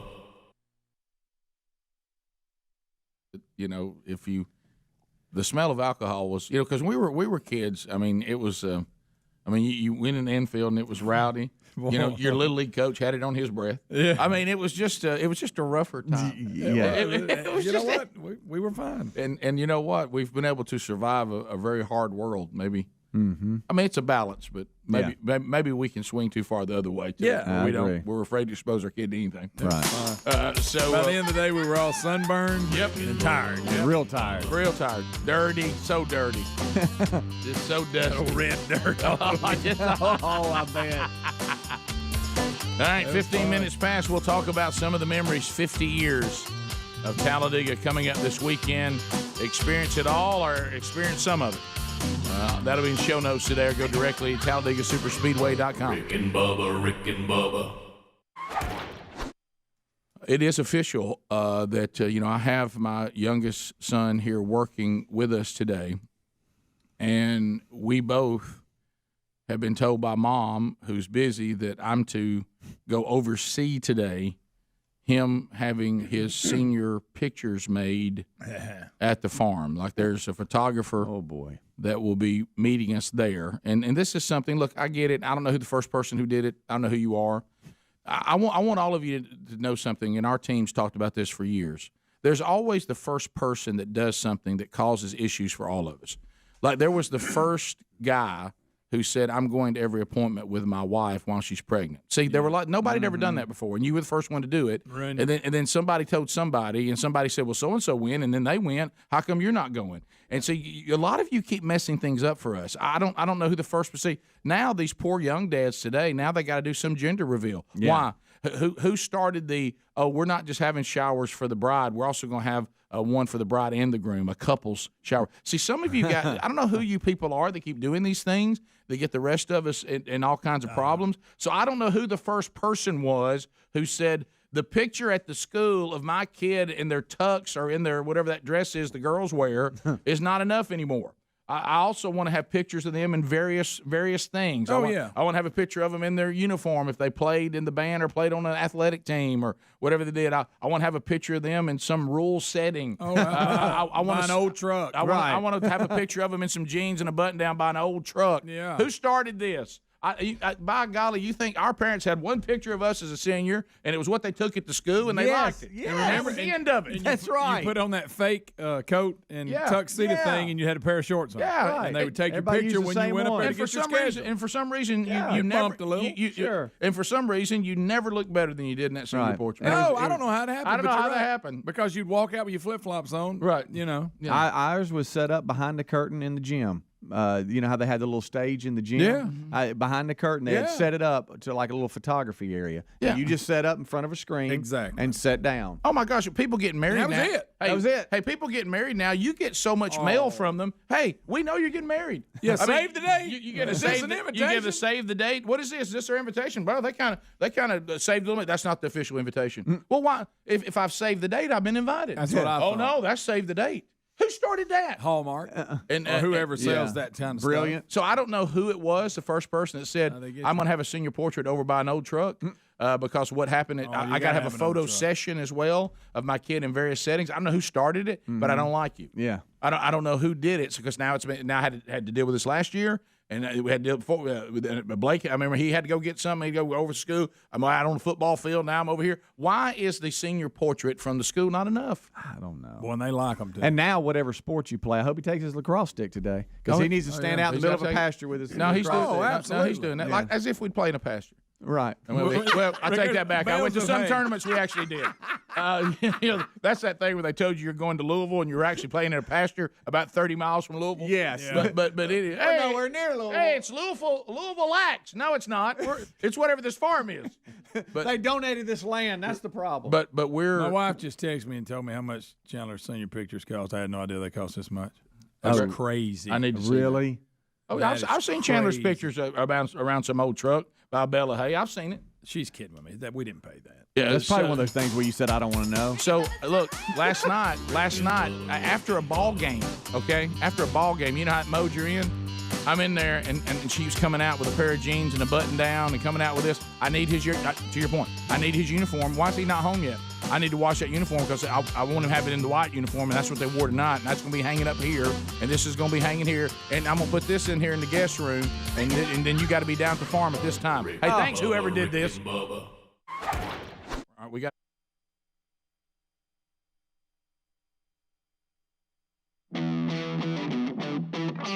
Here we go, 35 minutes past the hour of the Rick and Bubba Show. 866 We Be Big. We'll do more phone calls before the hour. Before the show is done today. All right, so HelloFresh.com/Bubba. So there's so many things that you get in the daily grind, and you're like, okay. And then what usually starts happening? Raise your hand out there if you're an active family. I mean, hands are up everywhere. I see those hands. So the question usually shows up, hey, what are we going to do for dinner? Who's going to be home for dinner? Oh, we got that practice. And then the other one's got that game. Oh, is that a game tonight? Well, one's got practice, one's got a game. And you start getting through all this, and then so-and-so, we got the parent-teacher meeting tonight. What? Are you what? So HelloFresh.com/Bubba is ready. They make meal planning, a breeze. It is a breeze. HelloFresh.com/Bubba. You can go there, and you know what else they really help with, too, if you're trying to do a little better? One of the hardest parts about that is meal planning. I understand I need to eat better, got it, but it's really difficult to do that. Not with HelloFresh. They've got the fit and healthy menus you can pick. Yeah, if you just need, family faves, they got that, just good meals. They handle it. The grocery shopping is done because all the ingredients and the recipe comes to your door. They're not just sending you a shopping list. They're sending you the recipe and the ingredients, okay? And then you just prepare the meals. And if you got all kinds of options, okay? You can go quick breakfast, 10-minute lunches, fresh snacks delivered along with the weekly order, okay? So the best part, HelloFresh.com/Bubba is actually cheaper than grocery shopping and 25% less expensive than takeout. Because, look, the stuff that you get coming to the door or whatever, it's convenient, but they charge you for that convenience. And they should. I mean, because they're doing something for you. I don't fault them for that, but if you'd like to cut down a little bit, go with this. Right now, you can save more when you join America's #1 meal kit today. So get 50% off plus 15% off the next 2 months with the code BUBBA at HelloFresh.com/Bubba. So the first order, 50% off. Then for 2 more months, 15% off. So do that now, and that link's also at rickandbubba.com under the sponsors. And let me tell you, nothing makes meal planning easier than that. All right, so I just picked up on a conversation, and I'm the biggest fan of this kind of stuff. Is these awkward social moments. I just love them. I can't get enough of them. I wallow in them. Yeah. I love to hear about them. It's pretty good. Yeah, and so this is right up there, and we've all had this happen. I told you all the time that when I was still coaching, before I nearly lost my voice, and they told me I'd stop shouting at people. Yeah. And so I had received to the varsity a team that was on the junior varsity the year before, and the new bunch came in to mix with the veterans, and the new bunch, must not know about me. Yeah. And they were doing things that I couldn't even believe. It was on the can't happen list. Yeah. And I began to scream, I don't know who in the world told you to do it like that, or who in the world let y'all get away with this. Whoever sent me you Nimrods? And all of a sudden I look, and outside the chain link fence guy goes, that's me. Oh, no. And our junior varsity coach was standing there. I didn't know that, didn't know who he was. Sorry. Wish I had known. Right. And it was very awkward. So we just had something similar happen here in the studio. Mm-hmm. And Speedy got a little out of hand. So we're going to pull the curtain back. So one of the things that hangs over Greg and Speedy like a dark black cloud, okay? It's funny when I see the Helmsy archive world and the weekend show world. It really hangs over you like a black cloud.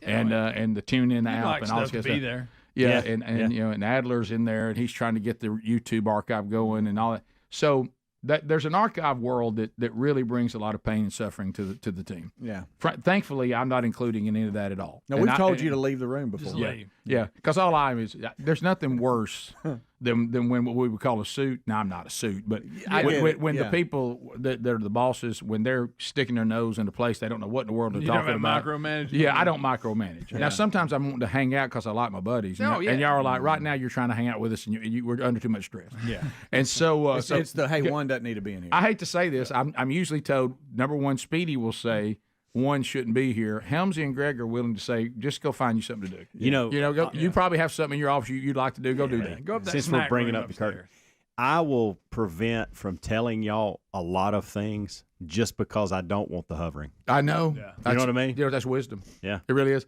So apparently there's these files that Greg and Speedy that are almost like they're little pieces of gold every week. Yeah. That they don't need tampered with. We have commercials. Yeah. And there's commercials and tell everybody what happened. All right. Well, so for those of you outside the radio TV world, when we go to commercial break and you hear a commercial set before we come back, in this world, they're called like stop sets. Mm-hmm. Okay. And so for the weekend show, Greg and I, we upload the weekend show to. And pause. Most of I think every terrestrial radio station carries a weekend version of the show. Yeah. And so that's what this is. And it's on Saturdays. It's 4 hours from that week's show. Right. So on the radio network. Right. And so we pick 4 hours. We convert them over to MP3s and we get them ready to go. And then we have all of our commercial load that Greg organizes. We have to create the stop sets, which are the commercial load and all that. And then we have to organize it. We have to give it its code, and then we have to upload it to Denver, and then they send it out to all affiliates on Saturday mornings. Well, we noticed a few days ago that all of our commercials were gone. Oh, boy. And you never want that. No, nobody wants that. You're talking about you dog your work and somebody's raced it. Yeah, and it's a screen. Fixable, but yeah, it takes a minute. It is. But it's now what happened. And I'm talking about it would be a screen full of commercials just listed. Boom, boom, boom, boom. There's no doubt that now, even though you said it could be fixed, but now all the work you did was a complete waste of time, and you've got to do that same job twice now. Yeah. And so Greg has to go back and find those, and then send them back over to where we can start all over. Yeah, it's a do-over. And so Greg said, "Hey, something happened. I don't know if it was an auto delete or what." I said, "No, somebody had to touch this. I mean, this had to be an action, but this is weird." Well, then yesterday we go and we notice that all of the audio segments, okay, they're gone now, and all the coding and all that, they're gone. The whole file has been blown up. It's gone. To the audience, that means it's doubly bad. And some of it we could have used from last week. Yeah. And just reused. So y'all now lost. It's gone. We got to redo it all. Y'all lost all the commercials and all the content. Yes. Okay. Yeah. So now I It's a know complete rebuild. somebody has deleted this file. Who has access to our audio file And he got within the mad. system? So I texted Super Tom, and Super Tom, the he- engineer. he's always our go-to, and he Yes. does a lot for us, and I appreciate that. But I text him and I said, if we're missing audio files in our system, do you know what could have happened? Is there a reason for that? And I'm thinking he might. If he comes back and goes, no, I have no idea. Well, the next thing I know, I see him walking in. And he said, hey, we have had a system-wide failure almost within our operating system. Okay. And so you're kind of thinking couldn't be helped. Yeah. And this is an ongoing process over the We're last running few out of days. room. Yeah. Right. Yeah. Yeah. And so we're trying to clear up things that are maybe Need some disk space. that are in the recycle bin that haven't Gotta been make a little fully- room. You know, you have the trash, you have a recycle bin. Just because you delete something doesn't mean it doesn't mean it's gone forever. It goes to the recycle bin. You still got to clear it. Still taking up storage. So they've been doing that. Well, the folks that run the whole system network wide for our entire media division, they asked Tom for some approval on clearing certain files. And the file that we were using had an old date on it, but everything in that file we used. Yeah. So Tom gave the approval to take care of that file because he saw an April 2023 date on the file. He's like, well, my goodness, they don't use that. Let's clear up some space. Well, before we knew all of that, we were talking to him, and I start to realize one thing that's a pet peeve of ours is people that delete something without asking, hey, does anybody need this? Yeah, it's common courtesy to ask. It's important. Because I've made the mistake of doing that before. Yeah. And I said, because I was pretty angry. Upset. I was angry. Elevated. I heard something about punching somebody in the throat. Yes. I mean, you may be bald, but you're a redhead. right. And we're not. Nobody's screaming. And Tom at this point, he's trying to How's your figure it out tone? too. I'm not happy about it. Bad Tone's tone. not good. Yeah. Well, because I'm thinking all the work we got to redo, and that time we'll never get back. And I said, man, I'd just love to throat punch whoever did this. Oh my. You know, the say. I mean, I wish I could get my hands on something. Yeah. You're just talking. You're you know? not really. Getting a You little know, bit, little and- upset. right. Little upset. But Tom had a strange look on his face. He when did. said that. He did. But He's not used to he's it. helping like he always does. He's trying to figure out what's going on because he doesn't realize at this time that he's actually the one that gave the authority. So he's about to get to throat delete punched. it. He doesn't know it. And so we start That's what I thought. our investigation, and we're clicking and explaining and rubbing our heads, in frustration. And then he realized, oh, guys, this is on me. I'm sorry. I'm the one that gave the authority to delete this. So you told Speedy's already said he's going Yeah. to punch that person in the throat. right. So you've already committed to a throat punch, and Right. then Tom, the engineer, figures out he's the one that should receive it. Correct. Yeah. And now this one, what do you think his? Oh, he's he went doing? nuts. Oh yeah. You ever been happier? I thought you're not gonna throw a punch, Tom. Right. No, Yeah. that's good. We wouldn't do it. How hard did you laugh? Oh, I loved it. Yeah, It was right. funny Yeah, because yeah. Speedy would have never. I mean, Yeah. He's just a saying. I mean, I wish I could get my hands on that. Yeah, you're not yeah, really yeah, going to man. throat punch Hey somebody. guys, Tom's not in here. You don't have to do that. Yeah, you're just Yeah, I mean- frustrated. I actually came back to the It was studio. fun. Tom was here, and Tom told me that story, and he said Speedy was like, "I'm gonna throat punch the person," and I was Did just he really? standing here, just like, "Eh." Like you're talking about with your story earlier. You were sitting there talking, you didn't realize the person you were talking to is actually who you're talking about. I don't know who taught you how to do this. That's me over here. What a DA. Yeah. I need to throat punch somebody. That'd be me. And so after about but I really don't want to throw punch you. I like it. about an hour and Tom, 15. how do you put up with these DAs every day that delete stuff? Yeah.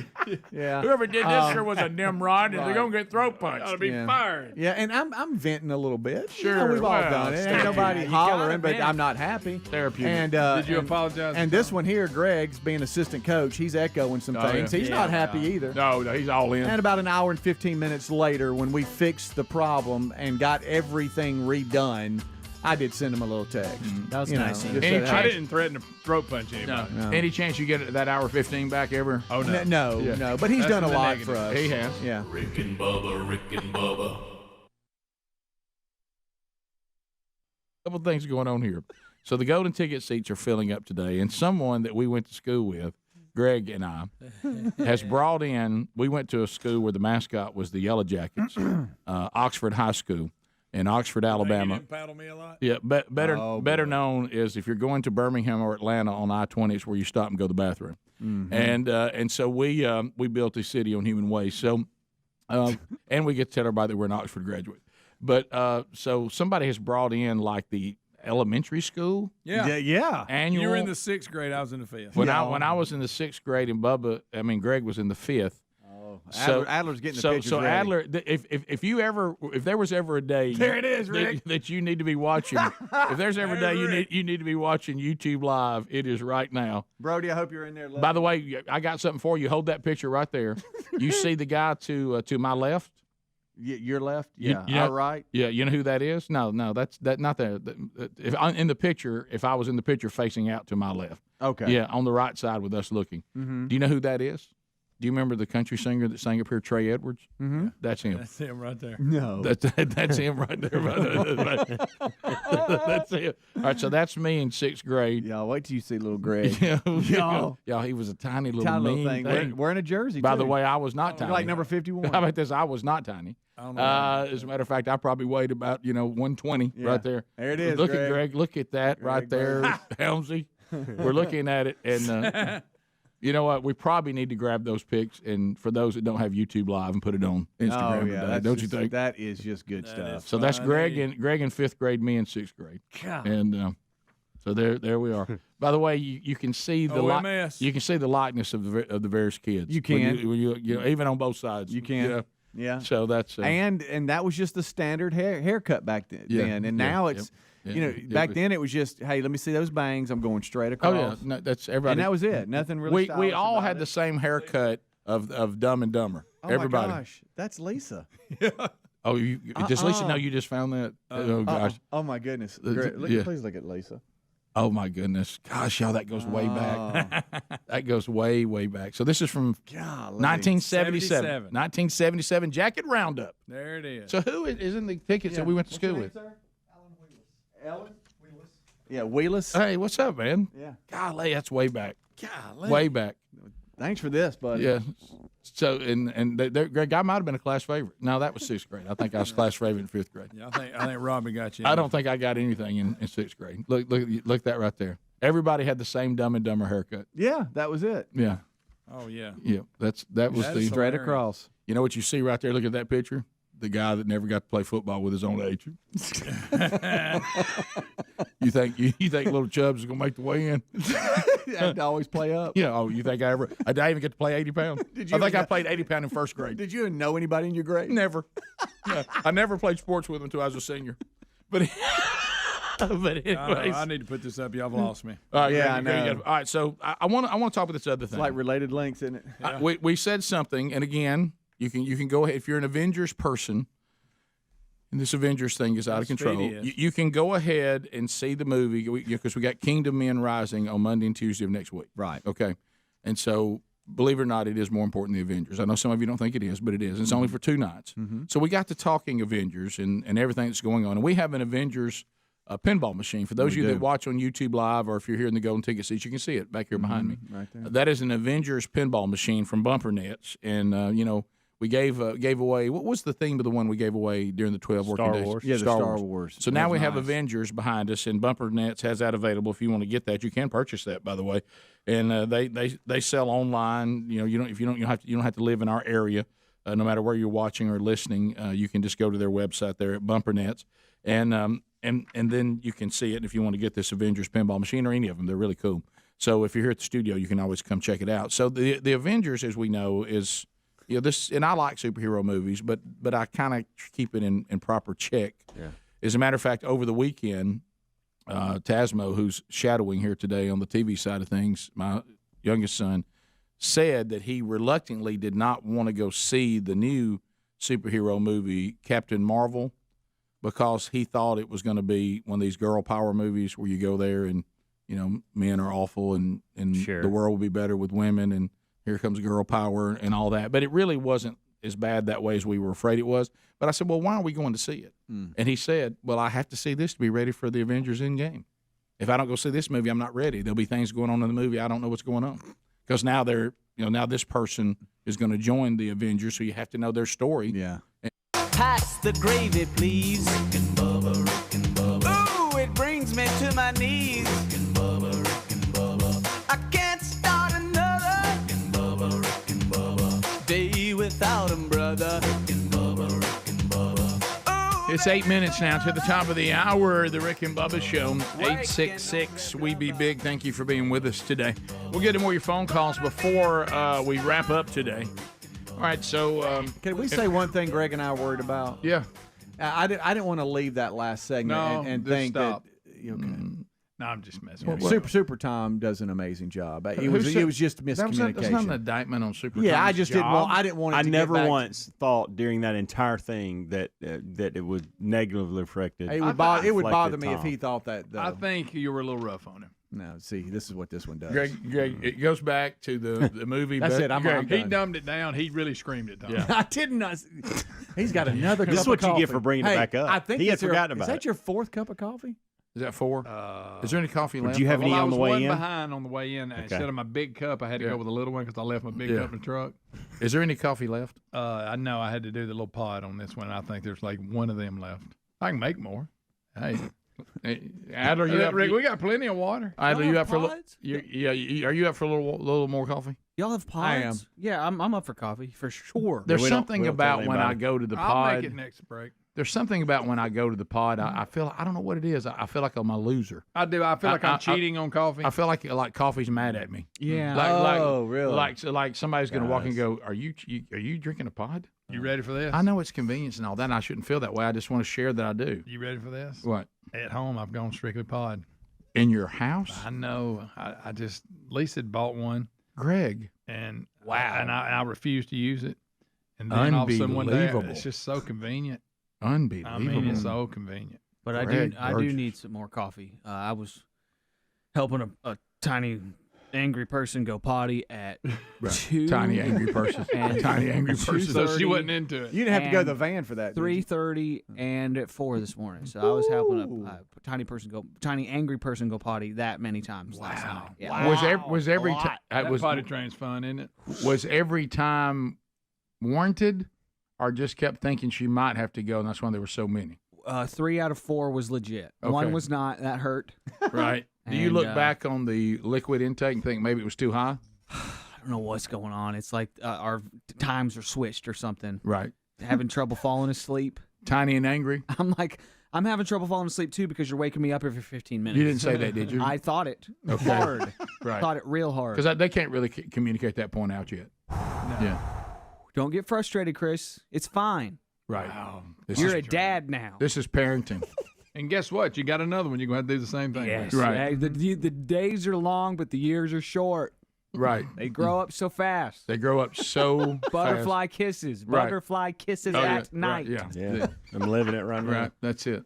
Man, boy, it's so true.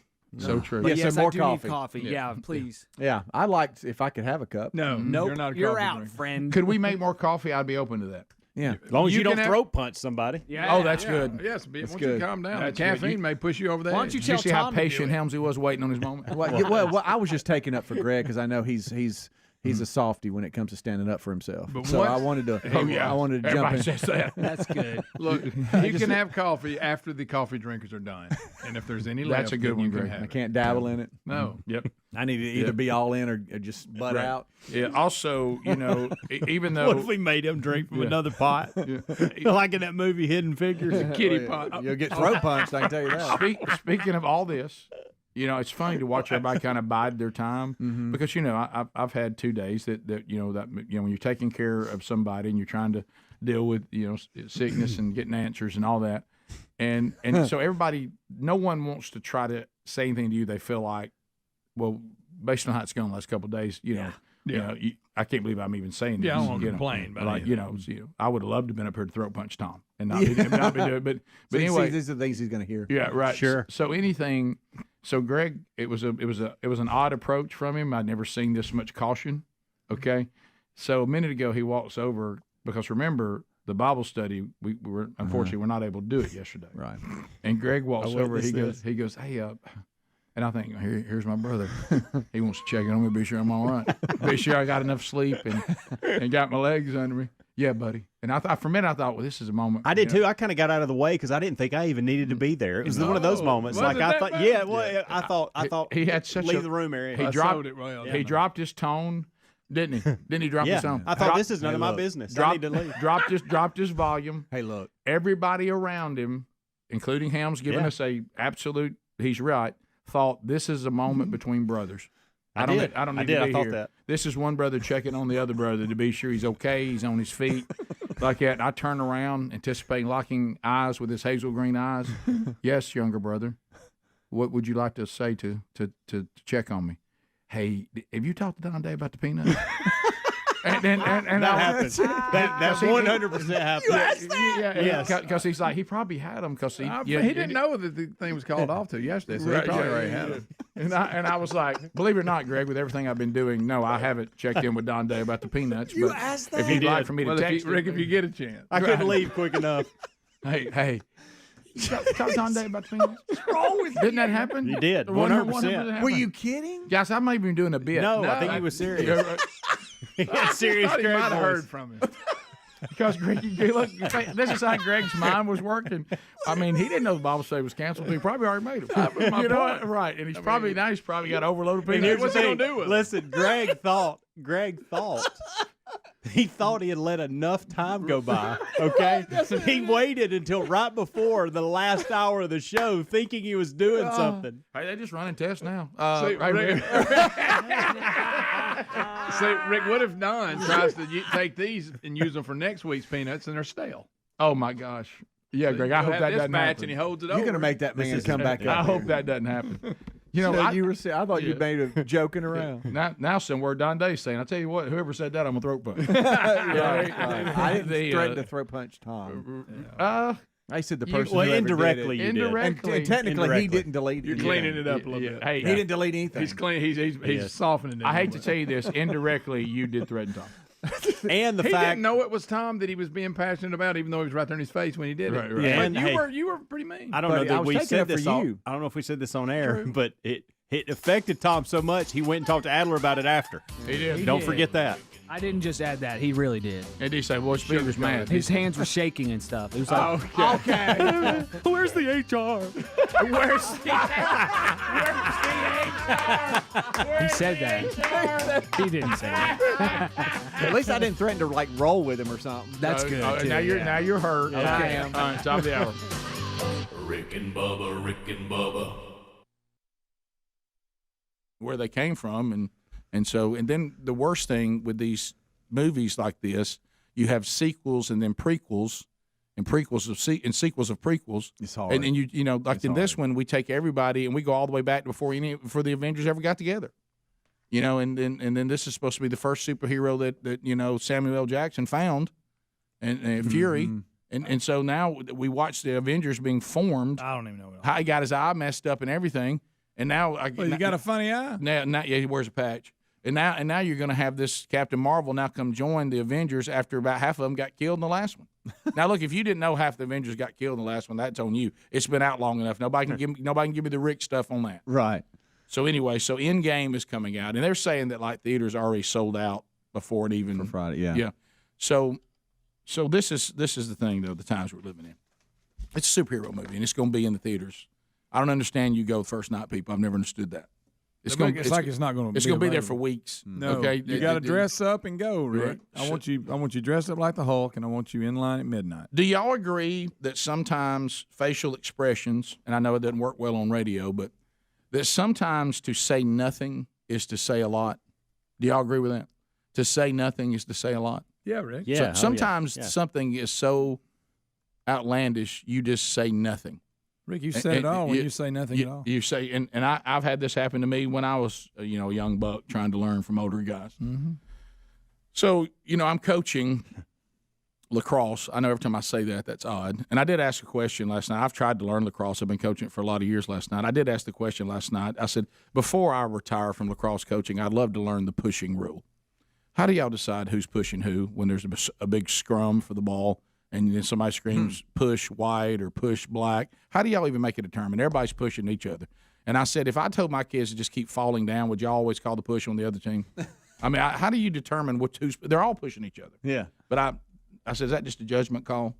But I didn't get a response on that. But anyway, so we're getting down to the end. I mean, this is the end of the season. You're trying to get your seed in the playoffs and then have a run into championship. Yeah. Okay? So we walk out of practice, and I kid you not, I give this kid credit for his courage. I mean, because this was courageous. It was stupid, but it was courageous.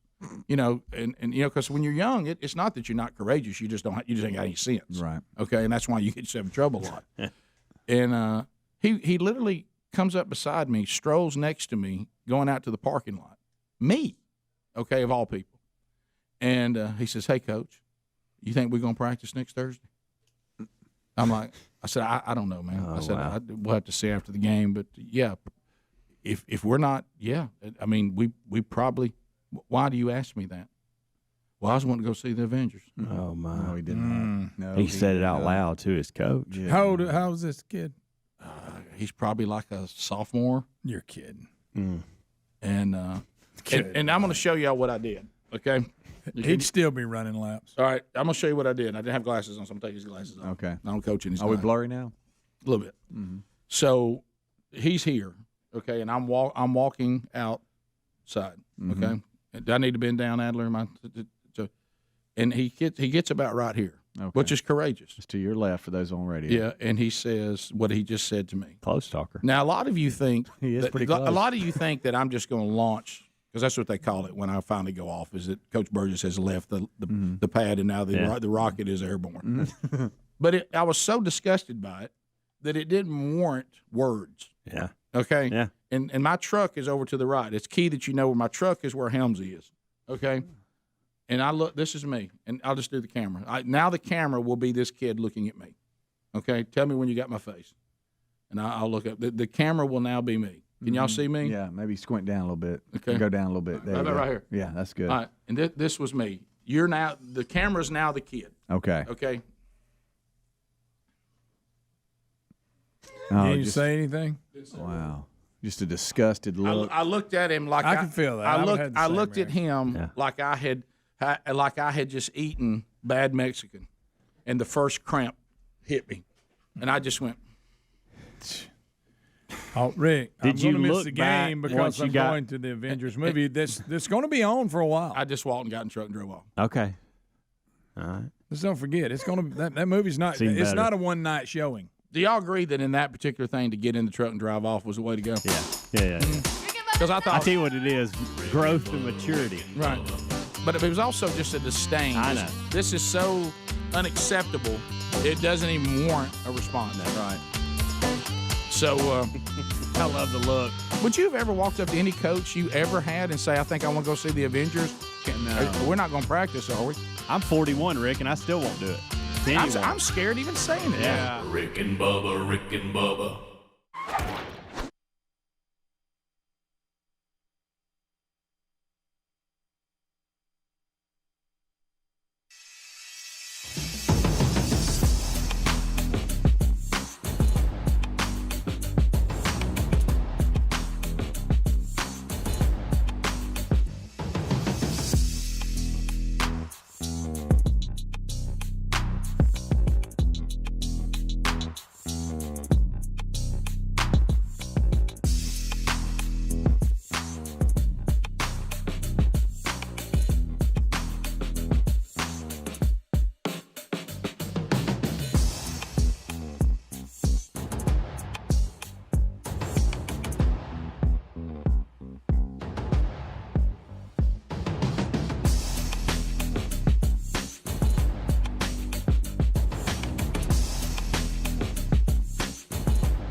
don't give some shelter, I'm gonna fade away. Somebody say, another hour from the No Name Studio, living out on the bleeding edge of technology from Sweet Home, Alabama to the world. On various platforms, all can be found at Rick and Bubba. Spell out the word and.com. Bubba out this hour, hopefully back tomorrow. Kind of an uncomfortable moment for all of us after hearing about Speedy's threatening the throat punch. Master Engineer Super Tom. Got awkward. See how things get just... He got real awkward. Tom walked into the room, and probably after he finished his morning meeting with HR. So, guys, I wasn't threatening Tom. Well, we'll ask Tom. Why don't we let Tom tell us how he feels about it? Super Tom, the engineer, is here. How you doing, bud? Good morning. Tom, Speedy says you're fine, but I don't know why he gets to speak on behalf of your feelings. How are you doing? Well, I'm good, but the old throat punch over there's got me a little bit nervous. Yeah. Well, it would make people nervous. You talking about violence? Yeah, you talking about office violence? Hey, this one here's an instigator. What's curious about the whole thing? Listen to this. This can't be true. I would not have caught it, but I got an email from Helmsy that morning that our streamer had hosted up, and when that happens, I have to pull all the show segments and get them to him for your tune-in. Yeah. Who's your daddy? And when I was wrapping it up, I just happened to notice that the drive was in the red, almost full, and it was going to lock up and go down. Yeah. So I bring in the manufacturer of the automation, and they're doing the cleanup. And I said, well, let's just get rid of everything that's old. And I'm going through there. When I hit that folder that said 4.8, just delete the folder. I said, what, 4 something? I said, well, what's the contents? I just delete them. Yeah, it's not Didn't checked. think twice about it. Yeah, but you will now. I will now. The first time I've always asked. Yeah. The first time I didn't ask, I got a throat. Yeah, how's that throat? All right, did you think he's going to take a swing at you? Yeah, tell him about the most surprising part. He was so upset. Okay, now y'all are really blowing. Let the man. He went really Rick, upset. here, but he's badgering. Somebody hit his cough. So what new thing? What really surprised me, it was Speedy, or TP is what I call him now, and Greg in the production room, RT, and the whole time he's animated. And then Greg's going, oh, it's no big deal. It only took me a few minutes to repopulate those spots. Greg became the peacemaker? He said it 2 or 3 times, and I'm thinking, man, he's pulling for me here. I did. I like to be mad. I like to be mad at people I don't like. Right. You know, I don't like. And I wasn't mad at him. You were kind of mad. I was mad at the situation. Well, and I chose to. I had to make that decision. Do I shrug my shoulder and go, I don't know, or do I fess up? Can I say something, Speedy? I see what you're trying to do, but I want to help you. Yeah. If you're angry with Frosted Flakes, Tony's gonna feel it. Okay, I mean, that's a great point. Because he's the spokesperson for it. I know that you've been protecting your baby. You've been protecting your baby brother his whole life. No, you've been taking up for him and stuff, and I felt that role because I saw how hurt he was and how upset he was that all of his hard work was gone. Now, and so I was upset on his behalf. And Tom's the comment about the replacing the spots was easy. Right. Mm-hmm. The other thing was more difficult. Yeah, that was kind of I was like, hey, the spots. I hate they were gone, but that was No, and I did. I felt terrible. Is it true though that Greg was the calmer, softer one to react to it? He was trying to de-escalate, and it surprised me. It really did. Well, I didn't nobody get throat punched. Let me tell you, Greg de-escalating that is like Bubba saying, no more food. We don't need it. I should have been no more wings. No more wings. We got enough wings. So quit bringing them. Right. Yeah. Well, Tom, I love you, buddy. Yeah, I know you were venting and you got caught. You got caught. You got threatened. There it was. The friendly fire. That's not what happened. In all of our history together, which has been quite a few years, I always ask, and I didn't this time, and I almost got TP'd. Yeah. I actually found the security footage of it. Oh, really? And Speedy is very upset. He was upset. That's so good. My goodness. What did you Google office rage? Office fight, He was. I'm always curious how he gets that stuff. Yeah, I am too. But today, what brings Tom back in here, except to, never mind, is that you brought some little What are they? toys in here, Rick, Yeah. and I think it's going to help you, Rick, from the Good Time Gang over there that wants to talk when their mic's so this is on us. Yeah. You talking about the coughers, the chewers? Yeah. The sniffers. Look, we're Yeah. buddies. Look, Right. all that. Now they can turn their mic off. Yeah, these are little mic mute on-off buttons that they can turn their mic off momentarily or permanently on if Rick misses one, which he never does. Right. But I gave them to him today to put it where they're most comfortable. I know they got a computer. If I come in here after the show and say, well, here's where I want the button box to go, and it's right where you put your computer, that's not very considerate. Especially after yesterday. Oh, I can't mess this up. Yeah. So I found another video. So I need. Greg. There goes the shift key. There goes the shift key. That's all you do, Tom. That's true. Thanks, Rob. So yeah, you guys Tom. put these button boxes where you want them, and I'll get them mounted. All right, but here's what's going to happen. There's no sense in Here's giving what's me going to one of happen. I'll make sure Greg does that. There's no reason to give me You need to one. put mine, put his next to mine. Yeah. I'll work both of them. Yeah, could you give all theirs to me so I can sit here? Hey, I don't want you touching my buttons. Tom, I unlike Speedy, I really do love you and appreciate you. And I'm going to say this. I've never wanted to throat punch you. I will say this. I love your effort and what you're doing here. But it kind of goes back to the problem that we all have. I remember this discussion, like when you have somebody gives you a calendar, whether it be electronic, digital, or the old school, okay? You can have a calendar all day long and still miss appointments if you won't look at it. Okay, so you're putting it there, and now at least they have the opportunity to mute their coughing, sniffing, and chewing, but they still have to actually do it. But at least you've put it there. Step one. You've put it there, I and was it'll asked- take some time to get trained on it and go. I should probably do that. I like that it's called a button gizmo. I like that. Yeah, okay. I don't know Yeah, why. right. It's got some kind of little monster face on it. Well, That's the Angry Audio guy. Oh. The name of the company is Angry okay. Audio. What if Got it. you think the audience will almost go, there's something missing about the show now? And somebody goes, oh, it was sniffing, chewing, Nobody's and coughing. sniffing. Yeah, it don't sound the same. Right. And sometimes, really, uncontrollably, a slight belch. You know what? You ever had one of those where you be talking about, you're like, Oops, sorry. yeah. Our stomach growl. I don't think we can stop that one. I've had my stomach growl so loud you could hear it on the mic. Where do you want yours, Greg? I don't know. I'll tell you what, I'll give you a place you can put it. I've been waiting on that. It took longer in the segment than I thought. Oh, look, it has Be a tough mute to button. mute. Be tough to mute. Tom, appreciate you, buddy. Thanks, buddy. Yes. So you hit Tom. mute, then you got to hit talk to come back? No, just let go. Hey, Well, then why is talk on there? I'm already talking. That's IFB, like if you're you going to wanted to talk talk to somebody to else. somebody in another room. Just press it, do your business, and let off. Okay. Appreciate all you do for us, buddy. Thank you, Tom. Yes, sure. Tomorrow on the Rick and Bubba Show, be kind to Super Tom, the engineer does. That's right. We'll be back. 15 minutes past. Rick and Bubba, Rick and Bubba. Comes the Wacky World update on the Easter Bunny thing that was called in. Let's have a look at this.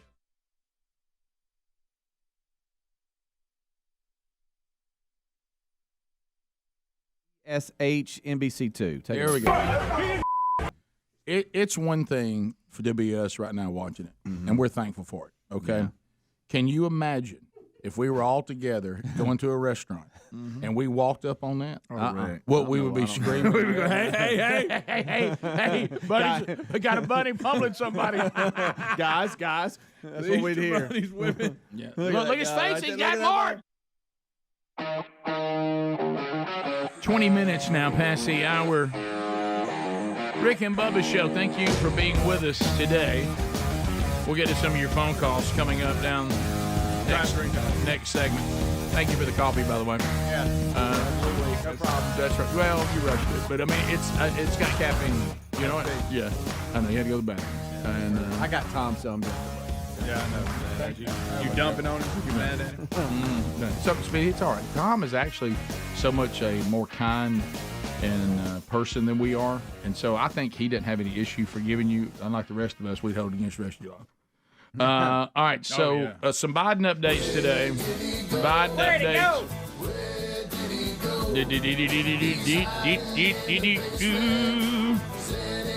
Oh, Basement Joe.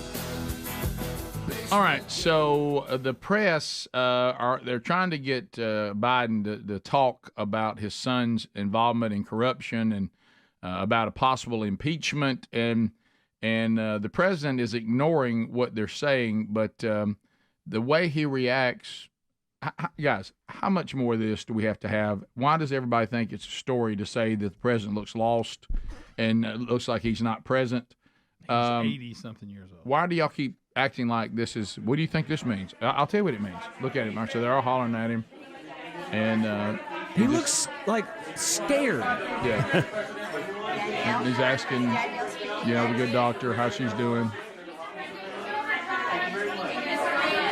And his handlers are trying to shuffle everybody out. Right there he is, sitting there. He has no idea where he's at. Yeah.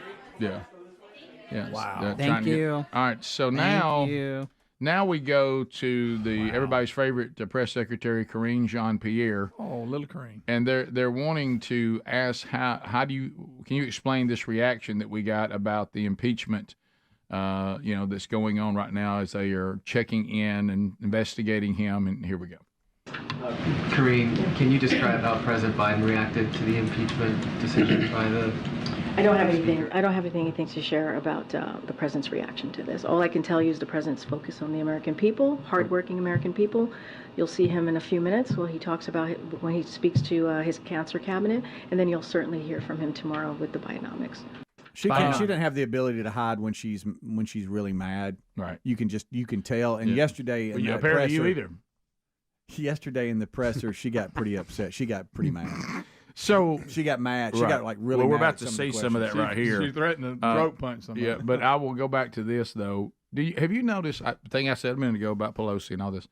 It's getting so much more difficult to defend him and act like he's got his act together. When Karine Jean-Pierre said the word "focus," you could tell that she didn't even believe it. No, she's it's like he's remaining focused, somewhat focused. And before she walks out in disgust, here's a clip of her saying that there's no evidence of Biden's corruption. You see Republicans in Congress, right? They have spent all year investigating the president. That's what they've spent all year doing, and have turned up with no evidence, none, that he did anything wrong. I mean, that is what we've heard over and over again from their almost year-long investigation, and that's because the president didn't do anything wrong. Except for emails and texts. And saying they haven't come up with anything. No evidence. And WhatsApp messages and the president's own words. That's stuff like that. That's hard. Voicemails, yeah. On video talking about getting rid of that guy over there in Ukraine. Right. That's right. Saying he actually did it. Yeah. All right. So now they're gonna try to press her a little bit on. It's clear that he was involved with his son in foreign business and all that, and she's not gonna like that. Here we go. And with that, folks, explain why the president interacted with so many of his son's foreign business associates. More than half of voters told CNN they believe the president was involved and he lied. You can't have a response to that, Karine. She walked off. She was done. Yep. That's unacceptable. And that's what you call throwing rump right there. I'm out of here. How about this? That's a vapor. She vaporized. Yeah. So there she goes. So not going to get to the bottom of that one. And again, if I just say that there's no evidence, then I guess that just means it is. That there isn't any, even though you listed how much they're at or that has been discovered. But she says that really didn't happen. So. Visitor logs, first-hand accounts. All of it was just made up. Yep, all made up, buddy. Fake. All right, over to the. Oh my goodness! I just found one more clip. I'm so sorry. No, go ahead. It's super short. And sure. this is Karine talking about that. Let me stop this here. And okay, boom. You've suggested that there's no evidence to back up. Which is true. Trying to fly here. Sorry. You've suggested that there's no evidence to back up the Republicans' Which is true. effort here. I'm not suggesting it. That's actually a fact. That's a fact. No, Sorry. But it's not. Unbelievable. Yeah. This is now you could go as far as to say, we've explained what they came up with or something, but you can't say they haven't come up with anything. Right. Yeah. Right. This is when the White House sent out a memo to like the New York Times, Washington Post, and others on how to be critical of this impeachment inquiry. Oh, and of course it backfired on the media, and so some of them were asking questions about that, and she was saying in that memo it just details that there is no evidence. Okay, they just like the economy's doing great and inflation's we're all playing make all that. Yeah. Number 9, Adler. This owns me. All right, so okay, yeah, this is good. This is good. So this is another press conference. Has nothing to do with the president, thankfully. This is about a manhunt. They're searching for someone. They just found him. Okay, and they just found him. It's been 2 weeks, Rick. This is this killer in Pennsylvania. Oh yeah. This murderer that got out of prison. All right. And this question was asked to the it looks like the police department here. Have you heard this? No. Please listen. Sir, was there any concern that he would team up with another small man to step inside the trench coat, Little Rascal style? No. Who was that? Is that somebody we planted? That is so good. Well done, by the way. Yeah, that's like if Greg was there. They asked him if he was Has anybody claimed credit for that? Was there any concern he would team with another small man to step inside a trench coat, Little Rascal style? Little Rascal style. Do that again. By the way, this is so serious too. It's so serious. It's so serious. Oh, yeah. I'm Manhunt. sorry. Sir, was there any concern that he would team up with another small man to step inside the trench coat, Little Rascal style? No. He cannot believe. He cannot. Everybody held it together. That's my new hero. Little Rascal style. Golly, that's so good. He would team up with another. And how serious his voice sounded, like he had a legitimate question. Yes, that's the key. Let's go with. Hi, Rick Burgess, Rick and Bubba Show. Was there ever any concern that he would team up with another small person and step inside a trench coat, Little Rascal style? I mean, the chief was just no. Just that'd be no. And he's thinking, no, surely he didn't say what I think. Yeah, right. And you can see him look at him like, you idiot. But then he was just like, no. Nope. Okay, so that's Michael Rainey, a comedian. Okay. Yeah. So kudos to him. Yeah. By the way, the way he looked. Little insensitive. Yeah, little insensitive. Incredibly. Escape murder. The way he looked at that person is the way every professor or teacher I ever had looked at me when I said something in class. You know what I mean? Right. Yes. No, you idiot. Yeah, that's such a good one. Y'all ever try that, by the way, to like get into a movie or anything? The Little Rascals thing? No, you come out to get the trench coat. You know what? Make yourself look older. How about this? I haven't. But I'll tell you something. I think to myself, God sent you to this show, and I've never tried it once. We gotta go. You know, I'm gonna find a giant coat, Rick. Please, and we're doing it. We'll be so tall. Oh, I mean, you realize how tall we'll be? We gotta walk around the lobby at least once. Yeah. Hey, do you know where Suite 200 is? You know where Suite 200 is. All right, we'll come back. Phone calls are next. Any topic, 866 We Be Big, and we'll bring you in. And Speedy on the phones. Look, be nice to him. Hey, don't make him mad. Don't upset him. And definitely don't let me take up for Greg, because that's when I get really upset. Right. That's right. You got my back. 866 We Be Big America. Your time to talk. Phone calls are next. All 10 lines are available when the Rick and Bubba Show continues. Rick and Bubba, Rick and Bubba. That's so good. Man, let me tell you something. Okay, on a different subject. This leads to it. Helms, correct me if I'm wrong. Don't you have a bunny suit? I do. It's in my attic. It looks just like that. I remember that. You in it. It's the same suit. Didn't you wear it up here one time? Didn't you run around out there in it? Yeah. I Little forget tattered. why. I guess Amanda bought it one year for me to. That place that was down here, that party place. It was right down the road. I think they're closed down Party now. City. Amanda was in there one day and thought that it would be a good idea if I was the Easter Bunny for the kids. I would like you to put it on and beat somebody up. How many times have you worn it?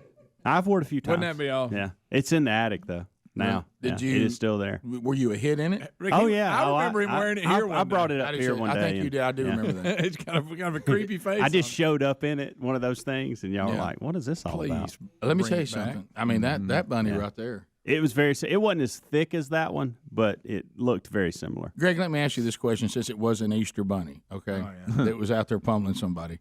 Is that what you want to do to me when I stole your chocolate bunny and gave you extra peeps? I pictured the Easter bunny doing that to you. Yeah. Well, you know, the boys, no matter how old they are, they always, they still get chocolate. And like I said, I don't do hollow chocolate bunnies. Solid get the real ones. And you wouldn't believe the number of people when I showed that picture kept asking if those were yours and that you got stuck with a bunch of peeps. Yeah, I had a big pile of peeps and you stole mine. Did you see? Because you know how I love Thanks, buddy. You know how I love Babylon Bee. Did you see what Babylon Bee did about peeps? And I want to get the wording right. Yeah, you know what? Babylon's hard to remember how to spell. It is. All right, see, let me see if I can pull it up because you would have loved it. I thought this was in honor of Greg that Babylon Bee has gone far enough to actually do a Babylon Bee about peeps. And it basically said after Christmas they'd gone back to the place where all terrible candies go. And I can't see. Yesterday, I think it was Skunk told me, and please tell me this isn't true. Pickled flavored peeps. What? That's what he said. Yeah, I heard him say that too. Now, what you said immediately following that, it grosses everybody out. I know. There could have been worse things than pickle. Pickles are not bad. Yeah, pickled peeps. I get it. I don't like pickled flavored chips. You got to understand the comment he made after it. There they are. Yuck. Pickle flavor peeps? Yeah. How many pickle flavor peeps did Peter Piper pick? Wow. Pickle flavor. I'd like to see Adler fight the bunny. Oh, yeah. Rick and Bubba. Just on YouTube, because this has kind of been a new thing. The tubers have sent me some stuff here. The YouTubers. Hello, YouTubers.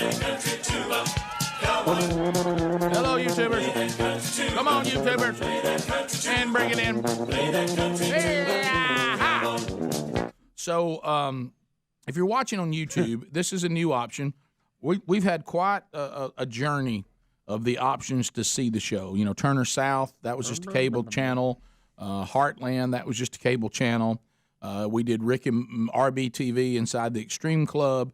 We did Blaze TV, Behind the Wall, purchasing. And after a lot of meetings and looking at the technology that is going on, what we always want is for the maximum number of people to be able to access the show, bottom line. Mm-hmm. And so we have every way you can possibly imagine to get the show now for those of you that want it, and we like that. So we want more people watching. The Extreme Club was limited on what you could watch it, what devices you could use. It was very limited. And then so we decided let's go to something that's, and I mean, it really is simple because the YouTube app's on just about every TV now. I mean, like I say, my 77-year-old mother watches it every day, probably watching now. Hey, Mom, we're going to get through this weekend. Don't panic. Dad's going to behave. So anyway, so there's some things we need though that for this to continue to be available, and I'm one of these people. I've done it. I would just go click on my app and watch it. I did that at the house the other day, and that's certainly fine. We're glad to have you there. But when you think about the people that we need to impress, they want to see how many of you actually subscribe to the YouTube channel, how many of you are liking the thing. What's the other thing, Adler, I was supposed to tell them about? You click on some bell. Yeah, like and subscribe, and then click the bell for notifications. All right, so what that means is, see if I'm getting better. So I subscribe, and then I hit the bell, and that means every time something is new on the YouTube channel, if it's the live streaming, I'll get a notification. When it's archived, I'll get a notification. If we put a video up there, I'll get a notification. Is that correct? Thumbs up? That's what that means. So that way you're always getting the word that there's something for you to watch on our YouTube channel. So, but when people start looking at, sponsoring the show, advertising on the show, whatever, they're going to look. 35 minutes past the hour, Rick and Bubba show. Thanks for being with us today. MyPillow.com/Bubba. Phone calls, by the way, right now. Speedy on the phones. 866-WE-BE-BIG if you want to join us. MyPillow.com/Bubba. Go there right now. Savings. From pillows to sheets to towels to slippers to sandals for the shower. MyPillow coffee to stay awake. You can go and find all that right now. Special savings are available during the 20th anniversary sale that continues throughout the year, but is limited, meaning it's not going to go on forever. You can really save big. right now by going to mypillow.com/Bubba. The 100% Arabica coffee from MyPillow, 50% off. They'll throw in a Go Anywhere MyPillow for free. The slippers all season, $25. Giza bed dream sheets that rival the same comfort and quality you'd expect at a luxury hotel. They're as low as $29.98. So there's great savings going on. I'm talking about big savings. So go to rickandbubba.com under the sponsors, or go directly to mypillow.com/Bubba. Find those savings and let the fun begin. Let's start. Let's go to Brian. Brian's in Trussville, Alabama. He's got us on 104.7 WZZK. About half the lines are available. If you want to join us, you can. Brian, go ahead. What's up? How you doing? We're good, Brian. I hope you're okay. I'm doing great. So the thing I wanted to say is, we see all these Democrats trying their best to put President Trump in jail, but I don't think he'll ever see the inside of a jail, specifically because of his protection team, the Secret Service, because they can't lock up the Secret Service with him, and I don't understand why nobody's talking about that. Yeah, I don't think he's going to jail. I'm with you, Brian. That's not going to happen, and I honestly don't think he'll be removed. I don't think the only way that we're not going to see Joe Biden again is if he, cannot get elected again. That's really it. He's not going to be removed. No one's going to remove him because they're not going to remove him because of his cognitive skills. They're not going to remove him because of his involvement with his son. None of that's going to happen. The only hope, and he's certainly not going to jail, but the only hope that you might have if you wish he was not president and won't be anymore is that the Democrats certainly they have to be somewhat level-headed and know he can't run again, that they join the fight to remove him and they throw him under the bus. And you're seeing that would be the only. You're seeing some inklings of that, but it's like they can't quite commit to it, even though you can tell some of them want to join in. Yeah. So we'll see. We continue. Let's go to Dennis in Sweet Home, Alabama. Dennis, go ahead.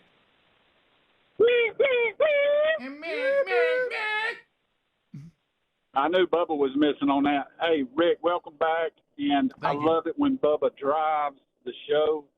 He's very interesting. He's got a lot of topics he wants to get off his brain. But yesterday he played a political song, and the words were good, the message was good, but it was terrible.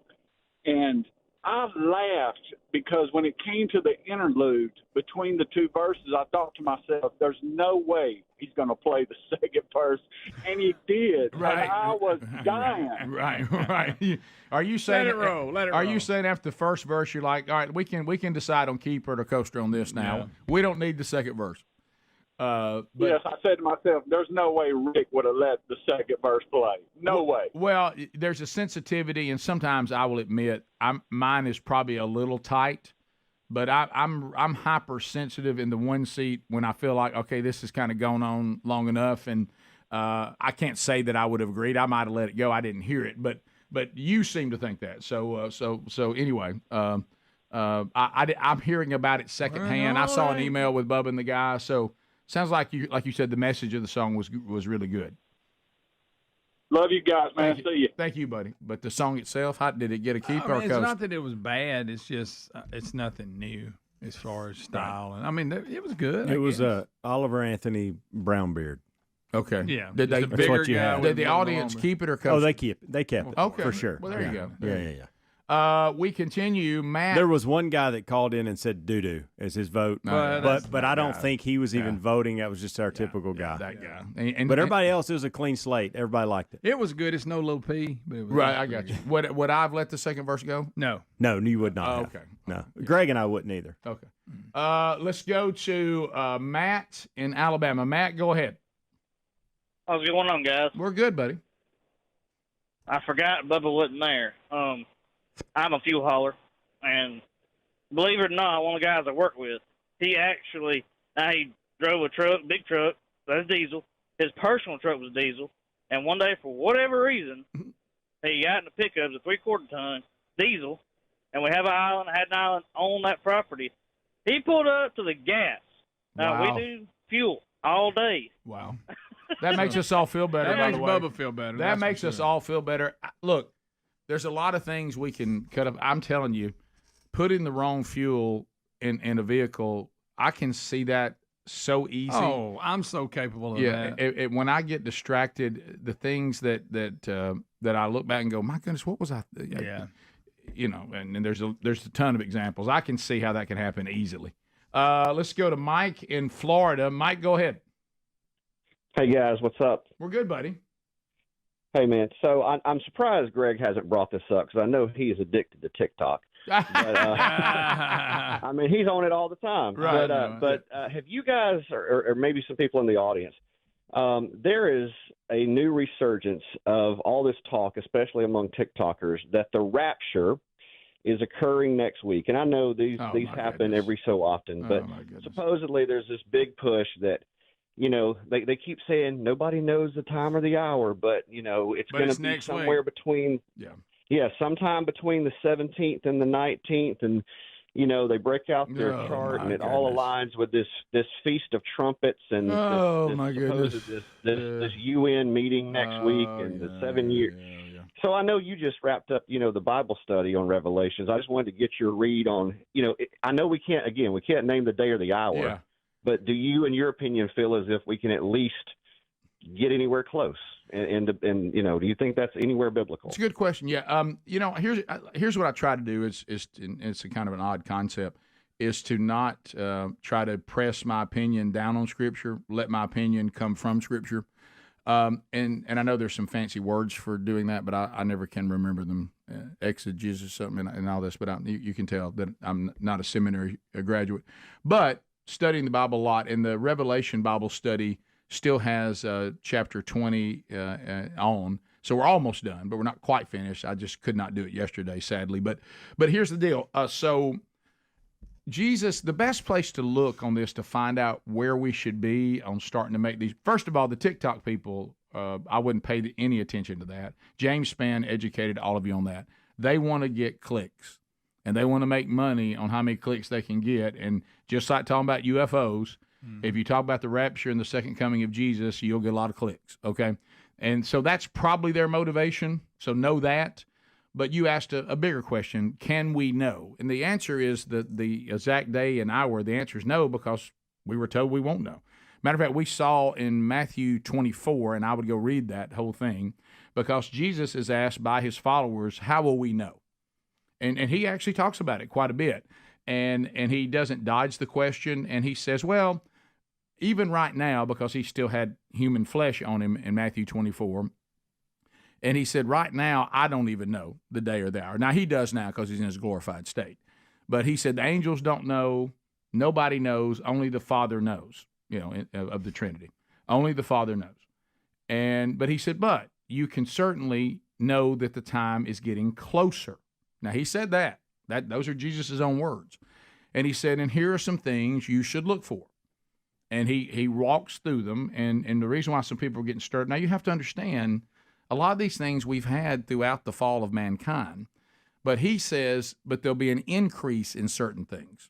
And one of them that he said is false teachers. Got that. There'll be people claiming to be me. And then he said, and there'll also be, and look to the church now, and remember the church is all over the world. It's not just where we live, okay? He'll say there'll be a big falling away. People who leave the church, or they start religions that are not biblically sound. You'll start hearing all this happening, and of course we've got some pretty influential ministers right now that are saying some things that are, I mean, it's heresy. They're fading away, okay?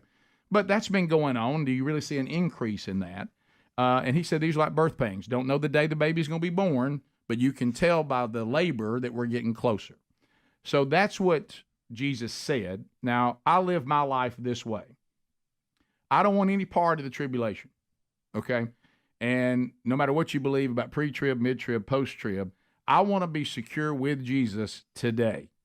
I'm not going to live my life, because I was told not to, thinking I'm even the rest of this show, okay? Because I may not. So I want to be right with Christ. And what a lot of these people do, not the people that are trying to get clicks, they're trying to find some information, because I know human nature. I've been there. I know this. This is on me first. that we want to know this information because we want to know how much more time do I have to keep openly and deliberately and perpetual sinning, and then I can get it together and repent real quick before he comes back. Yeah. And what I would say is that's a dangerous theology, and a lot of people are going to go to hell because of that theology. I would go ahead and get it right now. So you have zero concern about when this is going to happen, either your earthly death or the return of Christ or the beginning of the tribulation. So I would read Matthew 24, keep an eye on it. He said, by the way, also that lawlessness will be on the increase. And he said that young people will have no respect for older people, and that defiance will grow. You know, so I see where the TikTokers are coming. And he says, just like as in the days of Noah, people are just going to be carrying on their regular lives, getting married. You're in a time where the ark has literally been rebuilt. Now, does that mean I can tell you the day and the hour? It doesn't. Do I know we're closer to it right now than we've ever been? Well, common sense tells me that. I've never been closer to my earthly death or the return of Christ than I'm sitting here with you right now. I've never been closer than right now. Yeah. So that's kind of how I approach it, because I think that's biblically sound. And he said that we are supposed to be disciples and be making disciples, and he clearly said, don't let me come back and you not doing that. When you know I'm coming, it ought to be joyful to you, not, oh no. So that's my 2 cents on it. We'll be back. Rick and Bubba, Rick and Bubba.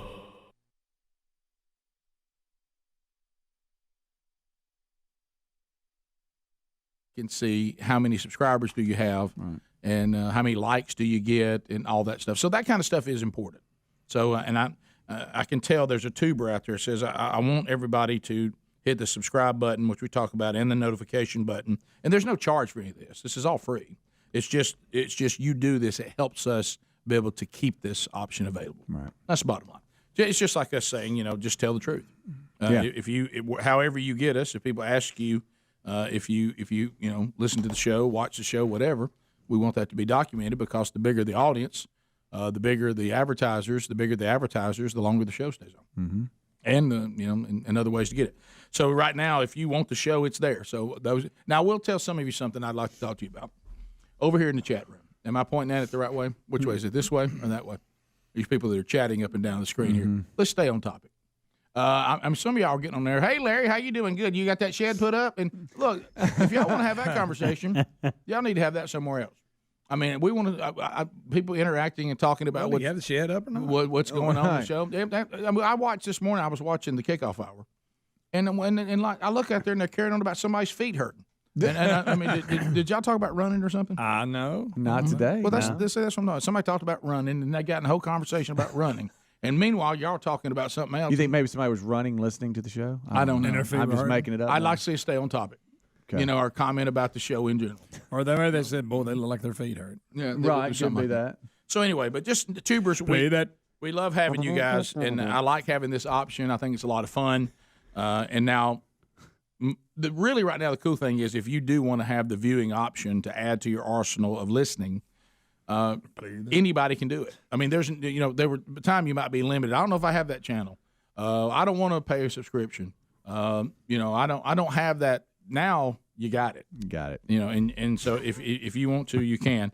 And if you prefer, still, we're not telling you to run away from Blaze TV on the subscription, because you still have all the great stuff that Blaze TV provides, including an hour of this show with all the commercials taken out.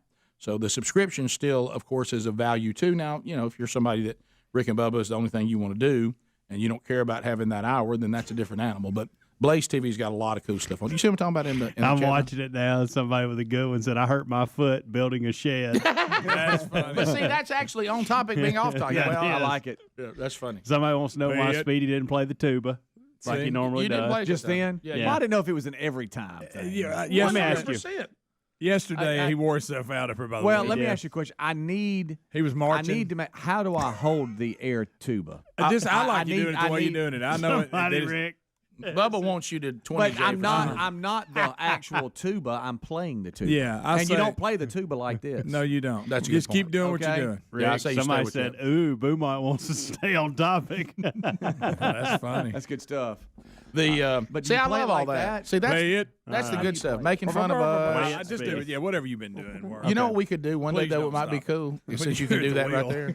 Since you can do that right there. What if we did a segment where you just asked us questions from the chat? Based off this? Yeah. And by the way, Speedy, they do want you to play it. They think you need, several have chimed in and said you need to play it every time. That's on me then. And for some reason, when he turns around and does it backwards is the best. Well, I didn't even think I was going to like that, but I certainly did. Yeah. Does that help you? There's a picture. Now, see, Bubba knows this. That what he just showed is actually a tuba. Correct. The thing with the thing up over the head is actually a 20J. No, I think you got it backwards. No, really? I think the 20J is the one you hold. You sure about that? I don't know, but because back we used to do Tuba Tuesday. I thought. Anybody know? Does anybody know any band people? I don't know. There was something called 20Js. I think that's the ones. The reason I say that, but you still play both of them similar. How do you know? Your daughter dances with the ballerinas and suddenly you know everything about bands. I think that's why I think I know. But I'm still down here doing it. I mean, if you just joined us. Well, I mean, but what I'm saying on this, Greg, is we used to do Tuba Tuesday. I got it. And there was some big talk about 20Js. Rick, I'm right again. Are you okay? Well, that's fine. I just remember them talking about 20Js. Yeah. There's your 20J right there. Ow. Okay. Stop. Well, wait a minute. That's the ones like the Jack State people have. They hold them. Jack State. I thought they had them up over their head. Look, no, they hold them. You see right there? I'm so confused. They're my friends. That's a 20J. What about when they're holding it shoot straight up in the air, but it's not over their head? What's that thing? I don't know what. Oh, that's a big one. Yeah, I like the ones over the head that you wear like a jacket. I need to know how I'm playing. And that's called a what? Sousaphone. Okay. You just keep doing what you're doing. Look at that biggin. So that's a 20J. Yeah, you don't need to change what you're doing. Just keep doing what you're doing. What's playing? Even if it's messed up, that makes it even better. This is a 20J right here. Okay.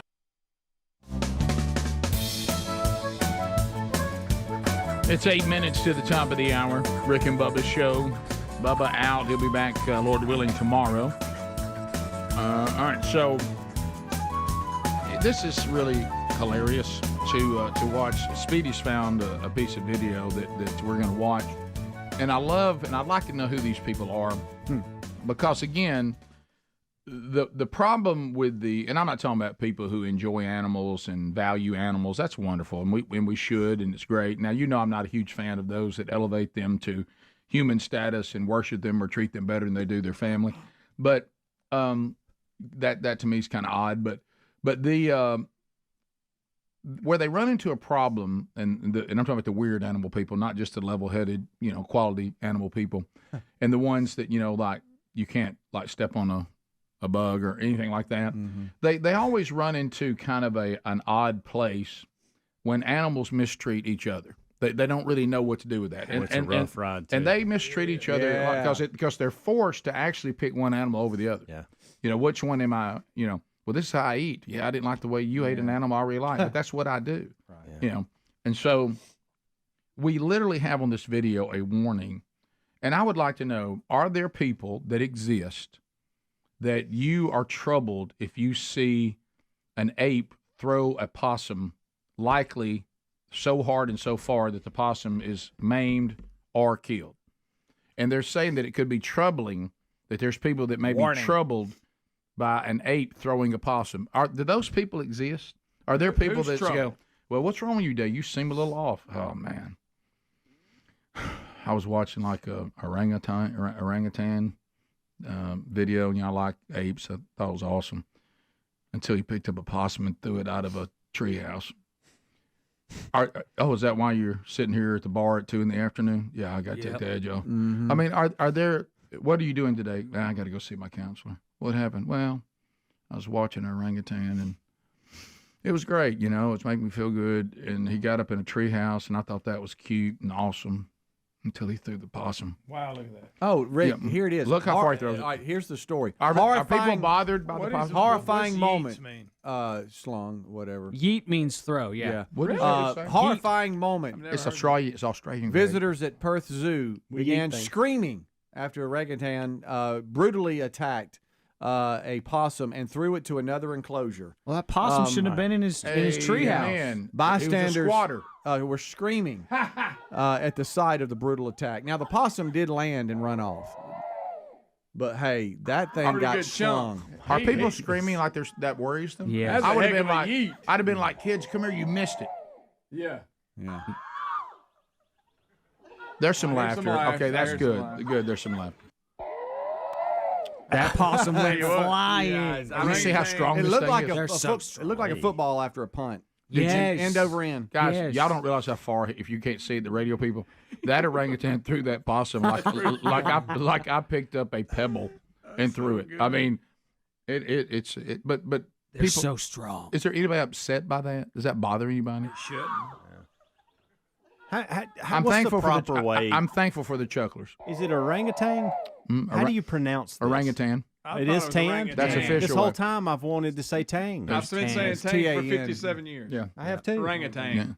Yeah. Orangutan. Y'all been naming it I did not after know that. the astronaut drink. Okay. I think that's an Australian way you say it. It's really orangutan. Either one's acceptable. No, it's tan. It's spelled tan. It is. Orangutan. I'm just trying not to be a legalist about that. I actually, for my entire life, have put a G on the end of it. Orangutan. And we'll continue Right. to. I did That's too. what I've always Go right done. ahead. There's And nothing wrong with that. After we were talking about jujitsu yesterday, Bubba mentioned the weapon nunchucks. He called them nunchucks, Yeah, I didn't but wanna it is say also that. none. Yeah. But Just in all, while we're but in correcting all stuff. fairness, I know, but I've said nunchucks. Yeah. Yeah, me too. I thought it's because you hit people with it and they go numb. And it makes them numb. That's what it should be. Yeah. 'Cause I don't think you But want to be it's hitting not. nuns.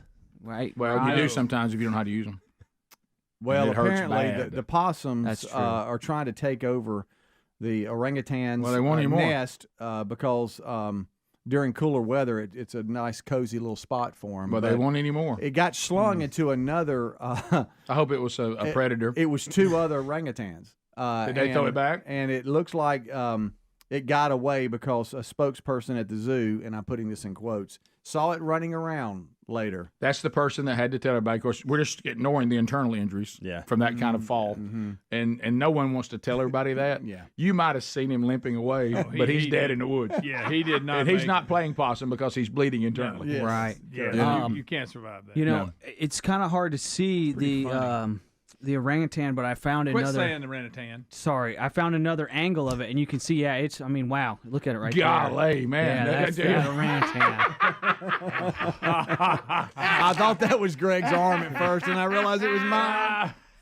Oh my I'm goodness. sorry, buddy. You got a little bit of hair on your arms. You know what Super Tom's saying, don't you, today? I know how the possum feels. Yes. Yeah, hey, I got thrown around by Speedy. Speedy threw him out. If you want to get throat punched by this hairy arm, Right. Funny. Yep. Or eat him. I think even the orangutan would say your arms are hairy. Yeah. Manscaped to you, buddy. I don't know if my arms are.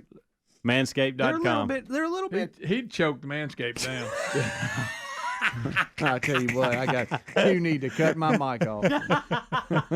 Are you saying the lawnmower ain't never seen this long? The bushwhacker ain't got nothing. I'm so sorry, Speedy. I'm so sorry. Get you so bad. Get some new commercial grade pet shears. Greg, do you know? Okay. No. You know back when Speedy was working out and he tried to shave himself so he could see, you could see his definition. That's not true. You know how he got his arm? Bush hog. You couldn't handle it. Hey, Speedy, hold your arm out still. I got a bush hog. Yeah. I'll come over there dragging the bush hog behind my state care. I forgot about him being completely hairless. There's a lot of dudes that never happened. Oh yeah, you and There's a lot of dudes that do that. I'm I always know, but I surprised don't. by What was it. your Because workout buddy? I got so many freckles. Who was your if I workout did buddy? it. Who was your workout buddy? Oh, me and Judd would. Oh, you and Judd, y'all. I never did You that. got a Brazilian wax job. That's not true. Let me ask you, Greg. Can you see this right here? Can you see that? Easy, buddy. Speedy, that seems unnecessary. Was that for squats? Yeah, my goodness. Picture my leg shaved. Y'all picture that? Oh my goodness, you'd lose about an inch and a half around it. What? Never mind. Let it go. Let it go. On your legs. Top of the arm. On your legs, your whip. Bubba, Rick and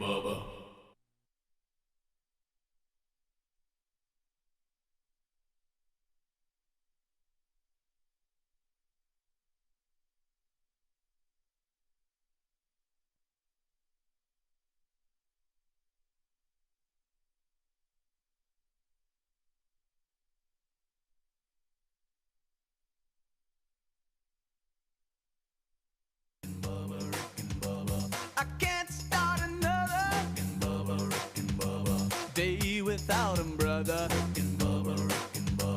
Oh, there is no other waking on their blubber.